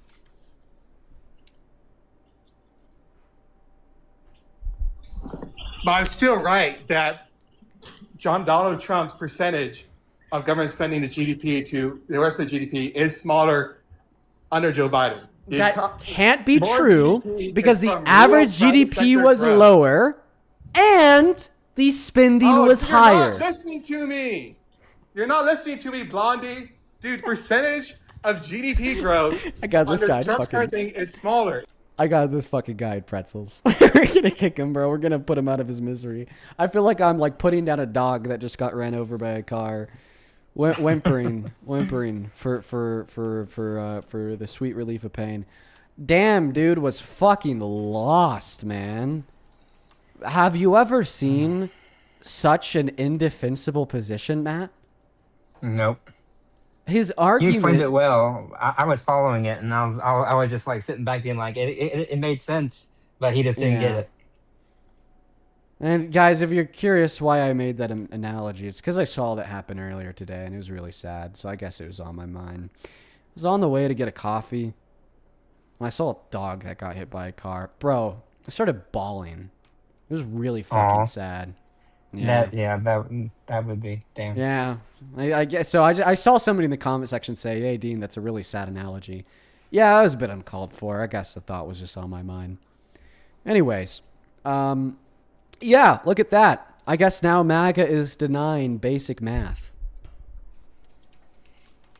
They are the anti-education party. Yeah, apparently. Apparently.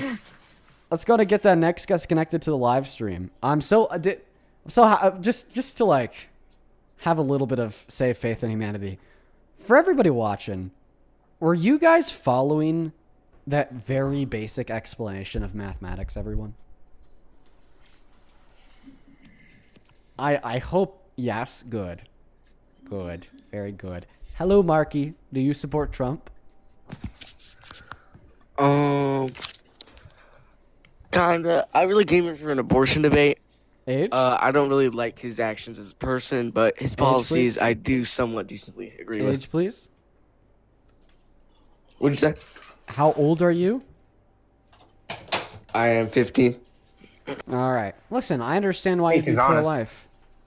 Yeah, and I understand why he's pro-life. I think, honestly, that guy has good reason to be pro-life, if anything. He's defending his own rights.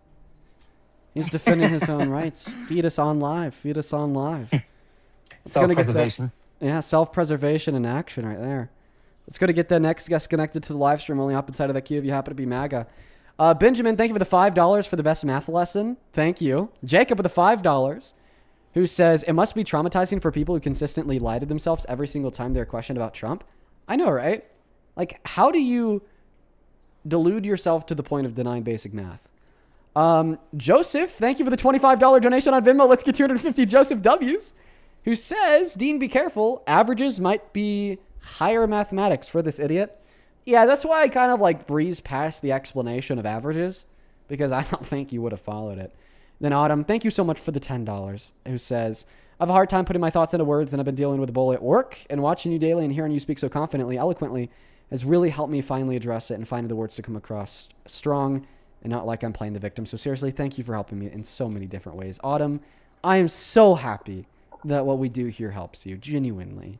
I hear that all the time from so many people, that these live streams help individuals in more ways than just the immediate political education, and I love that. Thank you, Autumn. Hello. Brittany, hi. Do you support Trump? I think we're just going to disconnect her. Jason, thank you for the $5 on Venmo. Grace, thank you for the $7. Daniel, thank you for the $5. Then Alexi, thank you for the $10. Who says, hope this is their actual account. Love the lives, Dean. I appreciate you, Alexi. That is my real account. Thank you, thank you, thank you.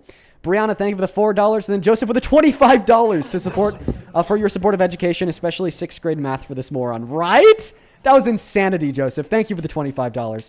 Kat with the $5 for the math lesson. Jess with the $5 as well. Mary, thank you for the $2. And then Coach Clark, thank you so much for the $10, who says, I enjoy your lives. I'm a middle school boys basketball coach and live to protect kids from predators like Donald Trump. Thank you for exposing the maggots every day. You sound like a great basketball coach, Coach Clark. I love that. That is fantastic. You sound like a great coach. Andrew, thank you so much for the $10 over on Venmo as well. A couple people to thank over on PayPal real quick. But before we do that, Frank, do you support Trump? Okay, Frank's not here. On PayPal, thank you so much, Alexandria, for the 15 Australian dollars. She says, thanks for the math lesson. You're welcome, Alexandria. Thank you so much. I'm out here getting paid to be a teacher. Let's go. Arrow Dog Walking, thank you for the 5. Sarah and Allison, thank you guys for the 5. And Brooke, thank you so much for the $10. I was raped in 2020 and won my case a couple years ago. He was sentenced to 3 years in prison. Just wanted to send a message to remind women that you can get justice. Thank you, Dean, for all that you do. I'm so happy that you got a sense of justice in the fact that he was sent to jail, but I think he deserved more than 3 years. Thank you so much, Brooke. And I'm so sorry to hear that happened to you. Melissa, thank you for the $10. She says, thank you so much for being who you are. You're truly an inspiration in my political mindset. I love that. Well, thank you for your kind words and the $10, Melissa. And then Jesse, thank you so much for the $10. Then over on Super Chat, thank you so much for the $5. Z, I appreciate you. And Frey, thank you for the $10. Who says thank you. Well, thank you. And Thomas with the $20 who says Trump uses percentages quote unquote differently. We are at the part where they're saying that 2 + 2 is 5 in 1984. Yeah, we are at that part. And then Thick Frog with the $10 says maybe you should write a note home to his parents after that behavior in the classroom. You're funny as hell. Hey, welcome in. Do you support Trump still? Yes, I do now. Yes. You do now? That statement implies that you didn't used to. Yes. Well, I voted for Kamala, but I support Trump now. Ah, jeez. That's good God. Nice. Good God. Yeah. Yeah. Why?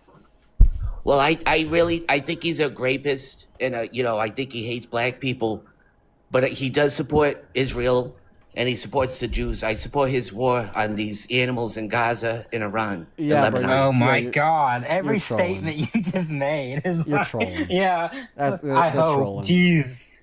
No, bro, they're trolling. They're actually trolling. They're actually trolling. Let's get that next guest connected to the live stream.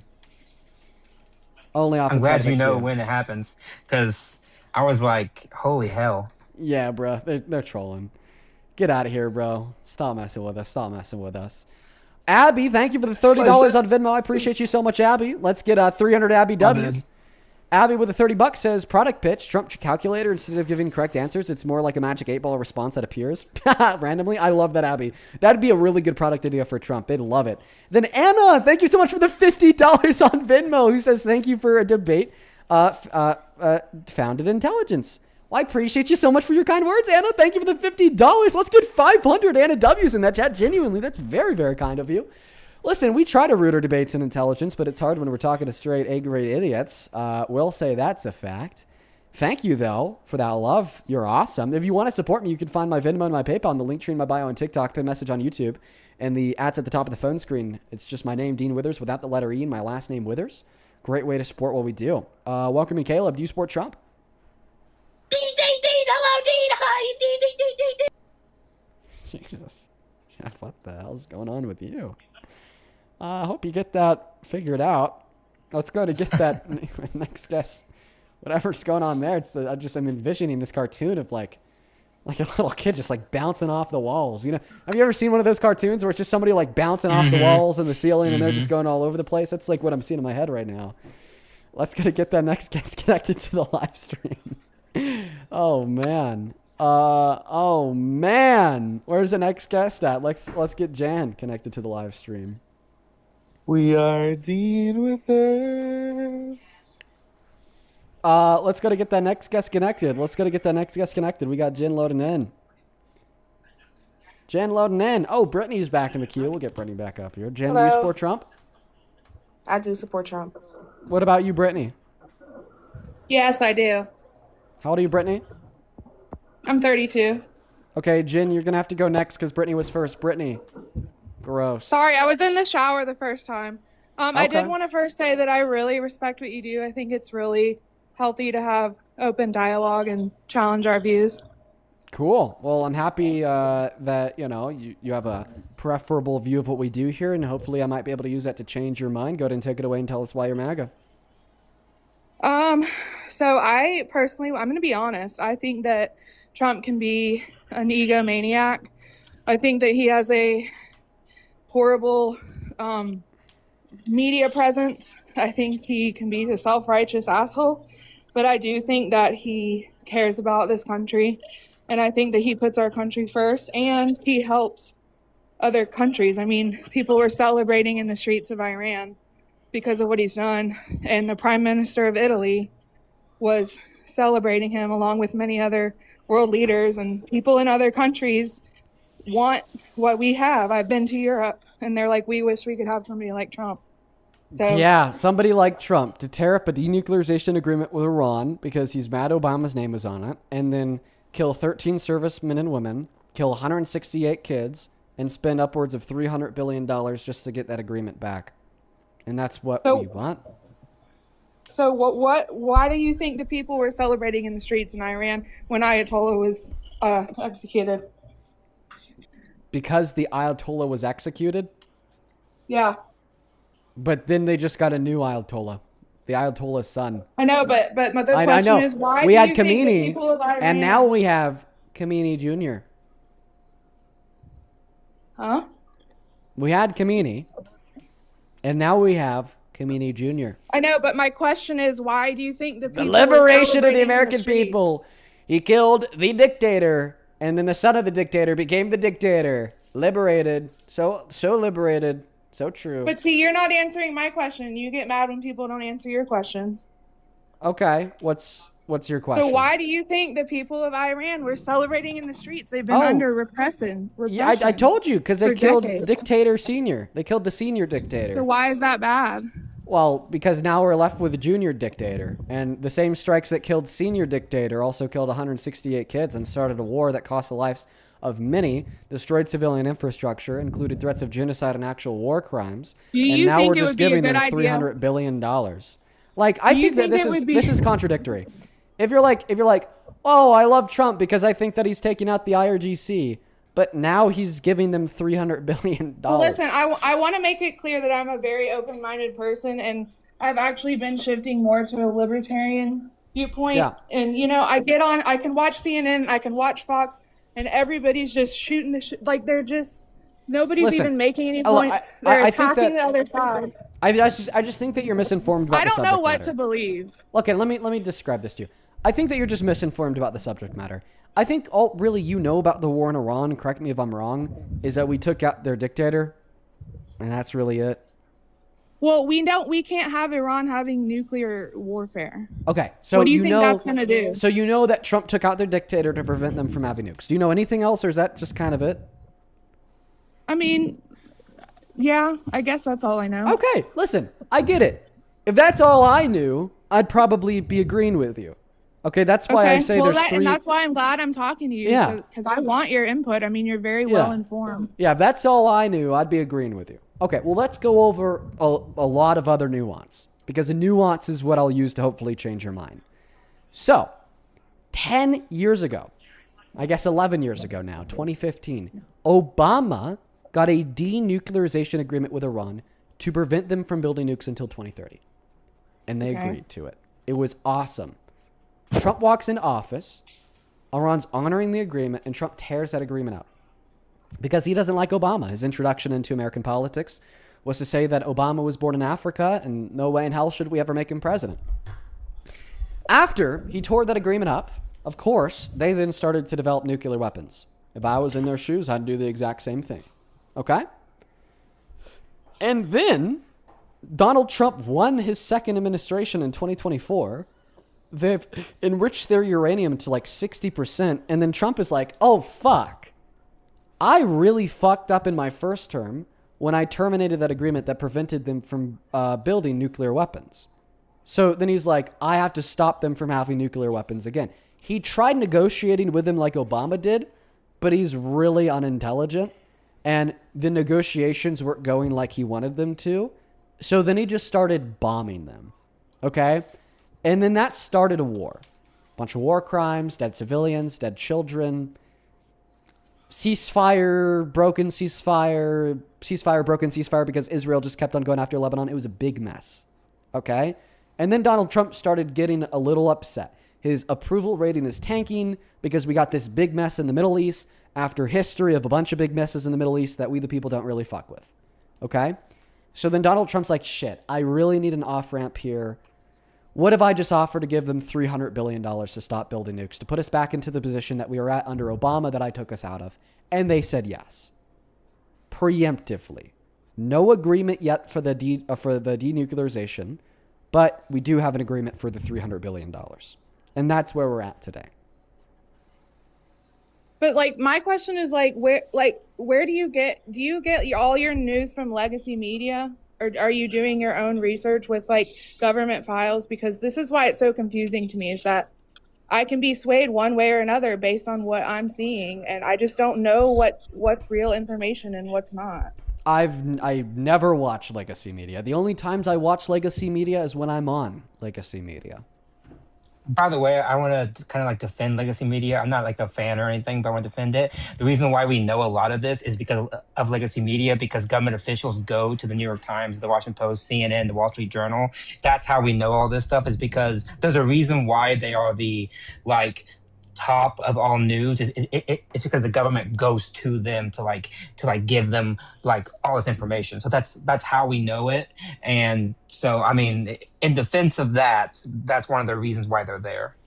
Yeah. Was there anything I left out about kind of like the synopsis of the last 11 years to do with Iran, Matt? No, I don't think so. I think you summed it up Well, pretty what well. do you think about, like, do you think I'll that, let you answer that her children questions, Matt.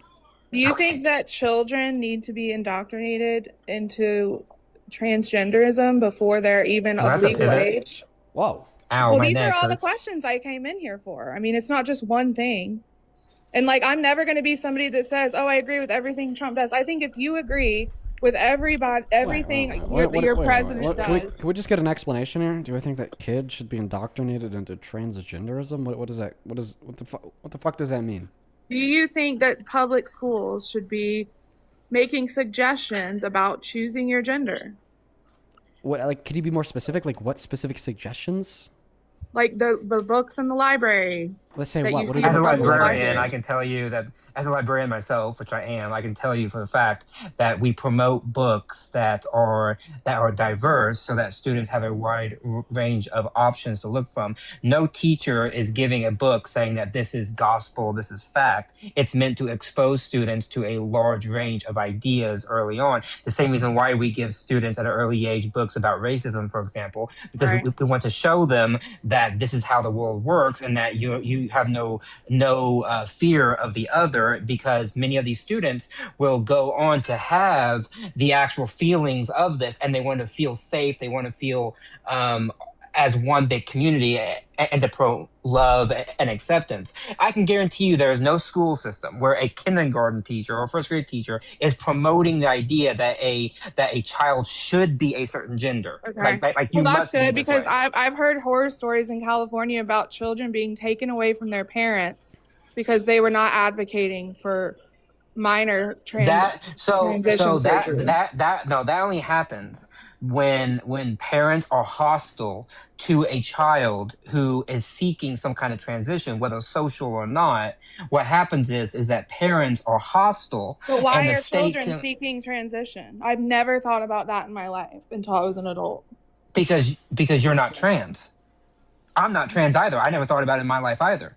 But that doesn't mean that others aren't. There's a reason why. It's the same thing applies to those who are GAY, right? I mean, back in the 90s and the 80s, it never entered the conscience then, but then now people talk about it more because we accept it more. Same thing going back decades and decades. Things that are no longer taboo, things that are no longer socially brought down, people and who they are, it starts to come back up. So just because you and I are not those things does not mean that Right. Amongst the 8 billion people on this planet, that some percentage of those people will be those things. Okay. Well, and I have another question. Do you think that we just should have an open border where anybody, including criminals, can come in and... No. Okay. Yeah, no. What? Yeah. Okay. And by the way, so- Democrats don't support that anyways. But okay. Yeah, so you're saying we shouldn't allow Well, yeah, criminals I to didn't cross know the that, border so that's to enter good the to know. country. So then why should we allow criminals to enter the White House? I'm sorry, what was your question? Are you asking me? Yeah, why should we allow criminals to enter the White House if we shouldn't allow criminals to enter the country? So what makes Trump a criminal? Is That's criminal been conviction. proven. That's been proven. So, like, specifically what makes him a criminal are his 34 felony convictions. Like, typically, like, being convicted of a felony makes you a criminal. Okay, so why hasn't he been convicted of those things? He So has. Dean just said so. Yeah, he has. Okay, well, you were talking about violent sexual acts earlier. What about Biden's daughter, Ashley, who leaked What her a- diary about him taking showers with her when she was little? Is that not? Yeah, I'll happily talk to you about the unverified claims made in the Ashley Biden diary as soon as you could respond to the question that I asked you, which is, if we shouldn't let criminals in the country, then why should we let criminals in the White House? No, I absolutely don't believe we should let criminals in the White House. I just don't know what's true and what's not. Okay, so if Trump's a criminal, you wouldn't support him? Correct. What if Fox News reported that he was a criminal?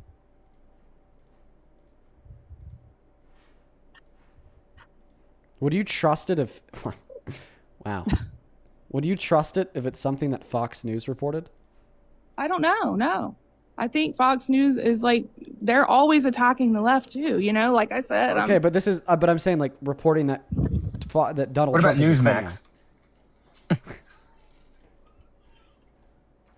Pick any conservative. I mean, I would be more likely to believe it if a network that supports him is being the one to out them. How about this?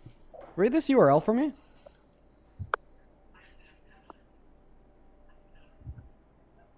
Do you see that URL? What does it say?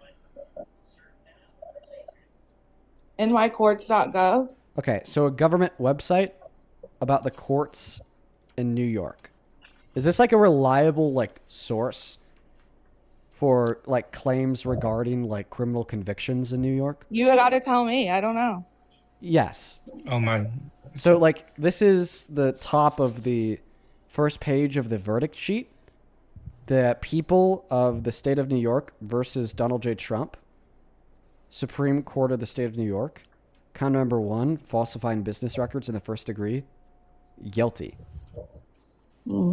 Okay, so this is like the verdict form from a court on nycourts.gov saying that Donald Trump is guilty of these felonies.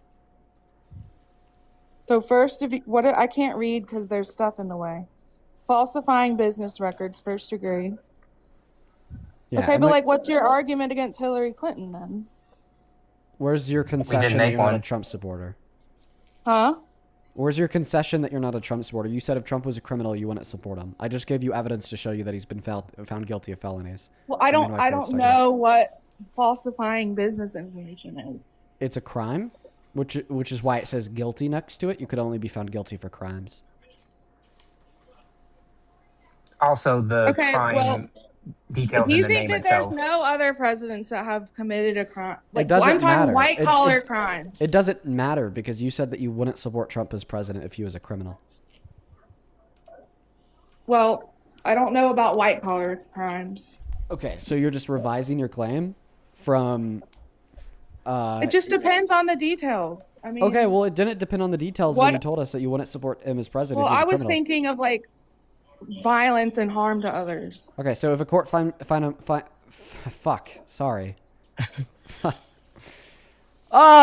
a court were to find him guilty of a violent act, then you'd stop supporting him as president. Yeah. Is sexual abuse violent? Yes. Okay. I mean, here's another verdict form. Most of the time. Here's another verdict form from another court in New York, case number 22-CV10016. United States District Court, Southern District of New York. Did Donald Trump sexually abuse Miss Carroll? Jury said yes. So you're no longer a Trump supporter?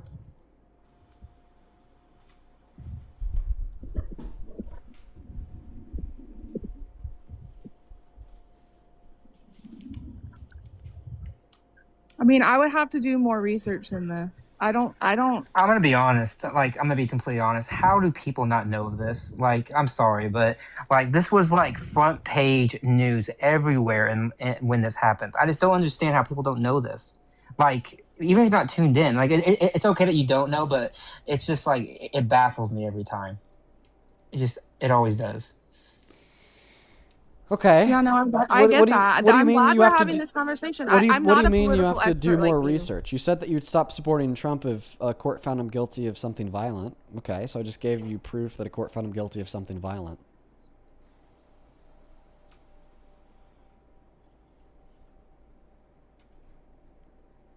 Wasn't that exactly what you asked me to do? Yeah. Okay. So you should stop supporting him, because you said if I did that, you would. Mm-hmm. Unless you're going to give some kind of like exception for something. I don't know. Well, yeah, she started off by saying that she would stop supporting him if he was found guilty of any crime. I show her the 34 count felony conviction. Then she's like, oh, just violent ones. Okay. I'm sure to the court where he's found guilty of something violent.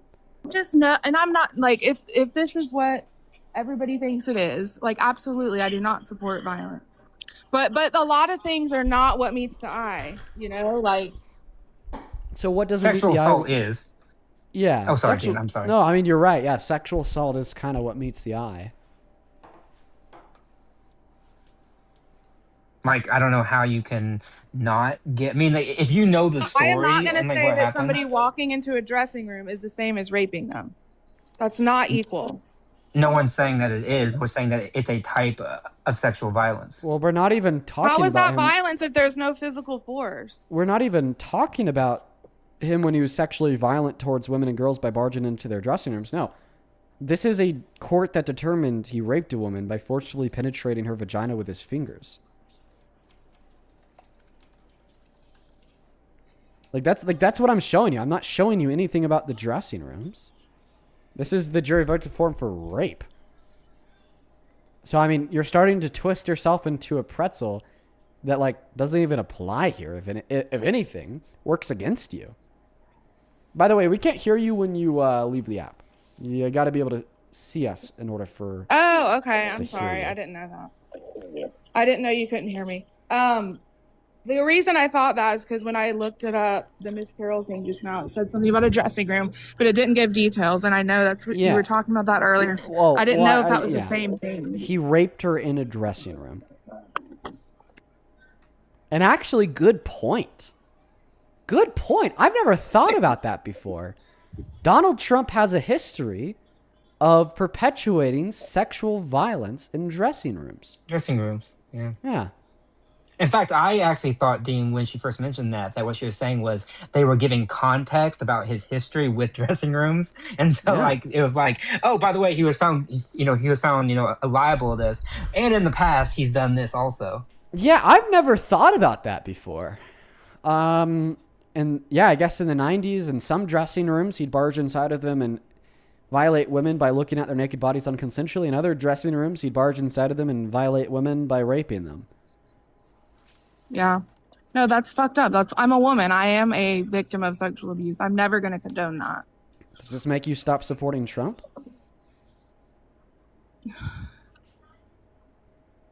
Why are you hesitating? I mean that sincerely. Like if that's your red line, which you did, something has to be stopping you from going like just like flat out saying yes. Yeah, what is stopping you? That's a good question, Matt. Well, I'm just thinking. I mean, like, no. Yeah, like, how about this? Take a moment to think. I'll thank a couple people. Anthony, I appreciate you so much for the $20 on Venmo. Who says this girl is so brainwashed she'll defend Trump till there's an actual video of him stealing out of the cookie jar. Even then, she'll probably say it was his cookie or that Biden or Clinton did it too. I appreciate you for the $20. Brittany, as soon as I'm done speaking, you're going to have the opportunity to prove Anthony wrong. Sakura, thank you for the $10, who says, thank you, Dean, for everything that you're doing. What you're doing is weighing heavily on me in a good way. Standing up for everything that I believe in is so refreshing. I love to hear that, Sakura. Thank you so much for the $10. I am so very grateful for you. GE, thank you for the $11, who says, I'm really excited for your Jubilee video dropping this Sunday. Without spoiling anything, which person or conversation from the 1v20 episode has stayed with you the most after filming it and why? I can't tell you that without spoiling anything. Oh, wait. Yes, I can. The trailer I posted today, the first clip was of me asking this crazy lady how many continents there are, and then she's like hundreds. One of my conversations with her is what stuck with me the most. Abby, thank you for the... Oh, I actually already thanked you earlier. I guess thank you again. Over on PayPal, Monavon, thank you for the $20, who says, keep it on, Dean. Good to see you today.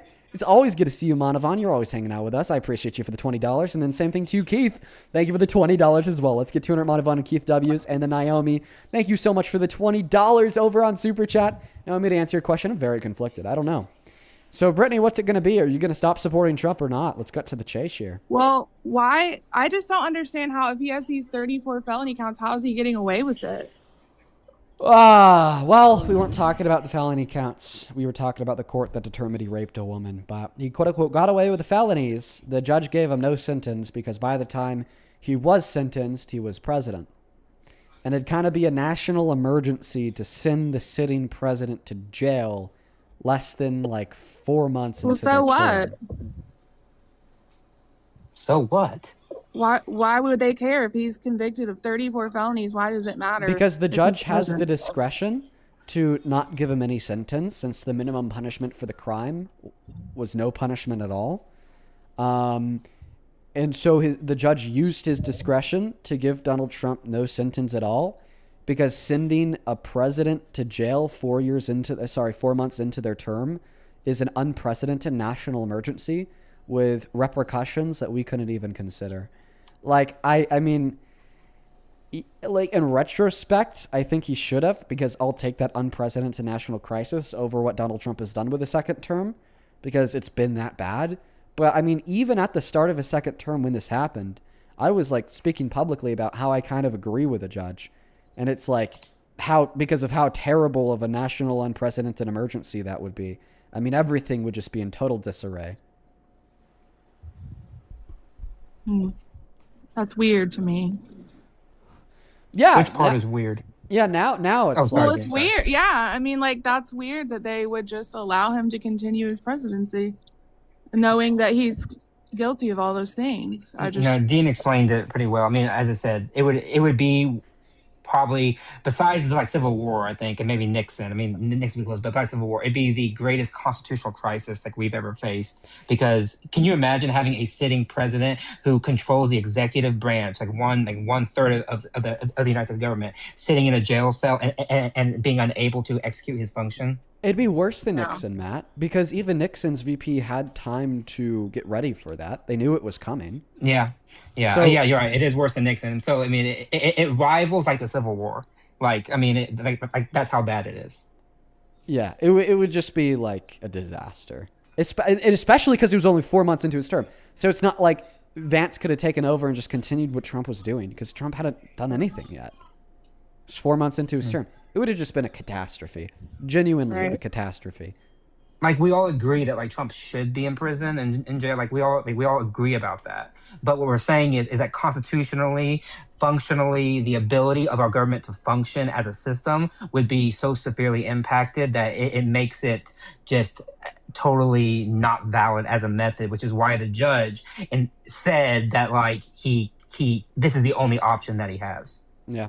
But in retrospect, I would play the dangerous game. I would say throw him in jail and let's see what happens. Yeah. Just in retrospect, after everything that's happened. You know, if these things are true, which it looks like they are, then I absolutely don't support them. But you know, I think of other people who they just defend him and say, well, look what he's doing for our country, this, and this. And it's just, they totally like deflect from the issue of sexual assault. Because, you know, when I've heard things before, people were like, no, he didn't. This is this, and this. Like, it's a lie. It didn't happen. He wasn't convicted. So, I mean, I'm just saying this is, you know. Okay, so have we changed your mind? Have we convinced you definitely. to stop? Awesome. Hey, yeah. well, and like I said, I'm very open-minded, and I'm not gonna sit here and pretend I'm like extremely well read in politics. I'm not. That's awesome. You know, this is why. Yeah. Hey, listen, this is really exciting and really cool. We've been live for 4 hours today, and we've changed the minds of 5 Trump supporters, and that's just the people watching the live stream. I mean, we've been able to like average an audience of, I mean, around 17,000 viewers on YouTube and TikTok combined, and I just like wonder if we were able to change the minds of like 5 of the 7, 8, 9, 10 Trump supporters that we debated on stream, how many minds did we change to the people watching? I wonder. I legitimately wonder how many minds we change on a daily basis. I bet it's probably bigger than like most people think. Yeah, and that's why I appreciate what you're doing. Like if people can keep an open mind, you know, and not just believe everything they want to believe or believe every single thing and just stand. I don't think anybody should agree with everything a president does. To me, that's a sign of low intelligence if you can't keep your mind open and challenge the thoughts and beliefs that you already have. So I appreciate you. Listen, I appreciate you for coming up, and I'm so happy that we could change your mind. Thank you so much, Dean. Have a good night. You take care. You know, I'd actually say, Matt, that we probably change a couple hundred to like 1,000 to 2,000 minds a day. And I know that seems a lot, but think about it. Out of the 10 Trump supporters we talked to, we changed 5 of their minds. 50%. Every day, we have around 400 to 500,000 people that click in and out of these streams. So if I'm able to change like 50% of the minds that I debate on live, maybe I'm able to change like I think less also than 1%, like half a percent, a quarter of a percent of the people just watching. That's probably true. I mean, I also think people also who are passively supportive, meaning they have an idea in their head about something, and then once you introduce a competing idea, then it challenges them, and you probably convince people that way a lot because the people who you are talking to are the ones who are outwardly saying this is what I believe. But if you passively believe it and you just kind of accept it when you're challenged, then you're more likely then to be able to change it later on because it's not like a deeply held thing, but it's still support, but it's not as like deeply held. Yeah, that's true. I'd probably go with at minimum 100. And that's like a quarter of a percent of the people who tune in on a daily basis. So it's like a big number, but as a representation of like the total viewers daily, it's like relatively small in comparison. So it's for that reason it's realistic, but it seems unrealistic to say it out loud. Let's see here. Rain, thank you for the $5. I appreciate you. Kirsten, thank you for the 5. Elizabeth, thank you for the $15. She says cheers to you and cheers to Brittany for being open and brave enough to admit that she was misinformed and misled. Shout out to Matt too. Appreciate you. And then Amanda, thank you for the $5. I appreciate you. Folks, we're actually going to call it here. We're going to call it here. Parker's live, so if you still are in the mood for some debates, head over to @ParkerGetAJob on TikTok, @ParkerGetAJob on YouTube. Jamie with a $10 says, just because it's unprecedented doesn't mean that you should bend the law. I'd give anything to see what happened if our president was sent to jail and held accountable for his actions. Yeah, in retrospect, I think I'd have to agree. See, the thing that I just like be scared about is like the total failure of the government, like for like a short period of time. And I think that it's human to be like, oh, you know what? Like we want him to go to jail. And like, even I have that human reaction, but it's like that could have like really like unforeseen consequences. I think I know how it probably would play out. Like I think I know how it would play out. Sure. So what I think would happen is that Johnson would be sentenced to some kind of jail time. He would then have to appeal that. He would appeal it. But in that meantime, he would invoke the 25th, which says that a president can, by their own volition, give power over to the VP until the president is then able to take it back. So he would give the power to J.D. Vance, and then once the appeal goes through, and if he gets his verdict that's on his side, then he would take the power back. That's probably how it would happen. That's my guess. Okay, well then that's not too bad. Yeah, then the judge should have given him a sentence. I didn't think about that, but when I was thinking about in the 25th Amendment, there is a clause that says that the president can voluntarily give over power and then be able to take it back. And so technically, I mean, Trump probably would do that. That's my guess. Well, it's the appeal process. The thing that I'd just be scared about is sentence same day, thrown in jail.